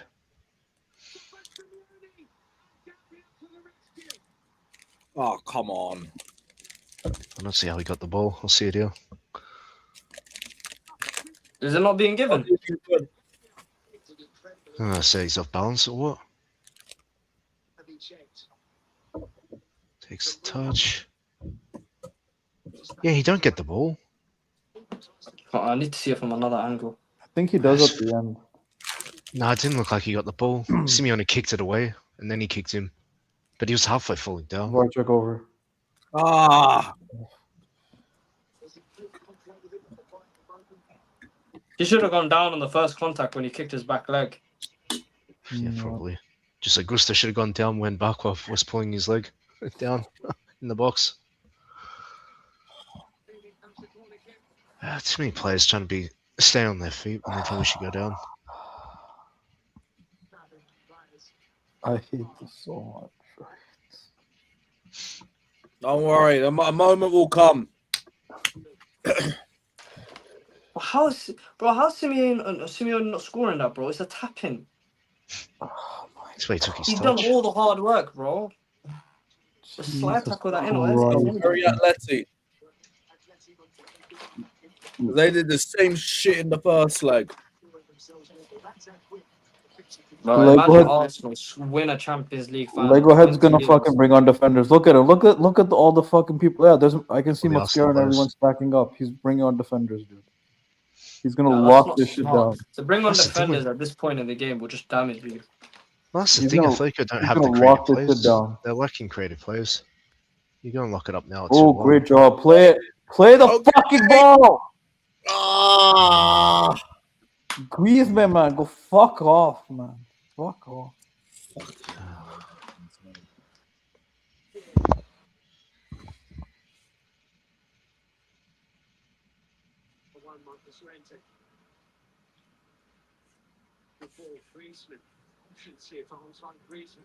go M. Like I said, until I see the armpits.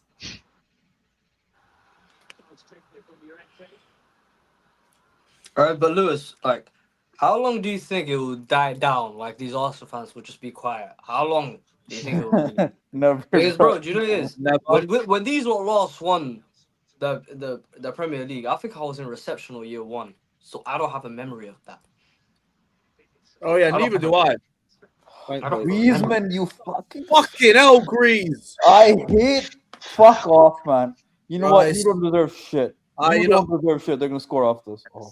Nah, Rice fucked it. That should have been to Eze on the left. Griezmann, here we go. Here we go again. Don't fuck this up. Don't fuck this up. So why are you slowing down? Fucking old man, dude. Fuck. Oh yes, let's pass it back. We're not the only ones to do it. God, I hate him, dude.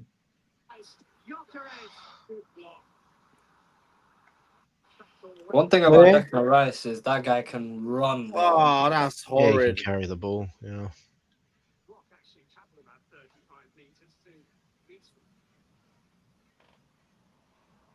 What are we saying? Gyökeres flop or great signing for Arsenal? It's a set flop. He's done enough numbers. Yeah, he has 14 goals now. Like we can't even. Oh, The money they spent, though, that's the thing. I mean, if his goals have got them over the line. When you look at Everton, when you look at the last game, it's actually helped them, innit? Important goals, yeah. Yeah.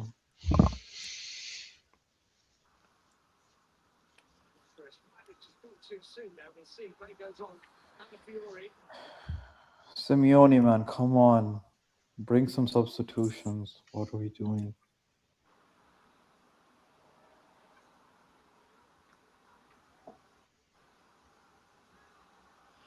I still can't believe Inzaghi just dipped and went Saudi after like having a great. Shot. Got that. Aye! Aye! No, it's not good. The other fell before. How is that not a pen? How is that not a pen? What? How is that not a pen? Because the fell before. What foul before? Look, Gabriel here, watch. There. Oh, fuck right off. That's not a foul. Yeah. That's an actual foul. What? Yo, this is crazy. Gabriel. Crazy. What that? This is crazy. That's fucked. I don't know football anymore. You know what? I realized I just don't know football anymore. Fair enough, man. That was They called Gabriel's a foul for that. That's a 50-50, pen. and they've just left the If anything, Gabriel fouled Simeone. I don't know football anymore, man. That's fair enough, man. I don't know the sport. Who is this piece of shit? German Has ref. VAR said no? Seward. Yeah. Have they confirmed that it's not a pen? Yeah. Yeah, it's not pen. Fucking They're talking about the first Yeah, phase. and they brought up the law. Fell to Gabriel. What the fuck? How was that not a pen? The Athletic player got to the ball first before Gabriel. Want to sync up? Check private. Cardozo, Solot, Molino. This guy. Yeah. Fucking Simeone. And here we go. I told you he's bringing on the. Here you go. Hincapié and Madueke and Calero. Let's Hincapié. go. Let's go. Let's go. Calafiori straight after he should have given. That should have been a fucking penalty. Madueke for who? For Saka? No, he's not dumb enough to take off Saka. Eze. It's as if What? every time. Trossard's gonna play 10 then. Yep. No, Okay, Odegaard's not coming on. on. Oh, I like Trossard. that. Okay, Trossard's out. And Madueke's Trossard. left wing. Okay. Oh, wait, Saka? Okay, so Saka? they're basically gonna hit them on the counter attack, so they want pace. That's why they brought on Madueke. Okay. I mean, he's limping. Well, Nathan, that's been happening for 3 years. I don't know. That's true. Sign of anything. Yeah, I don't know how much can't of it. fucking believe that. Yeah, That's a Saka's good enough. disgrace, man.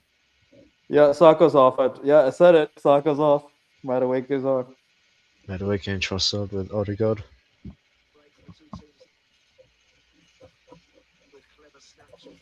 So yeah, Saka's come back and delivered in 2 games, man.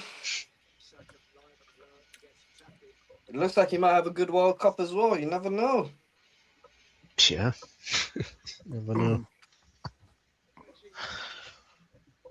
He's hitting form at the wrong time for us Chelsea fans.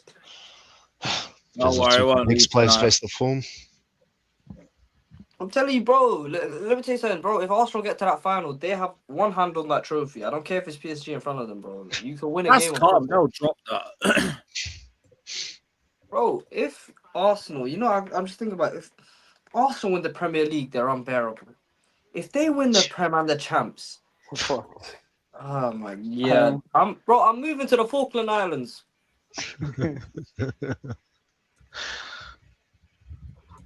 Oh God. Oh God. Oof. Over.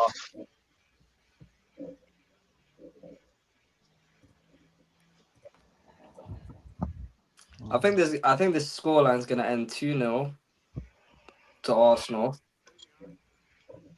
I think Gyökeres or like Odegaard will score. Or Trossard.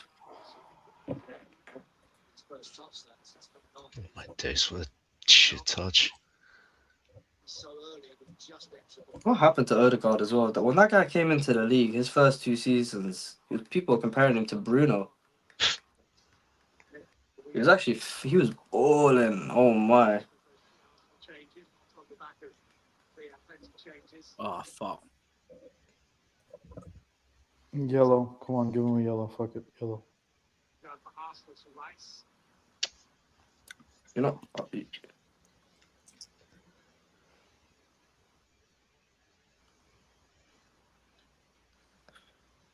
here we go. Yeah, go on. Give them a pen for that. Go for it. Why not? You know what? It was probably a red for black too. Fuck it. There you go. That's why you have Sir Lot on. Okay, Griezmann. Oh, you fucking seller. You No, he fucking fucked it. sold. You fucking sold, dude. Like, Weak.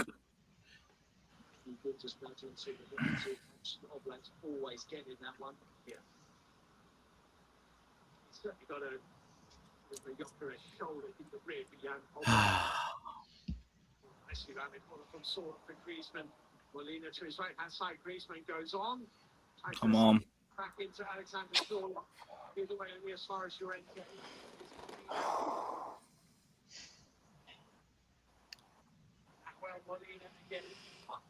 Come on, Atletico. Fucking back again. I just don't see these lot scoring a goal, man. Yep. Not playing to score a goal. This And just is- hoofing you. How are they gonna score, bro?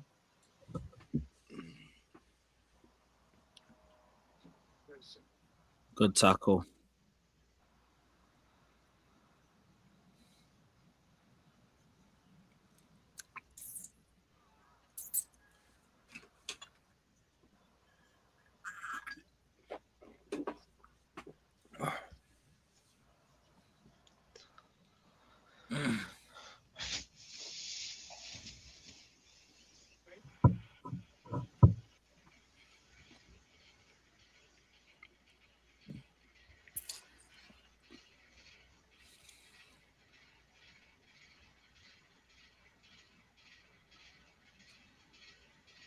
Come on. Play.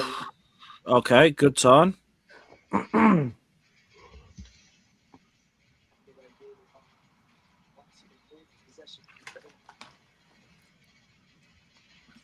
Alvarez. I think this Llorente guy got 3 lungs, bro. Oh. He's good. Good, Llorente. Oh, Ah! too much. Nice. Press.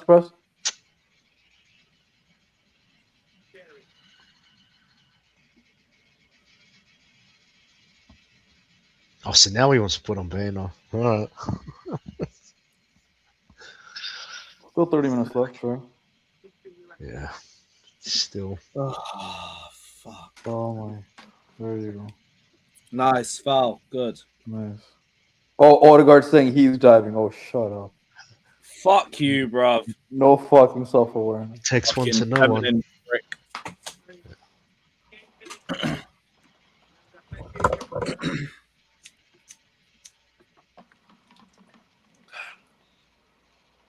I need a bottle of water. Joey saying Llorente is the Messi of Gallagher's.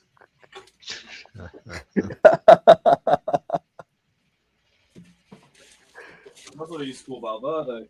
Shut up. That's true. I think that's it. You know, I think the greatest tweet I've ever seen in my life is Jeremy Doku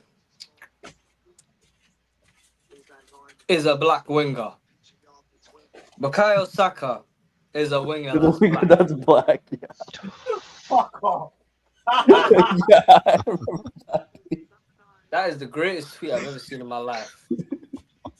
It's like the black excellence and just black tweets.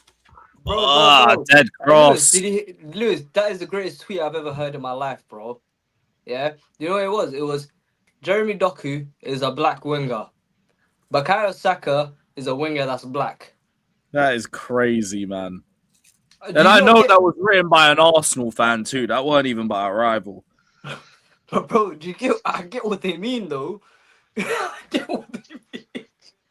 And it's like no flair, just little shit. Yeah. Simple, intelligent, bro. Like not the most Safe and exciting and secure. exhilarating, but yeah, flipping out. You'll put on a Saka comp if you want to go to bed. Saka just got like 2 moves. He pushes it past you or he cuts in. Simple. Jarring though, he's come back in good form though, so it's a bit annoying. Yeah. It's true. I mean, he's a good player, man. I have to. Captain. Oh shit! Oh. Hey. Now, if Atletico find a way to go through, I have my ammunition. Let Atletico find a way through tonight. We are blaming it all on Yoktua. It's all your fault. That's going to be the motive.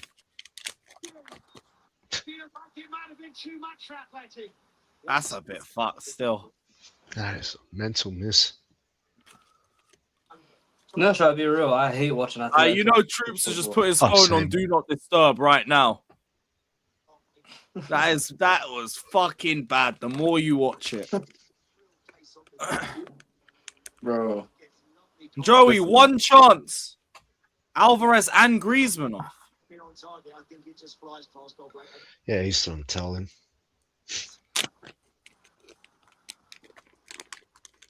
Someone said, "Lol, tragic that this is what us Chelsea fans have to resort to." I mean, that's what happens when you go on ownership of Clear Lake and Blueco, bro. Look, we'll do hate watches for you lot whenever, bro. Fuck your club. Yeah, bro. I've been doing it for years while you've won nothing, and you might still win nothing.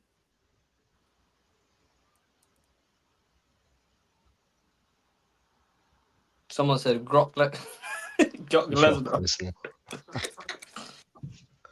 I think I saw a tweet that said Liam Delap is Bob the Builder, and Gyökeres is like Paul the Plumber or something like that. That was a funny tweet, bro. If anything, I think Delap would be better being the plumber.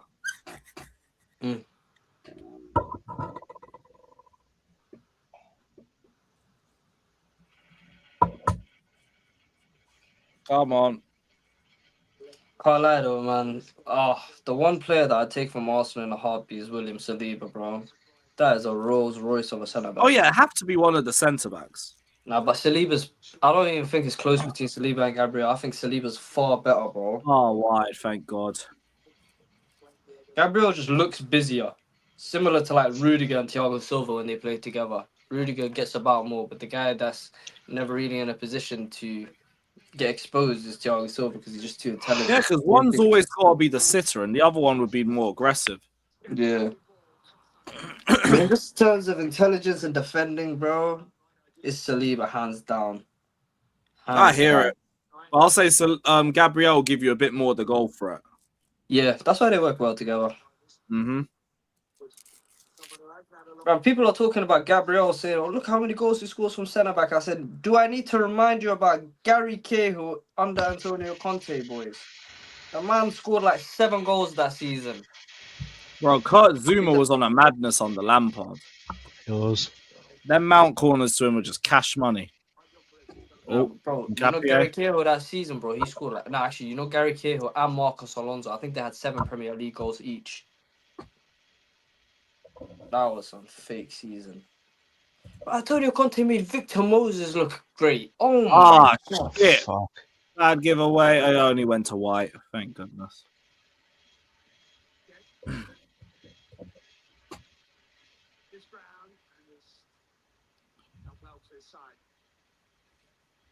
Calm. Come on, man. Wake the fuck up. Why are Atletico so shit attackingly? Why are they so shit? Why?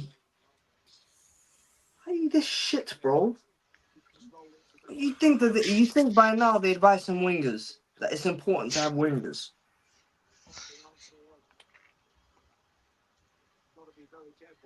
I don't even know what Atletico Madrid are like without Simeone, bro. What sort of team would they be?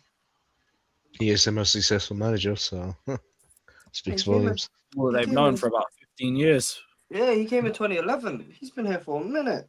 I think he won the league in his first 3 seasons. Third one, yeah. Yeah. He won another loose pass. 2014, yeah, 2014. Yeah, Mello, me too, man.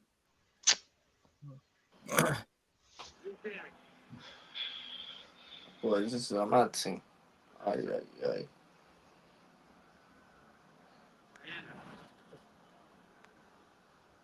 Can't lie though, man.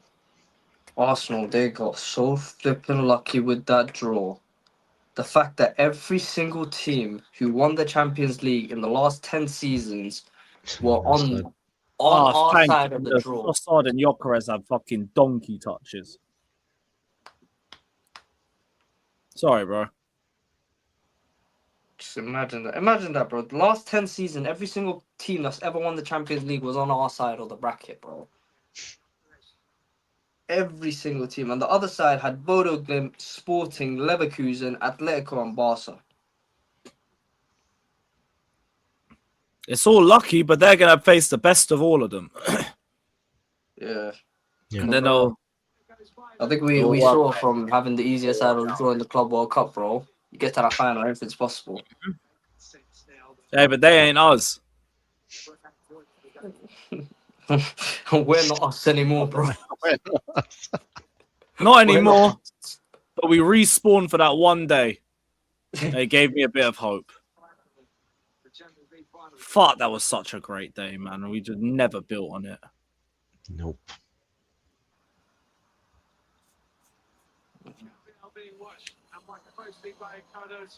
Is Super Mendy? I can't lie though. I'm sort of happy that there's not going to be any like football next season in the summer. Because bro, I feel like I'm seeing too much football nowadays. Next We summer, definitely are. Nah, don't worry. You'll get a couple Nations League qualifiers.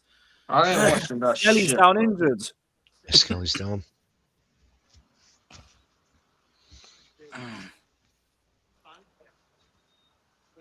Telling everyone to be calm.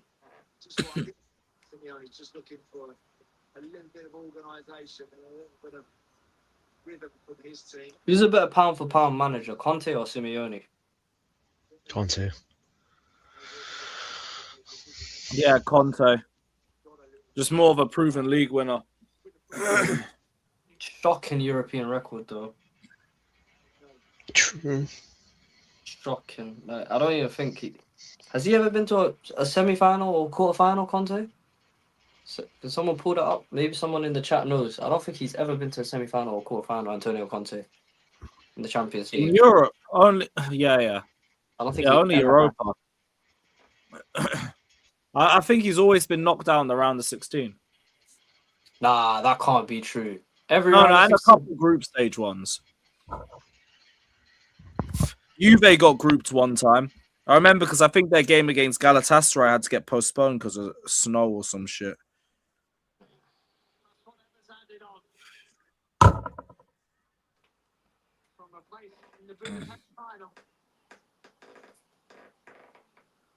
Damn, 15 minutes and they could do this, bro. 15 minutes is all that's left.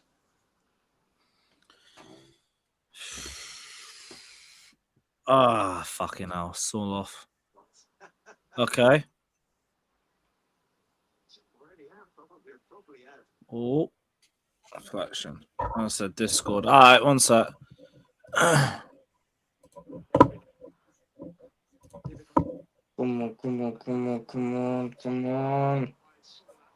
on.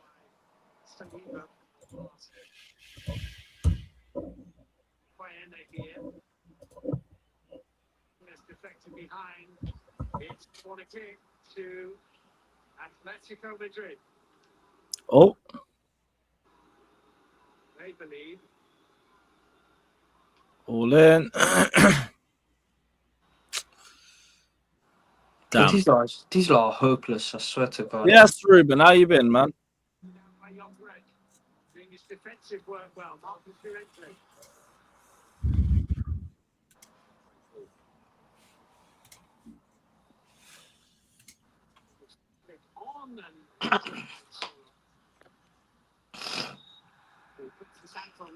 Come on.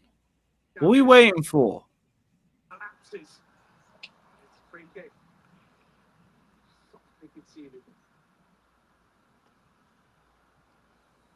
Bro, like there's no belief even on the bench for Atletico. All their hands are in their heads. They're biting their nails. Like this is not a team, bro, that can win anything, bro. I'll be real. Yo, bro. Yo, Chris, hold it. Oh, the fuck. The big one they all want.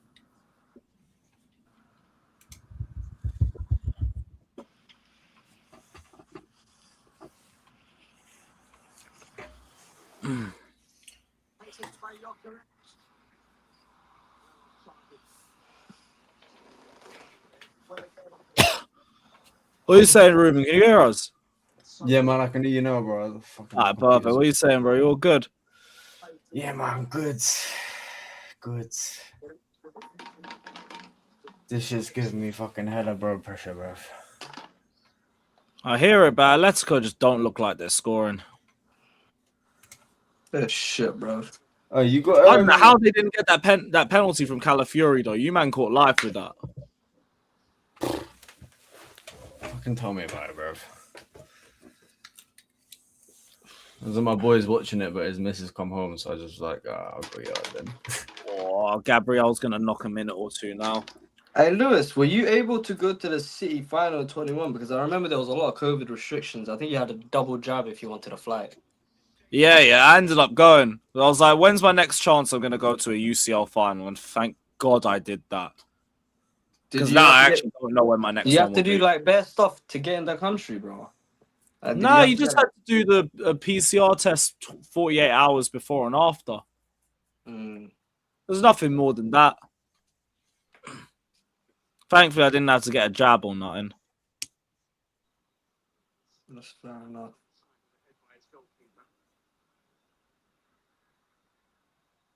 Just a rebound. Solidus is going to come down to one chance, but I don't know when this chance is coming. Nah, bro, I don't see Atletico doing nothing, bro. These lot are shit, bro. I'll be real. They're shit. Griezmann's disappointed me today. I barely noticed Alvarez. Now I just got to hope Baena and Sorloth got something. He's not doing too well in the air against these lot. Yesterday, in the context of his role at Everton, we'll talk about that in a minute. Imagine Noni Madueke last minute to make it 2-0. Dark times, man. Noni. Speaking of it, is Noni.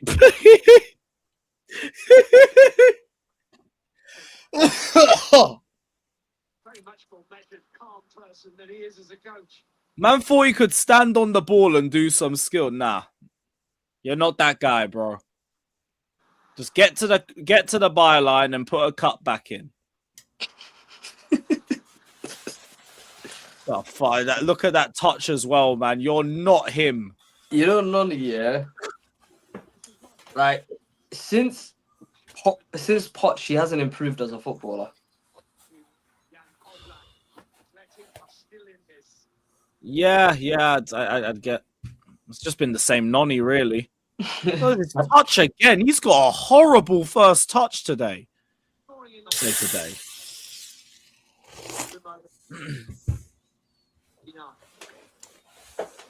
I'm not gonna lie, I don't think I could handle the final. I feel relatively calm because I think whichever side's on the other bracket would have won, whether you or Atletico go through. But it is one game. Shall I be real, Yeah. bro? Don't count Arsenal out in that final, especially if they win the Premier League. They're not gonna have no pressure on them. Oh yeah, I don't count you guys out because anything can happen. Bro, it's hard. I think it is hard to say, but I think because of the history of of us in Europe, etc. I think the moment and all that, I think there's a possibility that it might That's the it thing, might though. just be a bit too History's much. always, but the thing is, history's always been written. Like, Okay, we were a nearly team until 2012. Oh, fuck Yeah. off, man. We were nearly team. We got to like how many semi-finals? We got to a final. We got to like 4 semi-finals. We won nothing, bro. And then we finally get to another final. Last chance, and we won it. They're doing hit and hopes. I just think either Bayern or PSG just have enough firepower that they can still get past your defense and make some good But the thing chances. is, yeah, PSG, like At Bayern, the same you can time, get neither of their defenses are that good. Yeah. Yeah. Nah, PS. They might not have Hakimi though. No, Hakimi might be a bit dark. And he's massive to the way they play. Massive. He is.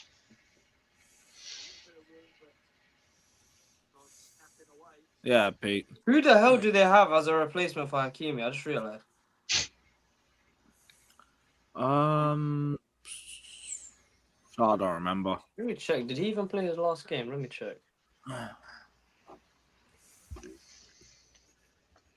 Potential red card check. Okay. Zaire Emery. Red card check, bro. Ain't no way. Zaire bro. Emery's a midfielder, I think, yeah. You know, Yeah, we every probably- single VAR check this game has ended within 2 seconds. What? I still don't know how they didn't call that fucking pen on Calafiori. I thought the foul was on Gabriel. You know the French league is a joke, bro.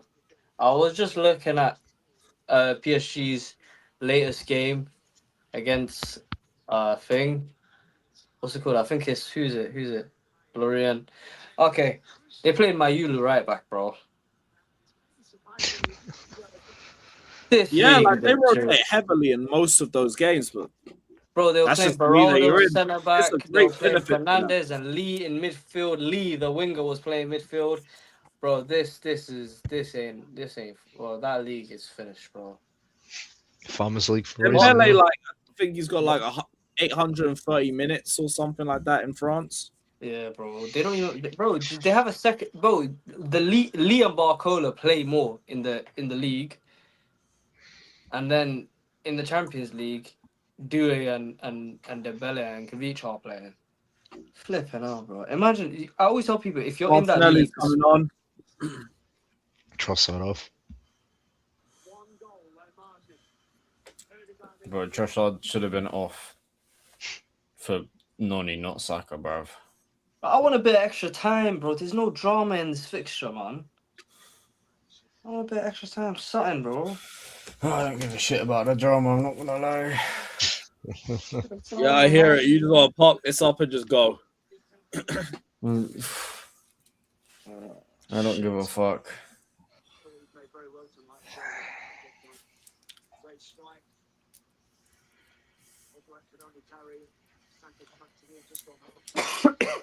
Fucking hell, man.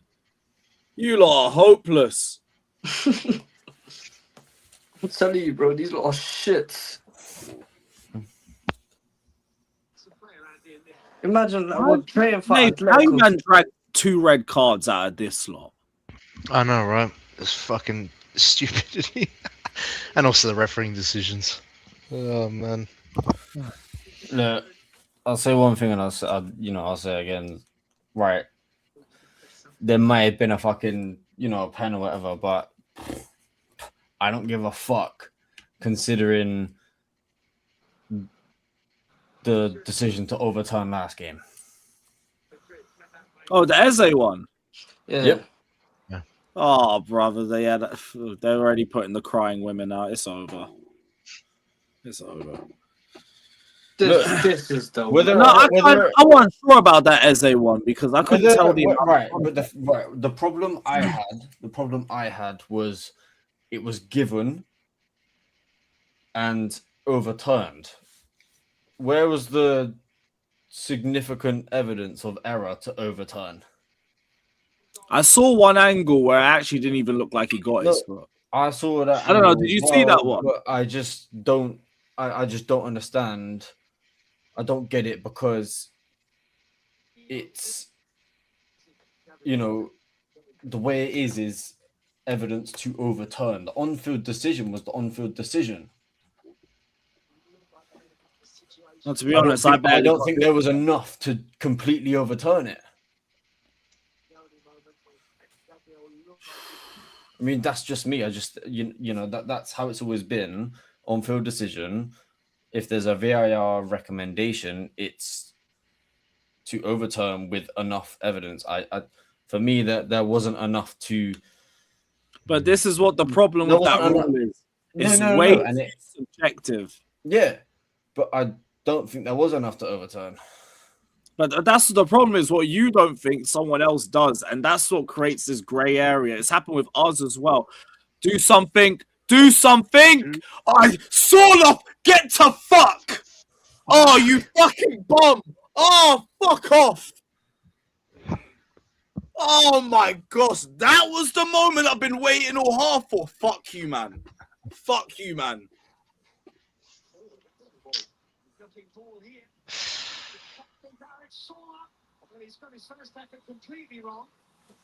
I can't believe that. They played that when they had no Alvarez on the pitch. Oh, typical. Oh my word.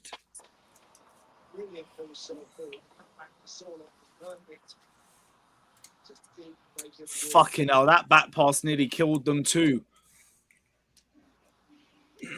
That's a foul. Yeah, Jabbo, I don't know why both came up at the same time. This brother rotated the whole 11 and then he's taking Alvarez and Griezmann off early, both of them. Like, Griezmann was stinking up, so like maybe fair enough, but fucking Alvarez too. Oh, this game is done, man. This game is done. Yeah, Sorloth here. Even if a chance comes to him, he ain't scoring, bro.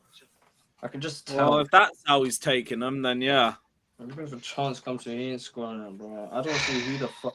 I don't see who the fuck is scoring on this pitch. Like, if Atletico were to get a goal, it's going to be an own goal from Arsenal. Or pen. They're not fucking scoring, bro. Sorloth. He's left-footed. Fuck him. Fuck him.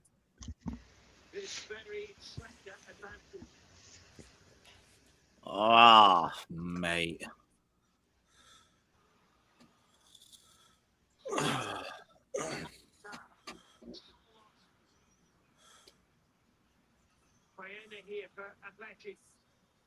the hell are you gonna do, bro? What? Well, I've been wanting this. I've been wanting this since fucking Tottenham made it to a fucking final, bro. I'll be fucking honest. Understandable. This is the one that's got away for you, mate. But you know, they could have a chance to win it another season, even if they don't win it this season. Because I look at it, it looks like Barcelona are still going for a rebuild. Real Madrid or Chelsea are a non-factor now. Manchester United aren't going to be a big threat in the Champions League. Like, the Champions League ain't as hard as it once was. Like, Juventus aren't there anymore. It's not as hard to win it as it used to be. There's less great teams. No, I mean, I agree. This is an opportunity. I also, there's a lot. These next 2 years. honestly. They were all on the other side of the bracket bar Barcelona. Yeah. And to be honest, Barca being here wouldn't have been much anyway because Rafinha and Yamal are both out, right? Yeah, they are. Yeah, so like they wouldn't have done fuck all either. Yamal, definitely.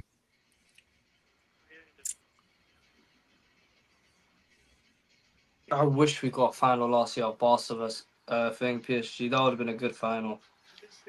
That final was so shit, bro. How you getting smacked 5-0 in a final, bro? I getting smacked, bro, like that. If I lost 5-0 in a final, bro, every single one of those players will never play for the club again. If I was an owner, that is. None of them are playing for that football club again. You didn't even score a goal, bruv. Fucking hell.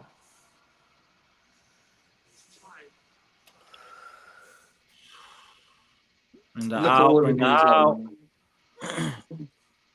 Sorloth. Game over, man. Game over. Game over. It's over. Seriously, took Alvarez and fucking Griezmann at the same time, man. Fuck off. Big up Pachara saying this year has already been bad for me now, this crap. Yeah, God bless you, man. Bro, it could get Trophies are worse. getting a bit Imagine better in your if these life guys anyway. won the At least. Prem. Think about it, they could win the champs as well, man. I'm just waiting till the weekend, man. Get your Disassi shirts ready for Sunday, bruv. Oh, for fuck's sakes, bro. Because if they don't do it, then yeah, you know, it might be wraps. I'm done, bro. Just might be. I think I'm gonna watch Olympic discus, bro, from now on. Fuck football. I'm just locking into WWE, bruv. Backlash is on Saturday night. Let's fucking go. But look at them, they're all in the tunnel, just stood there, like they're so gassed. Brother, they took Alvarez and Griezmann off at the same time, then they've left Saul off on his ones. And that Saul off shot was fucking bang average.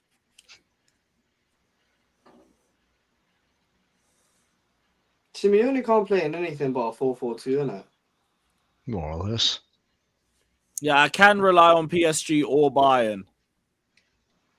You can rely on them, but you can also rely on them to give goals. Yeah, they have a few I bad hear players that, in but like, defense. will Arteta come out or will he be more pragmatic? God knows, man. Okay, no. Nowadays, Arsenal have been playing better football, bar today. They've been playing bad football bar Fulham. That's what it really is. Was it the And City Fulham were game? just No, they Fulham played been very fucking well. shit too. They were attacking against City. That was a great game for the neutral, I'll be honest. Actually, yeah, they played a bit better in that one. But then it showed that their attack also isn't the most clinical one going, bar the Fulham game. Bro, like, if they win, bro, you're going to see every Arsenal fan come out of the woodwork, bro. No, I won't, because I'll be on the first flight to Amsterdam. No, I won't. If they win the champs, whenever that parade is, my ass is gone. I'm out the country. I will not be here for that. They're going to have, all of them are going to come out with their JVC and O2 shirts, you know. Like, they're proper, like, they've been there in the dark times, bro. Half of you don't score in the dark times.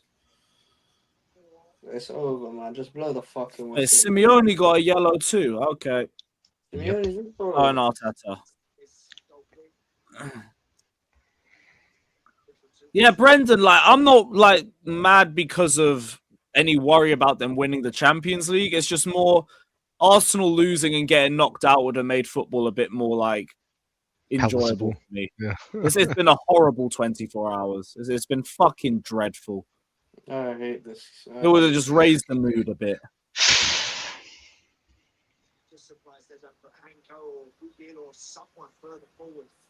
Bro, how are you not even having a go, bro? You're not having a go.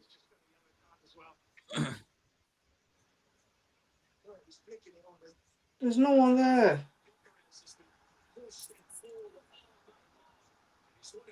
Absolutely, anything can happen in a final, but I'd still believe in the team that you're facing, and not you.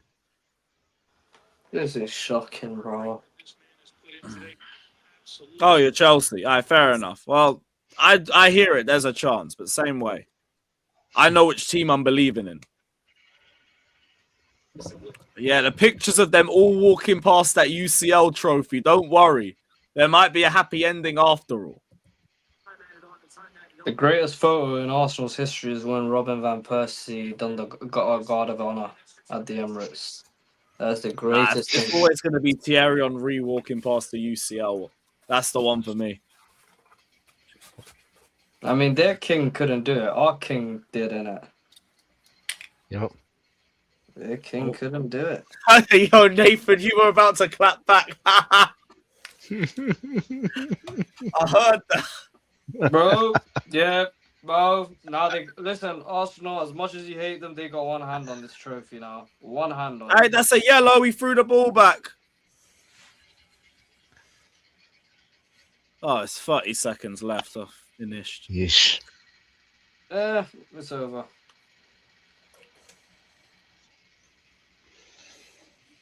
Master, they've run out of ideas. They never had ideas. They didn't have an idea today, bro, at all. What they're gonna do.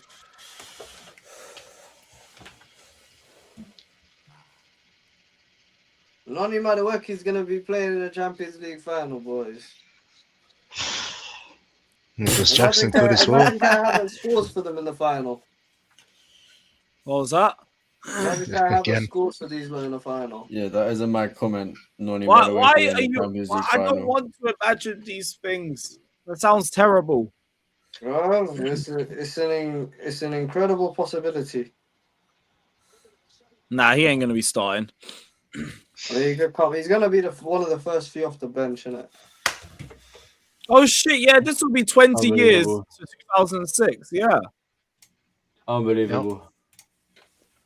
Arsenal through to the final. Unbelievable, bro. Right. Interesting. Cool. Very, very interesting. So is it going to be a PSG shirt or a Bayern shirt? Which one are we going to? Unbelievable. Nerves How are just you gone up feeling with now it. everything's done and dusted, bro? Bro, I'm not gonna lie.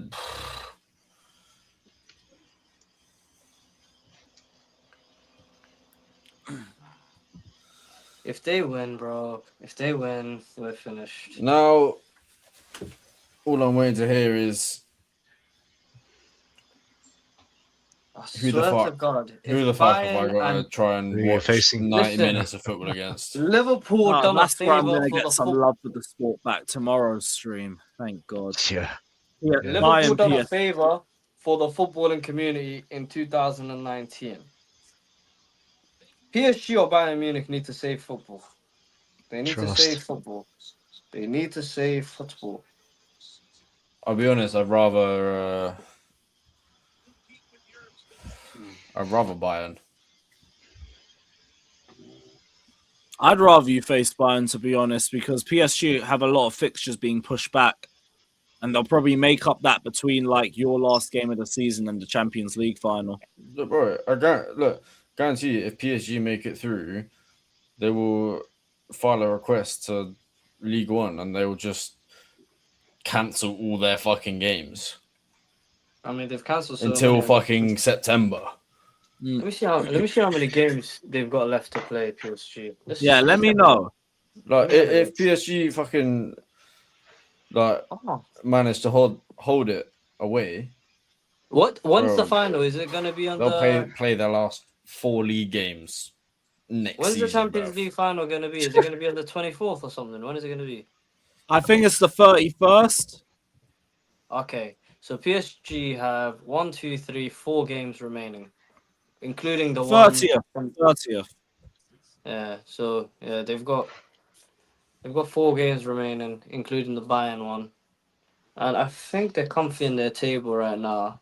Yeah, they're 6 points clear, so they've won their league practically. If they win one more game, I think, or 2. Yeah. Oh, Lille are going to be in the Champions League next year. Fair enough. They could be. That is. Bro, I just got to be fucked for United in Champions League, bro. Alright, is it too late to get out of country? Nah, What do you mean? They ain't won it yet. Bro, I can't lie to you. They have a big chance of winning it, innit? I'll be real. Yeah, they've got a big chance. It don't mean it's happening. There's a game of football that still needs to be played. You know, but both teams have a big chance. It's 90 minutes of football. Yeah, bro. You know, You guys are 90 acting minutes, like they've already 90 won minutes the of final. football that every other team in the champs didn't. I'm actually you know. looking at. I'm actually looking Stand at, up. So there's another game left. Bro, do you know what it is? They've been doing well. Like, when you look at it, Yeah, they've got to the quarterfinals against Bayern, they failed. They got to the semi-final against PSG, they failed, and now they go all the way to And the what's final, the next bro. step? Go to the final and fail. let me Come check. on, there's another game left to be played. Let me check. Let me check if there's a flight to Antalya Resorts, man. Bro, I thought it ain't far enough, man. I thought it ain't far Unbelievable. enough. Alex. Yeah, I'm not gonna have any nerves until final day. Then the nerves might kick in a little bit. Yeah. Until there's a game to be played. Here's what it is. PSG and Bayern played some of the best football game that I've seen in fucking years. Yeah, but Why are we acting like they're just gonna fucking bend over? they're not gonna Actually, do you that, know what? Oh, Lewis, I hope you know it. If we do win this, oh shit, I'm gone. I'm out the country, bro. Exactly. See, this is what I was saying, man. Bro, if they lose the final, you're acting like they've already lost. Look, I'm talking about if it gets past the 90 minutes and that happens, you're gonna see me live booking flights immediately. If we actually win this, you ain't hearing the end of it from me for the rest of your life. You joined the fucking queue, bro. Do you know how many people said the same shit to me? It's I understand. No, I mean, I'm gonna have to wait till I'm back. No, the thing is, I do. But the hours I sat next to you in the pub of you giving me grief. Well, where's the European Cup chance? Yeah. The hours sat next to you in the pub, the hours at my yard. Yeah. Good times, man. Good Fuck times. this shit, man. Fuck this shit. Those times might not be over. If They might not Abramovich be was over. here, this Bro, would not that's be what happening. I'm saying, bro. They might not be. If Abramovich was here, this would not be happening. If Abramovich was here, this would not be happening. Arsenal would not be winning league titles. We would have won a league by now. We would have flipping probably been in another Champions League final, bro. This is bullshit, bro. Our club got seized by the UK government. I hear all of this. If they don't win the Champions League, it's gonna be a great night anyway. Bro, I might just leave the country regardless. bro. They've won the Prem. That's already paying enough, bro. If they win a fucking, don't say that. If Mikel Arteta is the West third Ham manager in lost, Premier League history to win a Champions League and a Premier League in the same season, I'm done, bro. I'm done, bro. No. We're cooked, bro. Even Mourinho didn't do that. Don't. Who was it? It was Sir Alex, and who's the other one? Pep. Oh, don't say we've won the league, bro. No, that West Ham game. They gotta Lewis, stay up. Me and you have been watching West Ham. Say it with me, bro. They're what? They're the S word. Say it, man. They're shit. I've been watching Arsenal all season and I've been thinking the same damn thing, man. They play great against Fulham. They fucking whooped their ass. Now, if they do that to West Ham, then I might think it's over. Bro, Until then, I got a 0.1 of copium in my bag. And I'm sniffing that shit. That Fulham side looked like they were, you know what? Yeah. Like battling championship relegation. That's how they looked. Bro, they were hopeless. That's the earliest I've ended a watch along. I wrapped out half time and I went to the goose. I was like, fuck this, I'm gone. That game against Fulham, bro, there was zero life. Zilch. Oh my god. Oh my god. Oh my god. These lot are finished, bro. Do you want to hear I'm enjoying the celebrations because I'm just like thinking, if depending on the final, this could be hilarious to look back on. Oh my god, man said Diouf, Disasi, Mavropanos, and Walker Peters, bro. In a back four. Bro, they're scoring, man. They're scoring. Bro, I've seen these men go to Nottingham Forest and draw 0-0. I've seen them go to Wolves and draw 2-2. It is not out of the realm of possibility that these men can points at West Ham. It absolutely is not. They got Saka. Fuck Man City, bro. How are you playing football like that, man? You're in a fucking tire. How are you giving 4 or 5 chances to these lot? Fuck Man City, man. Fuck these lot, bro. Look, I'd say, actually, I'm not gonna lie. I will say, fuck Mark Gay, same way. Fuck him. The one game 100%. I'm not looking forward to is West Ham after what they did to us last season. I hear it. That's why I think there's still something in that game. Again? What did they do last season? Fucking smacked us at home. Yeah, they beat them 1-0. At home. They beat them a couple of times at their ground. That didn't cost you the title. You weren't even in No, that title was already done. It didn't cost us a title, but losing to that West Ham team. Maldini, trust, man. I am not crashing out over these men enjoying a final. I hear it. You're in the Champions League final. We always celebrate that. I hear all of it. Oh, listen, I'm telling you right now, if we win that final, I'm getting this first train over and I'm kicking your door down, bruv. I hear all of that. I'll already be on a flight out of Heathrow. Straight up. I'll catch you at Heathrow then, bruv. Man will see me on stream sorting my flights out. I will. I'll come to Heathrow. I'll plant some shit in your bag so you get denied entry to your plane. Oh fuck! Probably dogs will get to me anyway before that. Big up Andy Q, man. Dana Paolo FC, you bums. PSG need to win this, bro. PSG or Bayern. I don't mind either. I think either of them would beat Arsenal in a one-off game. And Arsenal could be either of them too. I hear Bro, it. someone just said City I'm got trusting the the other someone team. just said I think City, PSG's more likely. someone just said City got their UCL, PSG got their UCL, Spurs got their Europa, Arsenal are next. Fuck. And I can't lie, it seems like it's written in the stars. 20 years since they were last in it. 20 years since they last did what in it? They were in the final. And Jens Lehmann got a red card. they lost. They lost. We're fucked, bro.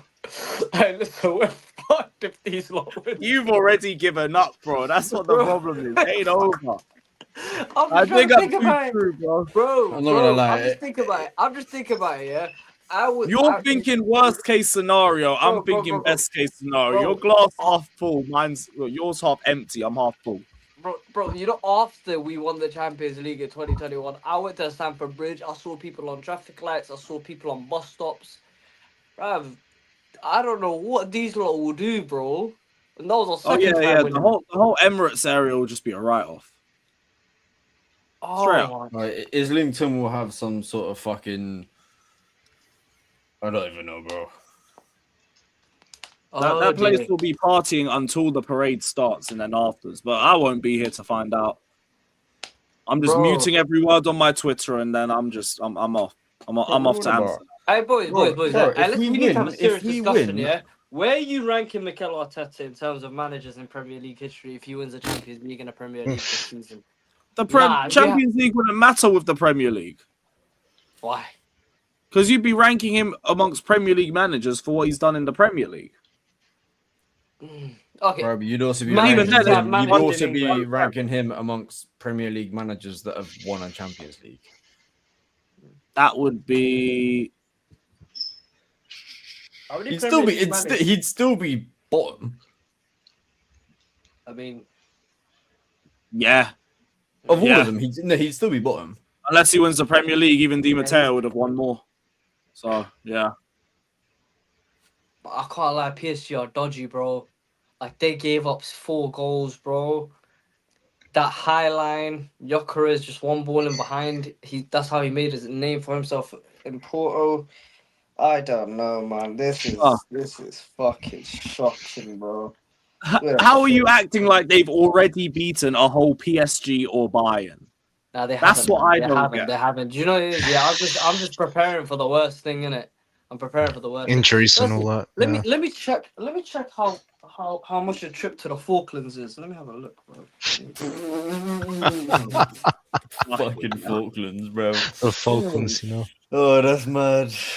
I must avoid Arsenal fans and beef some Argentines. Yeah, bro, you might think I'm joking, bro. If we win that final, bro, I'm putting in a report against Lewis, bro. He's gonna have a fucking flight restriction, mate. Okay. Bro can't even check out his ticket online, bro. Okay, from London. Puts his passport number in. Nope. If you want to find me, you'll find me in one of the 500 coffee shops in Dam. Yep, I'm gonna. Brother, just tell me how you think you're getting there, bro. Return date. Should we say return date? It could be a train. It could be a boat. I can't swear. Yeah, a week and a half is good enough. A week and a half. I will find you, brother. Yep. You will after my holiday, my peaceful holiday. Ooh, ain't gonna be very peaceful, mate. After I've smoked myself into a coma and I've become all of my boys have been sending me clips of you, bruv. No. Man said there's more files. Ah, fuck. Bro, I swear to God, at least twice a day. Oh, hold on, I can't get to the Falkland Islands. At least I know. It's the same two fucking fan cams. Yeah, of course it's that. Of you, and they were just like, bro, what is your mate smoking, bruv? Don't drink at the football. That's what I've told everybody multiple times. Don't drink and stay away from the coke room and don't bun and stay away from everything. Stay away. I mean, when you're watching Chelsea, you kind of have to drink, bruv. Okay. Okay. So you're damn right. Hey, Lewis. Lewis. To get to, Lewis. How are you Lewis. going to watch? How are you Lewis. going to watch 2026 Chelsea without Bevan? Hey, Lewis. If you want, we can go. You can go to Buenos Aires, Argentina. If you do transit, Bruv, they wouldn't let me in there. The fuck? Fucking Argentina. Man. Let's go Colombia. Let's go Colombia. Yeah, the way we've slanted the way we've slanted Enzo Fernandez, we might not be allowed to the country. I can't lie. I'll be so real. Enzo Fernandez shots ain't saving you there, bro. I'll be real, bro. Yeah. I'm right. Carefully, Lewis G, flight risk. Okay, let's see. Colombia Metropolitan. Okay, yeah. Let's see how far are we talking? I mean, okay. With transit, stopping off at, I think it's, where the fuck is that? United States, yeah. Oh shit, this is like £1,000, bro. Oh fucking hell. We need other options. That is a lot of money, bro. Big up Solid just saying PSG or Bayern will sort these scam artists out. Exactly what I'm thinking, bro. Anything can happen. I just think there's too much quality on either of those teams. Big up to Anti saying, please God, don't let them win this final. Amen. Fuck Atletico and fuck Man City. Fuck Gehi. That's what it is. Fuck Gehi. I'm not gonna lie. Cody Rhodes. Fuck's sakes, I'm telling you. Well, didn't Cody Rhodes lose his first WrestleMania main event against Reigns? So I'm not gonna lie. I wish it wasn't Gehi. But I'm glad it happened. But I just wish it wasn't Gehi, bro.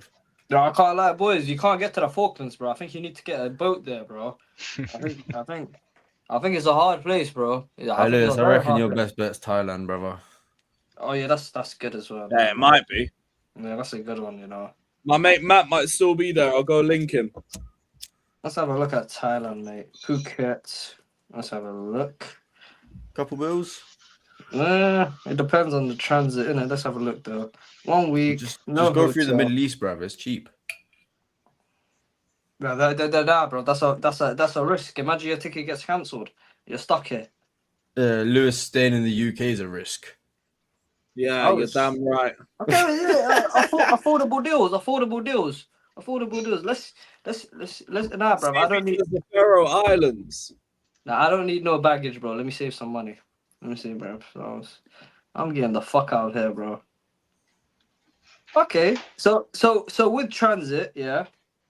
With transit, you're looking at about £679. Oh, this is good, man. This is good. Dark. This is Dark. good. Nearby country for me. That'll do.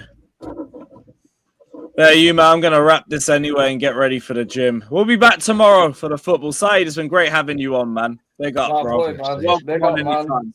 Shout out to the whole panel. Big up the whole panel, man. Big up. Yeah, big up, my G's. We'll send you guys over to Big Six Bants World Champions Raid. Like, subscribe. Peace.